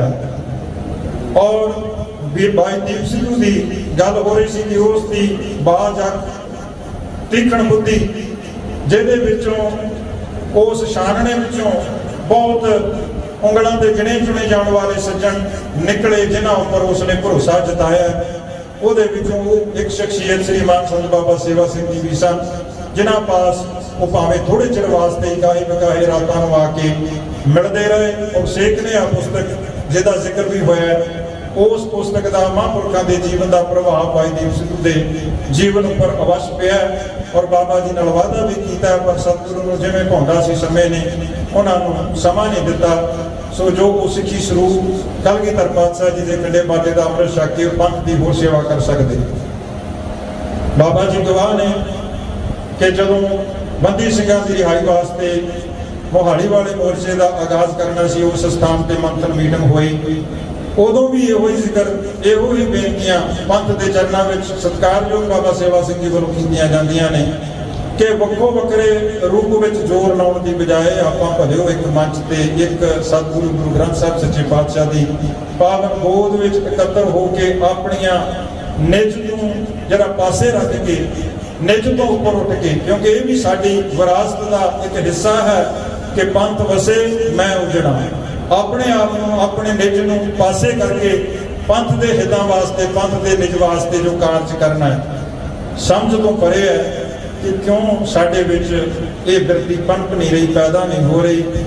ਸੋ ਦੁੱਖ ਨਾਲ ਕਹਿਣਾ ਪੈ ਰਿਹਾ ਹੈ ਕਿ ਵਾਰਸ ਪੰਜਾਬ ਦੇ ਅਖਵਾਉਣ ਵਾਲੇ ਵੀ ਅੱਜ ਵੱਖੋ ਵੱਖਰੇ ਪਾਸੇ ਨੂੰ ਜੇ ਤੁਰ ਪੈਣ ਤੇ ਲੋਕਾਂ ਨੂੰ ਆਪਾਂ ਕੀ ਹੋਰ ਉਪਦੇਸ਼ ਦੇ ਸਕਦੇ ਹਾਂ ਜਾਂ ਕੀ ਬੇਨਤੀ ਕਰ ਸਕਦੇ ਹਾਂ। ਸੋ ਬੇਨਤੀ ਹੈ ਕਿ ਸਾਰੇ ਗੁਰਮੁਖ ਪਿਆਰੇ ਸਮੁੱਚਾ ਪੰਥ ਗੁਰੂ ਨਾਨਕ ਪਾਤਸ਼ਾਹ ਜੀ ਦੇ ਉਸ ਵਿਰਸੇ ਦੇ ਵਾਰਸ ਬਣਦੇ ਹੋਏ ਧੰਨ ਗੁਰੂ ਗ੍ਰੰਥ ਸਾਹਿਬ ਸੱਚੇ ਪਾਤਸ਼ਾਹ ਜਾਗਤ ਜੋਤ ਜੋ ਦਸਾਂ ਪਾਤਸ਼ਾਹੀਆਂ ਦਾ ਆਤਮਿਕ ਸਰੂਪ ਹੈ, ਉਹ ਇੱਕ ਬਹੁਤ ਅਮੋਲਕ ਚੌਂ ਜੁਗਾਂ ਤੱਕ ਰਹਿਣ ਵਾਲਾ ਜੋ ਆਦ ਸੱਚ ਜੁਗਾਦ ਸੱਚ ਹੈ ਵੀ ਸੱਚ, ਨਾਨਕ ਹੋਸੀ ਵੀ ਸੱਚ, ਇੱਕ ਵਿਰਾਸਤ ਹੈ ਸਾਡੀ ਜੋ ਚਾਰ ਕਾਲ ਤੱਕ ਸਤ ਰਹਿਣੀ ਹੈ। ਸੋ ਆਪਾਂ ਇਸ ਵਿਰਾਸਤ ਦੇ ਹਿੱਸੇ ਬਣਨ ਵਾਸਤੇ ਸਤਿਗੁਰੂ ਦੀ ਸ਼ਰਨ ਆ ਕੇ ਆਪਣਾ ਮਸਤਕ ਜੋ ਹੈ ਉਹ ਸਤਿਗੁਰੂ ਦੇ ਦਰ ਤੇ ਢਹਿ ਕੇ ਗਿਲੇ ਸ਼ਿਕਵੇ ਭੁੱਲ ਕੇ ਸੋਥੇ ਅਰਪਣ ਕਰ ਦਈਏ। ਜਿਸ ਦਿਨ ਇਸ ਬਿਰਤੀ ਦੇ ਮਾਲਕ ਬਣ ਗਏ, ਉਸ ਦਿਨ ਅਸੀਂ ਅਸਲ ਵਿੱਚ ਵਾਰਸ ਪੰਜਾਬ ਦੇ ਕਹਾਉਣ ਦੇ ਹੱਕਦਾਰ ਹੋਵਾਂਗੇ। ਸੋ ਗੁਰਮੁਖ ਪਿਆਰਿਆਂ ਨੇ ਜੋ ਪ੍ਰੋਗਰਾਮ ਲਿਖਿਆ ਹੈ ਸੰਗਤ ਵਿੱਚ, ਨੌਜਵਾਨਾਂ ਵਿੱਚ ਜਾਗਰਤੀ ਪੈਦਾ ਕਰਨ ਵਾਸਤੇ ਪੈਦਲ ਮਾਰਚ ਦਾ 26 ਨਵੰਬਰ ਤੋਂ, ਸੋ ਦਾਸ ਮਹਾਂਪੁਰਖ ਸ੍ਰੀ ਮਾਨ ਸੰਤ ਬਾਬਾ ਸੇਵਾ ਸਿੰਘ ਜੀ ਰਾਮਪੁਰ ਖੇੜੇ ਵਾਲਿਆਂ ਵੱਲੋਂ, ਗੁਰਦੁਆਰਾ ਰਾਮਪੁਰ ਖੇੜਾ ਸਾਹਿਬ ਸਮੂਹ ਸੰਗਤਾਂ ਵੱਲੋਂ ਸੋ ਆਪ ਜੀ ਨੂੰ ਬੇਨਤੀ ਕਰਨ ਵਾਸਤੇ ਹਾਜ਼ਰ ਹੋਇਆ, ਕਿਉਂਕਿ ਬਾਬਾ ਜੀ ਨੇ ਆਪ ਆਉਣਾ ਸੀ, ਪਰ ਮਹਾਂਪੁਰਖ ਜਾਣਦੇ ਨੇ ਕਿ ਚੰਡੀਗੜ੍ਹ ਵਿੱਚ ਵੀ ਬੰਦੀ ਸਿੰਘਾਂ ਦੇ ਸੰਬੰਧ ਵਿੱਚ ਸਾਰਿਆਂ ਫਿਰ ਉਸੇ ਪਲੇਟਫਾਰਮ ਤੇ ਵੀ ਆਪਾਂ ਕਿਸੇ ਤਰ੍ਹਾਂ ਇਕੱਠੇ ਹੋ ਜਾਈਏ। ਪੰਜਾਬ ਵਿੱਚ ਵਸਦਾ ਹਰ ਬਸ਼ਰ ਜੋ ਹੈ, ਚਾਹੇ ਉਹਦਾ ਵਿਚਾਰਕ ਸੋਚ ਭਾਵੇਂ ਕੋਈ ਵੀ ਹੈ, ਪੰਜਾਬ ਵਾਸਤੇ, ਪੰਜਾਬੀਅਤ ਵਾਸਤੇ ਆਪਾਂ ਘੱਟੋ ਘੱਟ ਪ੍ਰੋਗਰਾਮ ਦੇ ਉੱਤੇ ਇਕੱਠੇ ਹੋ ਜਾਈਏ। ਸੋ ਉਹਦੇ ਵਿੱਚ ਸ਼ਮੂਲੀਅਤ ਲਈ ਉਹਨਾਂ ਨੂੰ ਪਹੁੰਚ ਕੀਤੀ ਗਈ ਸੀ। ਸੋ ਯਤਨ ਸੀ ਕਿ ਸ਼ਾਇਦ ਕਿਸੇ ਸ਼ਖਸੀਅਤ ਦਾ ਪ੍ਰਭਾਵ ਉੱਠ ਕੇ ਆਪਾਂ ਕੋਈ ਰਾਈ ਮਾਤਰ ਇਸ ਪਾਸੇ ਤੁਰ ਸਕੀਏ, ਸੋ ਉਹਨਾਂ ਨੂੰ ਉੱਧਰ ਜਾਣਾ ਪਿਆ। ਸੋ ਉਹਨਾਂ ਵੱਲੋਂ ਖਿਮਾ ਜਾਚਨਾ ਆਪ ਜੀ ਦੇ ਚਰਨਾਂ ਵਿੱਚੋਂ ਉਹਨਾਂ ਦੀ ਹਾਜ਼ਰੀ ਆਪ ਜੀ ਨੇ ਪ੍ਰਵਾਨ ਕਰਨੀ। ਸੋ ਸਤਿਗੁਰੂ ਰਹਿਮਤ ਕਰਨ। ਸੋ ਜੋ ਵਿਰਾਸਤ, ਜੋ ਵਿਰਸਾ ਧੰਨ ਗੁਰੂ ਨਾਨਕ ਦੇਵ ਸਾਹਿਬ ਸੱਚੇ ਪਾਤਸ਼ਾਹ ਜੀ ਨੇ, ਇੱਥੇ ਵੀ ਇੱਕ ਗੱਲ ਜ਼ਿਕਰਯੋਗ ਹੈ ਕਿ ਇਹ ਵੀ ਗੁਰੂ ਨਾਨਕ ਸਾਹਿਬ ਦਾ ਆਪਣਾ ਵਿਰਸਾ ਨਹੀਂ, ਇਹ ਅਕਾਲ ਪੁਰਖ ਦਾ ਵਿਰਸਾ, ਕਿਉਂਕਿ ਅਕਾਲ ਦੀ ਜੋਤ ਸਨ। ਸੋ ਉਸ ਪਰਮੇਸ਼ਵਰੀ ਵਿਰਸੇ ਦੇ ਆਪਾਂ ਵਾਰਸ ਹਾਂ। ਸੋ ਜੋ ਅੱਜ ਪੰਜਾਬ ਦੇ ਵਾਰਸ ਬਣ ਕੇ ਆਪਾਂ ਉਸ ਜ਼ਿੰਮੇਵਾਰੀ ਨੂੰ ਬਾਖੂਬੀ ਨਿਭਾਉਣ ਲਈ ਜ਼ਿੰਮੇਵਾਰੀ ਦੇ ਨਾਲ ਨਿਭਾਉਣ ਵਾਸਤੇ, ਯੋਗ ਹੋਣ ਵਾਸਤੇ ਸਤਿਗੁਰੂ ਗੁਰੂ ਗ੍ਰੰਥ ਸਾਹਿਬ ਸੱਚੇ ਪਾਤਸ਼ਾਹ ਜੀ ਦੇ ਚਰਨਾਂ ਦਾ ਉਦਾਸਨਾ ਲੈ ਕੇ, ਗੁਰਬਾਣੀ ਤੋਂ ਪ੍ਰੇਰਨਾ ਲੈ ਕੇ, ਨਿੱਜ ਨੂੰ ਪਾਸੇ ਰੱਖ ਕੇ, ਪੰਥ ਨੂੰ ਪ੍ਰਥਮ ਰੱਖ ਕੇ, ਪੰਜਾਬ ਨੂੰ ਪ੍ਰਥਮ ਰੱਖ ਕੇ ਆਪਾਂ ਜੇ ਕਾਰਜ ਆਰੰਭ ਕਰ ਦਈਏ ਤੇ ਐਸੀ ਬਾਤ ਨਹੀਂ ਕਿ ਅਣਹੋਣੀਆਂ ਵਿੱਚ ਵਰਤ ਸਕਦੀਆਂ ਨੇ, ਬਦਲ ਸਕਦੀਆਂ ਨੇ। ਸੋ ਆਪ ਜੀ ਦੀ ਸੇਵਾ ਵਿੱਚ ਬੇਨਤੀਆਂ ਕਰਦਿਆਂ ਹੋਈਆਂ ਭੁੱਲਾਂ ਦੀ ਆਪ ਨੇ ਖਿਮਾ ਕਰ ਦੇਣੀ। ਸੋ ਆਪ ਜੀ ਨੇ ਗੁਰਦੁਆਰਾ ਰਾਮਪੁਰ ਖੇੜਾ ਸਾਹਿਬ ਗੁਰੂ ਮਹਾਂਪੁਰਖਾਂ ਦੀ ਹਾਜ਼ਰੀ ਵੀ ਪ੍ਰਵਾਨ ਕਰਨੀ। ਹੋਈਆਂ ਭੁੱਲਾਂ ਦੀ ਖਿਮਾ। ਵਾਹਿਗੁਰੂ ਜੀ ਕਾ ਖਾਲਸਾ, ਵਾਹਿਗੁਰੂ ਜੀ ਕੀ ਫਤਿਹ। ਵਾਹਿਗੁਰੂ ਜੀ ਦਾ ਖਾਲਸਾ, ਵਾਹਿਗੁਰੂ ਜੀ ਕੀ ਫਤਿਹ। ਬਾਬਾ ਰੇਸ਼ਮ ਸਿੰਘ ਜੀ ਆ ਜਾਓ, ਤੁਸੀਂ ਵੀ ਆਓ। ਸਾਡਾ ਵੀਰ ਆਪਣੇ ਗੁਰਦੀਪ ਸਿੱਧੂ ਜੀ, ਜਿਨ੍ਹਾਂ ਦੀ ਉੱਥੇ ਟਰਾਲੀ ਸਭ ਤੋਂ ਪਹਿਲਾਂ ਗਈ ਆ ਸਿੰਘੂ ਬਾਰਡਰ ਤੇ, ਜਿਹਦੇ ਉੱਤੇ ਬਾਜਦੀਪ ਸਿੱਧੂ ਸਵਾਰ ਹੋ ਕੇ ਗਿਆ। ਆ ਜਾਓ, ਇਹ ਸਾਰੇ ਯੋਧੇ ਨੇ। ਇੱਧਰ ਸਾਡੇ ਬਾਈ ਜੀ ਬੈਠੇ 8 ਮੈਲ ਸੇਵਾ ਟਹਿਰ ਵਾਲੇ ਬਾਬਾ ਜੀ ਆ ਜਾਓ। 8 ਮੈਲ ਸੇਵਾ ਟਹਿਰ ਵਾਲੇ ਆ ਜਾਓ। ਇਹ ਸਾਰੇ ਜਿਹੜੇ ਗੁਰਮੁਖ ਨੇ, ਸਾਡੇ ਬਾਈ ਪੁਸ਼ਪਿੰਦਰ ਸਿੰਘ ਜੀ, ਇਹ ਸਾਰੇ ਨਾ ਤਿਆਗ ਵਾਲੇ ਨੇ।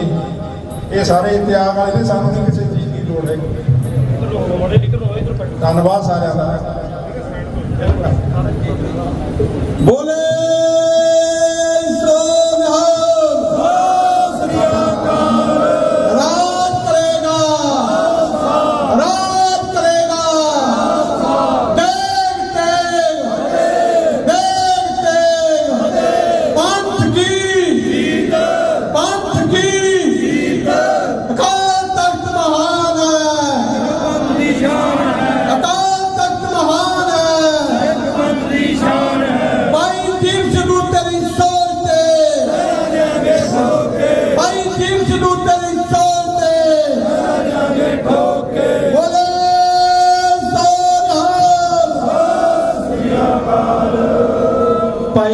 ਰਣਜੀਤ ਸਿੰਘ ਜੀ ਵਾਂਦਰ ਸਾਹਿਬ, ਉਹਨਾਂ ਨੂੰ ਵੀ ਬੇਨਤੀ ਕਰਦਾ, ਗਰਮੀਤ ਸਿੰਘ ਜੀ ਹਕੂਮਤ ਵਾਲਾ, ਉਹਨਾਂ ਨੂੰ ਬੇਨਤੀ ਕਰਦਾ ਕਿ ਆਓ ਵਿੱਚ ਸ਼ਾਮਲ ਹੋਵੋ, ਆਪਾਂ ਸਾਰੇ ਇਕੱਠੇ ਹੋ ਕੇ। ਗੁਰਸੇਵਕ ਸਿੰਘ ਜੀ ਭਾਣਾ, ਸਾਡੇ ਛੋਟੇ ਵੀਰ, ਉਹਨਾਂ ਨੂੰ ਬੇਨਤੀ ਕਰਦਾ। ਸੁਖਬੀਰ ਸਿੰਘ ਜੀ ਰੋਪੜ ਚਮਕੌਰ ਸਾਹਿਬ, ਉਹਨਾਂ ਨੂੰ ਬੇਨਤੀ ਕਰਦਾ ਕਿ ਆਓ ਸਾਰੇ ਇਕੱਠੇ ਹੋ ਕੇ ਆਪਾਂ ਇਹ ਜਿਹੜਾ ਪ੍ਰੋਗਰਾਮ ਹੈ 26 ਨਵੰਬਰ ਜੋ ਦਮਦਮਾ ਸਾਹਿਬ ਸਿੱਖ ਪੰਥ ਦਾ 5ਵਾਂ ਤਖਤ, ਜਿਸ ਤਖਤ ਤੇ ਬਾਬਾ ਦੀਪ ਸਿੰਘ ਨੇ, ਭਾਈ ਮਨੀ ਸਿੰਘ ਜੀ ਨੇ ਗੁਰੂ ਗੋਬਿੰਦ ਸਿੰਘ ਮਹਾਰਾਜ ਦੇ ਹੁਕਮ ਅਨੁਸਾਰ ਗੁਰੂ ਗ੍ਰੰਥ ਸਾਹਿਬ ਦੇ ਸਰੂਪਾਂ ਦੀ ਰਚਨਾ ਕੀਤੀ ਸੀ, ਲਿਖਾਈ ਕੀਤੀ ਸੀ। ਉਸ ਤਖਤ ਤੋਂ ਸ਼ੁਰੂ ਹੋ ਕੇ ਇਹ ਮਾਰਚ ਪੰਥ ਤੇ ਪੰਜਾਬ ਦੀ ਗੁਹਾਰ ਲਾਉਂਦਾ ਹੋਇਆ ਬਠਿੰਡਾ, ਮੁਕਤਸਰ ਸਾਹਿਬ, ਕੋਟਕਪੂਰਾ, ਬਾਘਾ ਪੁਰਾਣਾ, ਮਹਿਦੀਆਣਾ ਤੋਂ ਹੁੰਦਾ ਹੋਇਆ ਰੇਰੂ ਸਾਹਿਬ ਦੇ ਵਿੱਚ ਚਮਕੌਰ ਸਾਹਿਬ, ਤੇ ਫਿਰ ਦਸਮ ਪਾਤਸ਼ਾਹ ਮਹਾਰਾਜ ਜੀ ਦੀ ਚਰਨ ਛੋਹ ਪ੍ਰਾਪਤ ਧਰਤੀ ਸ੍ਰੀ ਅਨੰਦਪੁਰ ਸਾਹਿਬ, ਖਾਲਸਾ ਪੰਥ ਦਾ ਜੋ ਪਵਿੱਤਰ ਸਥਾਨ ਹੈ, ਜਿੱਥੋਂ ਖਾਲਸਾ ਪੰਥ ਨੂੰ ਪ੍ਰਗਟ ਕੀਤਾ ਗਿਆ ਸੀ, ਉੱਥੇ ਜਾ ਕੇ ਗੁਰੂ ਦੇ ਚਰਨਾਂ ਦੇ ਵਿੱਚ ਆਸ਼ੀਰਵਾਦ ਲੈਣਾ ਕਿ ਸਤਿਗੁਰੂ ਕਿਰਪਾ ਕਰ, ਆਪਣੀ ਕੌਮ ਦੀ ਬੋਹੜੀ ਕਰ। ਇਹ ਕੌਮ ਇਕੱਠੀ ਹੋ ਕੇ ਦਿੱਲੀ ਦੇ ਹੁਕਮਰਾਨਾਂ ਦੇ ਖਿਲਾਫ ਅਤੇ ਪੰਜਾਬ ਵਿੱਚ ਬੈਠੇ ਪੰਜਾਬ ਦੇ ਦੁਸ਼ਮਣਾਂ ਦੇ ਖਿਲਾਫ ਇੱਕ ਵੱਡੀ ਲੜਾਈ ਲੜਨ ਦੇ ਯੋਗ ਬਣੇ। ਸੋ ਮੈਂ ਧੰਨਵਾਦ ਕਰਦਾ ਸਾਡੇ ਸਤਿਕਾਰ ਬਾਬਾ ਰਾਜਾ ਰਾਜ ਸਿੰਘ ਜੀ ਔਰ ਚਮਕੌਰ ਸਿੰਘ ਵਾਲੇ ਵੀਰ ਖੁਸ਼ਵਿੰਦਰ ਸਿੰਘ ਜੀ, ਭਾਈ ਮਨਦੀਪ ਸਿੰਘ, ਇੱਕ ਦਾ ਨਾਮ ਲਵਾਂ, ਬਾਬਾ ਰੇਸ਼ਮ ਸਿੰਘ ਜੀ, ਸਾਰੇ ਪਹੁੰਚੇ ਨੇ। ਮੈਂ ਹੁਣ ਬੇਨਤੀ ਕਰੂੰ ਭਾਈ ਮਨਦੀਪ ਸਿੰਘ ਸਿੱਧੂ। ਗੁਰੂ ਰੂਪੀ, ਗੁਰੂ ਪਿਆਰੀ, ਗੁਰੂ ਮਹਾਰਾਜ ਦੀ ਹਾਜ਼ਰੀ ਵਿੱਚ ਜੁੜ ਬੈਠੀ ਸੰਗਤ ਜੀ, ਸਭ ਤੋਂ ਪਹਿਲਾਂ ਫਤਿਹ ਦੀ ਸਾਥ ਪਾ ਲਈਏ। ਵਾਹਿਗੁਰੂ ਜੀ ਕਾ ਖਾਲਸਾ, ਵਾਹਿਗੁਰੂ ਜੀ ਕੀ ਫਤਿਹ। ਅੱਜ ਆਪਾਂ ਇੱਥੇ ਇਕੱਤਰ ਵਾਲੀਆਂ ਵਾਰਸ ਪੰਜਾਬ ਜਥੇਬੰਦੀ ਦੀ ਸਾਲਗਿਰਾ ਦੀ ਅਰਦਾਸ ਬੇਨਤੀ ਵਿੱਚ ਪਹਿਲਾਂ ਆਪਾਂ ਸ਼ੁਰੂਆਤ ਕਰੀਏ ਵਾਰਸ ਪੰਜਾਬ ਜਥੇਬੰਦੀ ਤੋਂ, ਜੋ ਬਾਈ ਦੀਪ ਨੇ ਜਿਸ ਜਥੇਬੰਦੀ ਨਾਲ ਆਗਾਜ਼ ਕੀਤਾ ਸੀਗਾ। ਮੈਥੋਂ ਪਹਿਲਾਂ ਬਹੁਤ ਬੁਲਾਰੇ ਮੋੜ ਕੇ ਗਏ ਆ ਤੇ ਬਹੁਤ ਸੰਗਤ ਵਿੱਚ ਵੀ ਬੈਠੇ ਆ ਜਿਨ੍ਹਾਂ ਨੂੰ ਵਾਰਸ ਪੰਜਾਬ ਜਥੇਬੰਦੀ ਪਹਿਲੇ ਦਿਨੋਂ ਜੋ ਬਾਈ ਦੀਪ ਨਾਲ ਜੁੜੇ ਸੀਗੇ, ਤੇ ਸਾਰੀਆਂ ਮੀਟਿੰਗਾਂ ਵਿੱਚ ਵੀ ਉਹੀ ਜਿਹੜੇ ਸੰਗਤ ਵਿੱਚ ਬੈਠੇ ਆ ਹੁਣ ਸਾਰੇ ਹਾਜ਼ਰ ਹੁੰਦੇ ਸੀ ਤੇ ਇਹਨਾਂ ਦੀ ਬਹੁਤ ਡਿਸਕਸ਼ਨ ਵੀ ਹੁੰਦੀ ਸੀ ਵੀ ਕਿਉਂ ਇਹ ਜਥੇਬੰਦੀ ਬਣਾਉਣ ਦਾ ਬਾਈ ਨੇ ਇੱਕ ਫੈਸਲਾ ਲਿਆ। ਕਿਉਂਕਿ ਪੰਜਾਬ ਦੀ ਗੱਲ ਕਰਦਾ ਸੀ ਬਾਈ, ਪੰਜਾਬੀਅਤ ਦੀ ਗੱਲ ਕਰਦਾ ਸੀ, ਪੰਜਾਬ ਦੇ ਹੱਕਾਂ ਦੀ ਗੱਲ ਕਰਦਾ ਸੀ। ਆਪਣੇ ਕੋਲੇ ਬਹੁਤ ਪੋਲੀਟੀਕਲ ਪਾਰਟੀਆਂ ਪੰਜਾਬ ਵਿੱਚ ਵਿਚਰ ਰਹੀਆਂ, ਪਰ ਇੱਕ ਵੱਖਰੀ ਜਥੇਬੰਦੀ ਦਾ ਆਗਾਜ਼ ਕਰਨ ਦਾ ਕਿਉਂ ਸੋਚਿਆ? ਕਿ ਜਿਵੇਂ ਪਹਿਲਾਂ ਬਾਈ ਗੁਰਸੇਵਕ ਖਮਾਣਾ ਬੋਲ ਕੇ ਗਏ ਆ, ਇਹ ਉਹ ਮੁੱਢਲੀ ਜਿਹੜੀ ਪਹਿਲੀ ਕਮੇਟੀ ਸੀ ਉਹਨਾਂ ਦੇ ਮੈਂਬਰ ਸੀ। ਹੋਰ ਵੀ ਇੱਥੇ ਬੈਠੇ ਆ ਬਾਈ ਰਾਜਾ ਬਾਦੀਆਂ, ਬਾਈ ਮਿੰਟੂ, ਇਹ ਸਾਰੇ ਹੋਰ ਬਹੁਤ ਚਿਹਰੇ ਬੈਠੇ ਆ ਜਿਹੜੇ ਕਿ ਉਸ ਪਹਿਲੀਆਂ ਮੀਟਿੰਗਾਂ ਵਿੱਚ ਹਾਜ਼ਰ ਹੁੰਦੇ ਸੀਗੇ। ਤੇ ਇਹੀ ਸੀ ਵੀ ਗੱਲ ਪੰਜਾਬ ਦੀ ਕਰਨੀ ਆ, ਪੰਜਾਬੀਅਤ ਦੀ ਕਰਨੀ ਆ, ਪੰਜਾਬ ਦੇ ਹੱਕਾਂ ਦੀ ਕਰਨੀ ਆ। ਤੇ ਉਸ ਲਈ ਇਹ ਵਾਰਸ ਪੰਜਾਬ ਜਥੇਬੰਦੀ ਦਾ ਆਗਾਜ਼ ਹੋਇਆ ਤੇ ਬਹੁਤ ਸੁਚੱਜੇ ਢੰਗ ਨਾਲ ਇਹਦੀ ਅਰਦਾਸ ਬੇਨਤੀ ਕਰਕੇ ਚੰਡੀਗੜ੍ਹ ਪ੍ਰੈਸ ਕਲੱਬ ਵਿੱਚ ਇਸ ਦੀ ਸ਼ੁਰੂਆਤ ਹੋਈ। ਪਰ ਸਮੇਂ ਦੀਆਂ ਸਰਕਾਰਾਂ ਨੇ, ਹਕੂਮਤਾਂ ਨੇ ਆਪਣੇ ਤੋਂ ਆਪਣਾ ਬਾਈ ਖੋਲਿਆ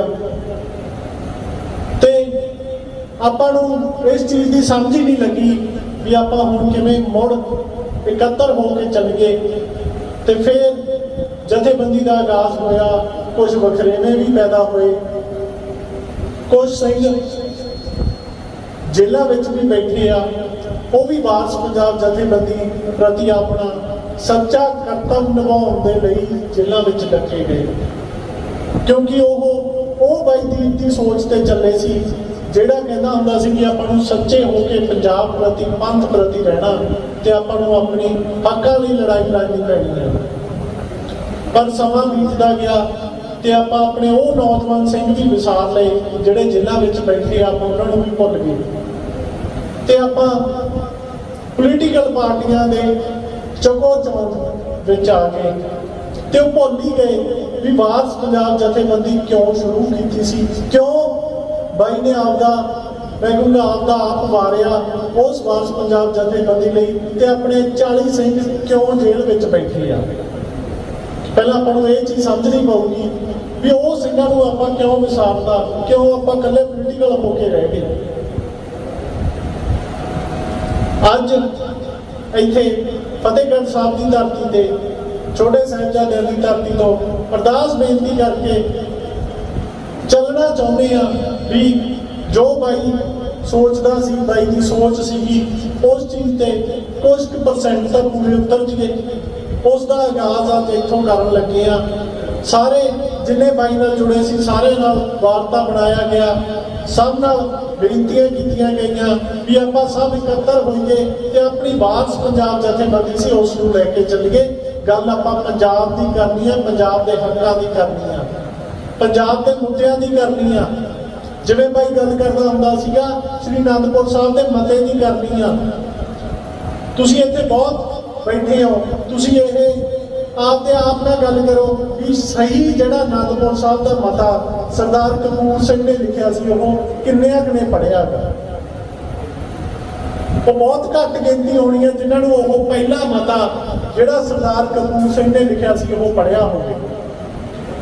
ਉਹ ਆਪਣੀਆਂ ਹੱਕ ਸੀਗੇ ਜਿਹੜੇ ਕਿ ਉਦੋਂ ਸਰਦਾਰ ਕਪੂਰ ਸਿੰਘ ਨੇ ਲਿਖੇ ਤੇ ਆਪਾਂ ਨੂੰ ਸਮੇਂ ਦੀਆਂ ਸਰਕਾਰਾਂ ਨੇ ਆਪਦੀਆਂ ਖੋਜੀਆਂ ਚਾਲਾਂ ਵਿੱਚ ਇਸ ਤਰ੍ਹਾਂ ਫਸਾ ਲਿਆ ਵੀ ਆਪਾਂ ਆਪਣੇ ਹੱਕ ਲੈਣ ਦੀ ਬਜਾਏ ਉਹ ਆਪਣੀਆਂ ਮੰਗਾਂ ਰੱਖ ਕੇ ਬਹਿ ਗਏ। ਆਪਾਂ ਹੱਕ ਤੋਂ ਮੰਗਾਂ ਤੱਕ ਕਦੋਂ ਪਹੁੰਚੇ ਆਪਾਂ ਨੂੰ ਪਤਾ ਨਹੀਂ ਲੱਗਿਆ। ਤੇ ਉਸ ਅਨੰਦਪੁਰ ਸਾਹਿਬ ਵਾਲੇ ਮਤੇ ਦੀ ਜਿਹਦੀ ਬਾਈ ਦੀਪ ਵੀ ਗੱਲ ਕਰਦਾ ਹੁੰਦਾ ਸੀ, ਉਹ ਇੱਕ ਬਹੁਤ ਹੀ ਮੈਂ ਕਹੂੰਗਾ ਵਧੀਆ ਤਰੀਕੇ ਨਾਲ ਇੱਕ ਸਰਦਾਰ ਕਪੂਰ ਸਿੰਘ ਨੇ, ਇੱਕ ਇੰਟੈਲੈਕਚੁਅਲ ਪਰਸਨ ਨੇ ਉਹ ਫਰੇਮ ਕੀਤਾ ਸੀ। ਉਹ ਮਤਾ ਸੀ ਵੀ ਇਹ ਮਤਾ ਇੱਕ ਰੈਜ਼ੋਲੂਸ਼ਨ ਪਾਸ ਕੀਤਾ ਸੀ ਵੀ ਇਹ ਸਾਡਾ ਹੱਕ ਆ ਤੇ ਅਸੀਂ ਇਹ ਲੈ ਕੇ ਰਹਿਣਾ।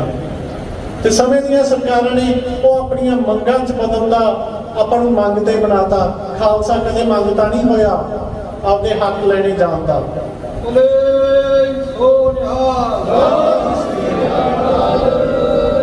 ਆਪਾਂ ਤਕੜੇ ਹੋਈਏ, ਕਿਉਂਕਿ ਅੱਜ ਦੇ ਸਮੇਂ ਵਿੱਚ ਕੁਝ ਮੰਗਾਂ ਸਮੇਂ ਦੇ ਹਿਸਾਬ ਨਾਲ ਬਦਲ ਜਾਂਦੀਆਂ, ਬਦਲ ਵੀ ਗਈਆਂ, ਪਰ ਉਹ ਅਨੰਦਪੁਰ ਸਾਹਿਬ ਵਾਲਾ ਮਤਾ ਆਪਾਂ ਨਹੀਂ ਵਿਸਾਰ ਸਕਦੇ। ਉਸ ਨੂੰ ਲੈ ਕੇ ਚੱਲਾਂਗੇ, ਜਿਹੜਾ ਪੈਦਲ ਮਾਰਚ ਵਾਰਸ ਪੰਜਾਬ ਜਥੇਬੰਦੀ ਸਾਰਿਆਂ ਨੇ ਬੈਠ ਕੇ ਉਲੀਕਿਆ, ਉਹ ਇਹੀ ਆ ਕਿ ਆਪਾਂ ਆਪਣੇ ਜਿਹੜਾ ਅਨੰਦਪੁਰ ਸਾਹਿਬ ਵਾਲਾ ਮਤਾ ਸੀ ਉਹ ਪਿੰਡ ਪਿੰਡ ਘਰ ਘਰ ਤੱਕ ਆਪਣੀਆਂ ਹੱਕ ਦੇ ਰੂਪ ਦੇ ਵਿੱਚ ਆਪਾਂ ਪਹੁੰਚਦਾ ਕਰੀਏ ਤੇ ਉਹ ਦੱਸੀਏ ਪਿੰਡ ਪਿੰਡ ਜਾ ਕੇ, ਘਰ ਘਰ ਜਾ ਕੇ ਵੀ ਆਹ ਸਾਡੇ ਹੱਕ ਸੀਗੇ। ਕਿਉਂ ਉਹ ਸਰਕਾਰਾਂ ਨੇ ਆਪਾਂ ਨੂੰ ਵਿਸਾਰਤਾ? ਆਪਣੇ ਲੀਡਰਾਂ ਨੇ, ਉਦੋਂ ਦੇ ਆਪਣੇ ਲੀਡਰ ਜਿਹੜੇ ਆਪਣੇ ਪੰਥਕ ਲੀਡਰ ਬਣਦੇ ਸੀ, ਉਹਨਾਂ ਨੇ ਉਹਦੇ ਵਿੱਚ ਸੋਧ ਕਰਨੀ ਸ਼ੁਰੂ ਕਰਤੀ, ਉਸ ਵਿੱਚ ਚੇਂਜਸ ਇਹੋ ਲਿਆਏ ਵੀ ਆਪਾਂ ਨੂੰ ਉਸ ਭੰਬਲ ਭੂਸੇ 'ਚ ਪਾਤਾ ਵੀ ਇਹਨਾਂ ਦੇ ਹੱਕ ਕੀ ਸੀ, ਅੱਜ ਇਹ ਕੀ ਚੀਜ਼ ਮੰਗ ਰਹੇ ਆ। ਆਪਾਂ ਇਕੱਠੇ ਹੋਈਏ, ਜਿਵੇਂ ਬਾਈ ਦੀਪ ਕਹਿੰਦਾ ਹੁੰਦਾ ਸੀ, ਆਪਾਂ ਨੂੰ ਇੱਕ ਝੰਡੇ ਥੱਲੇ ਇਕੱਠੇ ਹੋਣਾ ਪਊਗਾ। ਇਕੱਠੇ ਹੋ ਕੇ ਆਪਾਂ ਪਹਿਲਾਂ ਇਹ ਸਮਝੀਏ ਵੀ ਸਾਨੂੰ ਚਾਹੀਦਾ ਕੀ ਆ। ਸਾਰੇ ਪੰਜਾਬ ਨੂੰ ਆਪਾਂ ਜਗਾਈਏ, ਆਵਾਮ ਨਾਲ ਜੋੜੀਏ। ਸਿੱਖ ਸੰਗਤ ਵਿੱਚ ਉਤਸ਼ਾਹ ਵੀ ਬਹੁਤ ਆ, ਉਹ ਆਪਦੇ ਕਾਰਜਾਂ ਤੋਂ ਨਾ ਪਹਿਲਾਂ ਕਦੇ ਭੱਜੇ ਆ ਨਾ ਹੁਣ ਭੱਜਣਗੇ। ਸਭ ਨੂੰ ਪਿੰਡ ਪਿੰਡ ਜਾ ਕੇ ਇਕੱਤਰ ਕਰੀਏ, ਜੋ ਵੀ ਆਪਣੇ ਨਾਲ ਜਿੰਨਾ ਸਮਾਂ ਪੈਦਲ ਮਾਰਚ ਵਿੱਚ ਚੱਲ ਸਕਦੇ ਆ ਉਹ ਚੱਲਣ, ਜਿੰਨਾ ਸਮਾਂ ਸਾਰੇ ਕੱਢ ਸਕਦੇ ਆ ਉਹਨਾਂ ਕੱਢੋ, ਕਿਉਂਕਿ ਇਹ ਸਾਡੀ ਨਹੀਂ ਗੱਲ ਹੈਗੀ, ਕਿਸੇ ਇੱਕ ਬੰਦੇ ਦੀ ਗੱਲ ਨਹੀਂ ਹੈਗੀ, ਇਹ ਪੰਜਾਬ ਦੀ ਗੱਲ ਆ, ਪੰਜਾਬ ਦੇ ਹੱਕਾਂ ਦੀ ਗੱਲ ਆ, ਪੰਜਾਬੀਅਤ ਦੀ ਗੱਲ ਆ। ਕਿਵੇਂ ਆਪਣੇ ਤੋਂ ਜਿਹੜਾ ਹੁਣ ਹੜ੍ਹ ਆਏ ਆ, ਇਹ ਸਰਕਾਰ ਨੇ ਇੱਕ ਤਰੀਕੇ ਨਾਲ ਆਪਣੇ ਤੇ ਉਹ ਹੜ੍ਹ ਲਿਆਂਦੇ ਗਏ ਆ, ਕਿਉਂਕਿ ਜੇ ਆਪਾਂ ਗੱਲ ਕਰੀਏ ਜਿਹੜੇ ਪੰਜਾਬ ਦੇ ਪਾਣੀਆਂ ਦਾ ਹੱਕ ਪੰਜਾਬ ਦਾ ਹੋਣਾ ਚਾਹੀਦਾ ਸੀ, ਉਹ ਪੰਜਾਬ ਦਾ ਨਹੀਂ ਰਿਹਾ। ਪੰਜਾਬ ਦੇ ਡੈਮ ਪੰਜਾਬ ਕੋਲੇ ਨਹੀਂ ਹੈਗੇ, ਸੈਂਟਰ ਕੋਲੇ ਆ। ਜੇ ਸਾਡੇ ਕੋਲੇ ਸਾਡਾ ਪਾਣੀ ਨਹੀਂ ਹੈਗਾ, ਉਹਦੇ ਹੱਕ ਸਾਡੇ ਨਹੀਂ ਹੈਗੇ, ਤਾਂ ਉਹਦੀ ਮਾਰ ਜਿਹੜੀ ਪੈਣੀ ਆ ਉਹ ਅਸੀਂ ਕਿਉਂ ਝੱਲੀਏ? ਜਿਹੜਾ ਬੋਰਡ ਆ ਉੱਪਰ ਬਣਾਇਆ ਹੋਇਆ ਡੈਮ ਦੇ ਉੱਪਰ, ਭਾਖੜਾ ਡੈਮ ਦਾ ਮੈਨੇਜਿੰਗ ਬੋਰਡ ਆ, ਉਹਦੇ ਵਿੱਚ ਕੰਟਰੋਲ ਦਿੱਲੀ ਦਾ, ਪੰਜਾਬ ਦਾ ਨਹੀਂ ਹੈਗਾ। ਇਹ ਸਾਡੇ ਹੱਕ ਆ, ਪੰਜਾਬ ਦੇ ਹੱਕ ਆ। ਅਸੀਂ ਪੰਜਾਬ ਦੇ ਮਤੇ ਤੁਹਾਡੇ ਸਾਰੇ ਨਾਲ ਸੁਝਾਅ ਮਸ਼ਵਰਾ ਕਰਕੇ ਅੱਗੇ ਲਿਖੇ ਆ, ਕੁਝ ਲਿਖਾਂਗੇ ਵੀ। ਤੁਹਾਡੇ ਸਾਰਿਆਂ ਦੇ ਸੁਝਾਅ ਵੀ ਸਾਡੇ ਸਿਰ ਮੱਥੇ ਆ ਵੀ ਕਿਵੇਂ ਆਪਾਂ ਪੰਜਾਬ ਦੀਆਂ ਗੱਲਾਂ, ਪੰਜਾਬ ਦੇ ਹੱਕ ਅੱਗੇ ਲੈ ਕੇ ਚੱਲੀਏ। ਉਹ ਸਾਰੇ ਮੰਗਾਂ ਜਿਹੜੀਆਂ ਆਪਣੀਆਂ ਆਪਾਂ ਆਪਣੇ ਪੈਦਲ ਮਾਰਚ ਦੌਰਾਨ ਲੋਕਾਂ ਵਿੱਚ ਰੱਖਣੀਆਂ, ਸੰਗਤ ਵਿੱਚ ਰੱਖਣੀਆਂ, ਤੇ ਇਸ ਦਾ ਓਟ ਆਸਰਾ ਆਪਾਂ ਗੁਰੂ ਦਾ ਲੈ ਕੇ ਚੱਲਣਾ।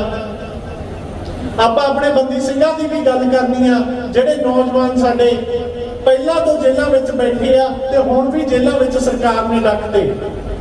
ਉਹ ਵੀ ਗੱਲ ਪੰਜਾਬ ਦੀ ਕਰਦੇ ਸੀ, ਪੰਜਾਬ ਦੇ ਹੱਕਾਂ ਦੀ ਕਰਦੇ ਸੀ, ਗੁਰੂ ਦੇ ਲੜ ਲਾਉਂਦੇ ਸੀ, ਪਰ ਸਰਕਾਰਾਂ ਨੂੰ ਉਹ ਚੀਜ਼ ਤੋਂ ਬਹੁਤ ਵੱਡਾ ਖਤਰਾ ਮਹਿਸੂਸ ਹੋਇਆ ਤੇ ਉਹਨਾਂ ਨੂੰ ਜੇਲ੍ਹਾਂ ਵਿੱਚ ਡੱਕਤਾ। ਉਹਨਾਂ ਪ੍ਰਤੀ ਹਾਂ ਦਾ ਨਾਰਾ ਵੀ ਆਪਾਂ ਨੂੰ ਹੀ ਮਾਰਨਾ ਪਊਗਾ, ਕਿਉਂਕਿ ਜਿਹੜੇ ਆਪਣੇ ਸਿੰਘ ਜੇਲ੍ਹਾਂ ਵਿੱਚ ਬੈਠੇ ਆ, ਉਹਨਾਂ ਨੇ ਆਪ ਦਾ ਜੀਵਨ ਆਪਦੇ ਨਿੱਜੀ ਕਾਰਜਾਂ ਕਰਕੇ ਨਹੀਂ ਜੇਲ੍ਹਾਂ ਵਿੱਚ ਡੱਕੇ, ਉਹ ਪੰਜਾਬ ਪ੍ਰਤੀ, ਪੰਥ ਪ੍ਰਤੀ ਸੱਚੇ ਹੋ ਕੇ ਜੇਲ੍ਹਾਂ ਵਿੱਚ ਬੈਠੇ ਆ। ਤਾਂ ਆਪਣਾ ਫਰਜ਼ ਬਣਦਾ ਉਹਨਾਂ ਲਈ ਹਾਂ ਦਾ ਨਾਰਾ ਮਾਰਨਾ, ਆਪਣੇ ਨਾਲ ਖੜਨਾ, ਪੰਜਾਬੀਅਤ ਨਾਲ ਖੜਨਾ। ਕਿਵੇਂ ਆਪਣੀ ਪੰਜਾਬੀ ਬੋਲੀ ਦਾ ਘਾਣ ਕਰਤਾ? ਕਿਉਂ ਆਪਣੀ ਪੰਜਾਬੀ ਬੋਲੀ ਆਪਣੇ ਬੱਚਿਆਂ ਤੋਂ ਦੂਰ ਕੀਤੀ ਜਾ ਰਹੀ ਆ?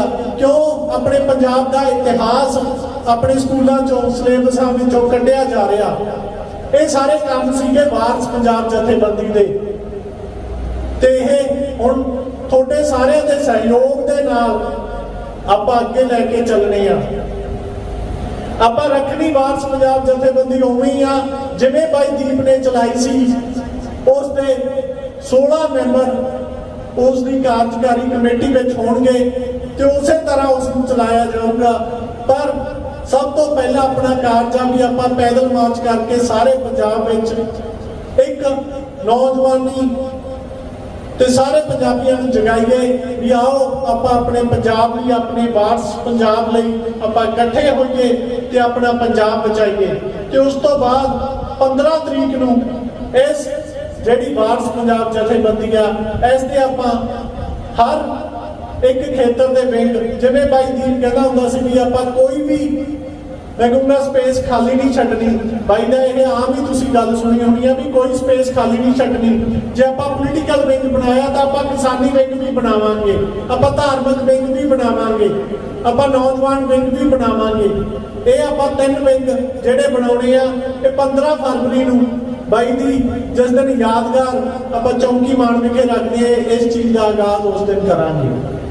ਉਹਨਾਂ ਚਿਰ ਇਸ ਤੇ ਆਪਾਂ ਸਾਰਿਆਂ ਨਾਲ ਮੀਟਿੰਗਾਂ ਕਰਨੀਆਂ, ਸਾਰਿਆਂ ਨਾਲ ਗੱਲਬਾਤ ਕਰਕੇ ਇਸ ਨੂੰ ਅੱਗੇ ਲੈ ਕੇ ਜਾਵਾਂਗੇ। ਤੇ ਹਜੇ ਜਿਹੜਾ ਆਪਾਂ ਪਹਿਲਾ ਪ੍ਰੋਗਰਾਮ ਆਪਣੀ ਵਾਰਸ ਪੰਜਾਬ ਜਥੇਬੰਦੀ ਦਾ ਉਲੀਕਿਆ ਪੈਦਲ ਮਾਰਚ, ਆਸ ਇਹੀ ਕਰਦੇ ਆ ਵੀ ਤੁਸੀਂ ਸਾਰੇ ਇਸ ਮਾਰਚ ਨੂੰ ਆਪੋ ਆਪਣਾ ਮਾਰਚ ਨਹੀਂ, ਆਪ ਦਾ ਆਪਣਾ ਮਾਰਚ ਸਮਝ ਕੇ ਚੱਲੋਗੇ, ਪੰਜਾਬ ਦੇ ਲਈ ਆਪਦੇ ਆਪ ਨੂੰ ਸਮਰਪਿਤ ਕਰਕੇ ਚੱਲੋਗੇ। ਤੇ ਇਸ ਮਾਰਚ ਲਈ ਆਪਾਂ ਜਿਹੜੀ ਕਮੇਟੀਆਂ 2 ਐਲਾਨਣ ਜਾ ਰਹੇ ਹੈਗੇ, ਉਸ ਵਿੱਚ ਸਭ ਤੋਂ ਪਹਿਲਾਂ ਤਾਂ ਜਿਹੜਾ ਆਪਣਾ ਹੋਊਗਾ ਸਪੋਕਸਮੈਨ ਮੀਡੀਆ ਪਰਸਨ ਹੋਣਗੇ, ਉਹ ਇੱਕ ਆਪਣੇ ਗੁਰਸੇਵਕ ਭਾਣਾ ਬਾਈ ਜਿਹੜੇ ਕਿ ਪਹਿਲਾਂ ਤੋਂ ਹੀ ਬਾਈ ਦੀਪ ਨਾਲ ਜੁੜੇ ਹੋਏ ਆ, ਉਹ ਇਹ ਚੀਜ਼ ਨੂੰ ਮੁੱਖ ਹੈਂਡਲ ਕਰਨਗੇ। ਤੇ ਨਾਲ ਉਹਨਾਂ ਦੇ ਬਾਈ ਖੁਸ਼ਵਿੰਦਰ ਸਿੰਘ ਚਮਕੌਰ ਸਾਹਿਬ ਤੋਂ ਇਹ ਦੋਨੋਂ ਜਾਣੇ ਆਪਣੇ ਨਾਲ ਜਿਹੜਾ ਮੀਡੀਆ ਨੂੰ ਸਾਰਾ ਹੈਂਡਲ ਕਰਨਗੇ। ਤੇ ਨਾਲ ਦੀ ਨਾਲ ਜਿਹੜਾ ਆਪਣਾ ਧਾਰਮਿਕ ਪੱਖੋਂ ਆਪਾਂ ਇਸ ਮਾਰਚ ਨੂੰ ਲੈ ਕੇ ਚੱਲਣਾ, ਉਹ ਆਪਣਾ ਜਿਹੜਾ ਮੇਨ ਤੋਂ ਰਾਜ ਆਪਾਂ ਕਹਿ ਲਈਏ ਉਹ ਰਾਮਪੁਰ ਖੇੜੇ ਹੀ ਆ। ਉਸ ਬਾਬਾ ਜੀ ਤੋਂ ਆਪਾਂ ਅਰਦਾਸ ਬੇਨਤੀ ਕਰਾ ਕੇ ਇਸ ਦਾ ਅੱਗੇ ਆਗਾਜ਼ ਕਰਾਂਗੇ। ਸਾਡੀਆਂ ਪਹਿਲਾਂ ਵੀ 1-2 ਵਾਰ ਅਸੀਂ ਮੀਟਿੰਗ ਕਰ ਚੁੱਕੇ ਹਾਂ ਇਸ ਬਾਰੇ, ਪਰ ਹੁਣ ਇਹਦਾ ਕਿਉਂਕਿ ਸਾਰੀ ਰੂਪਰੇਖਾ ਤਿਆਰ ਹੋ ਗਈ ਆ ਤੇ ਬਾਬਾ ਜੀ ਭੁਪਿੰਦਰ ਸਿੰਘ ਜੀ ਵੀ ਆਪਣੇ ਵਿੱਚ ਬੈਠੇ ਆ, ਉਹਨਾਂ ਨਾਲ ਵੀ ਇਹ ਡਿਸਕਸ਼ਨ ਹੋ ਗਈ ਆ, ਬਾਬਾ ਜੀ ਨਾਲ ਵੀ ਹੁਣ ਕਰਾਂਗੇ ਜਾ ਕੇ। ਇਹ ਚੱਲੂਗਾ ਰਾਮਪੁਰ ਖੇੜੇ ਸੰਤਾਂ ਦੀ ਰਹਿਨੁਮਾਈ ਹੇਠ, ਪਰ ਜਿਹੜਾ ਅੱਗੇ ਆਪਾਂ ਧਾਰਮਿਕ ਇਹਨੂੰ ਕਿਵੇਂ ਰੰਗਤ ਦੇ ਕੇ ਚੱਲਣਾਗਾ, ਉਸ ਵਿੱਚ ਬਾਬਾ ਰੇਸ਼ਮ ਸਿੰਘ ਜੀ ਖੁਖਰਾਣਾ ਉਹ ਸਾਨੂੰ ਇਸ ਦੀ ਉਹਨਾਂ ਦੀ ਰਹਿਨੁਮਾਈ ਹੇਠ ਤੇ ਬਾਬਾ ਗੁਰਦੀਪ ਸਿੰਘ ਜੀ ਮੱਖੂ, ਇਹਨਾਂ ਦੋਵਾਂ ਦੀ ਰਹਿਨੁਮਾਈ ਹੇਠ ਅਸੀਂ ਇਸ ਪੈਦਲ ਮਾਰਚ ਦਾ ਧਾਰਮਿਕ ਵਿੰਗ ਬਣਾ ਕੇ ਚੱਲ ਰਹੇ ਆ। ਤੇ ਤੁਸੀਂ ਮੈਂ ਸਾਰਿਆਂ ਨੂੰ ਫੇਰ ਬੇਨਤੀ ਕਰਦਾ ਵੀ ਇਹ ਮਾਰਚ ਆਪਾਂ ਆਪ ਦਾ ਸਮਝ ਕੇ ਚੱਲਣਾ, ਪੰਜਾਬ ਦੇ ਹੱਕ ਲੈਣੇ ਆ ਆਪਾਂ, ਤੇ ਆਪਾਂ ਬਾਈ ਦੀਪ ਦੀ ਸੋਚ ਤੇ ਚੱਲਣਾ। ਉਹ ਸੋਚ ਆਪਾਂ ਕਦੇ ਵੀ ਵਿਸਰ ਨਹੀਂ ਦੇਣੀ, ਕਿਉਂਕਿ ਤੁਸੀਂ ਸਾਰੇ ਅੱਜ ਉਹੀ ਸੋਚ ਕਰਕੇ ਇੱਥੇ ਇਕੱਤਰ ਹੋਏ ਆ।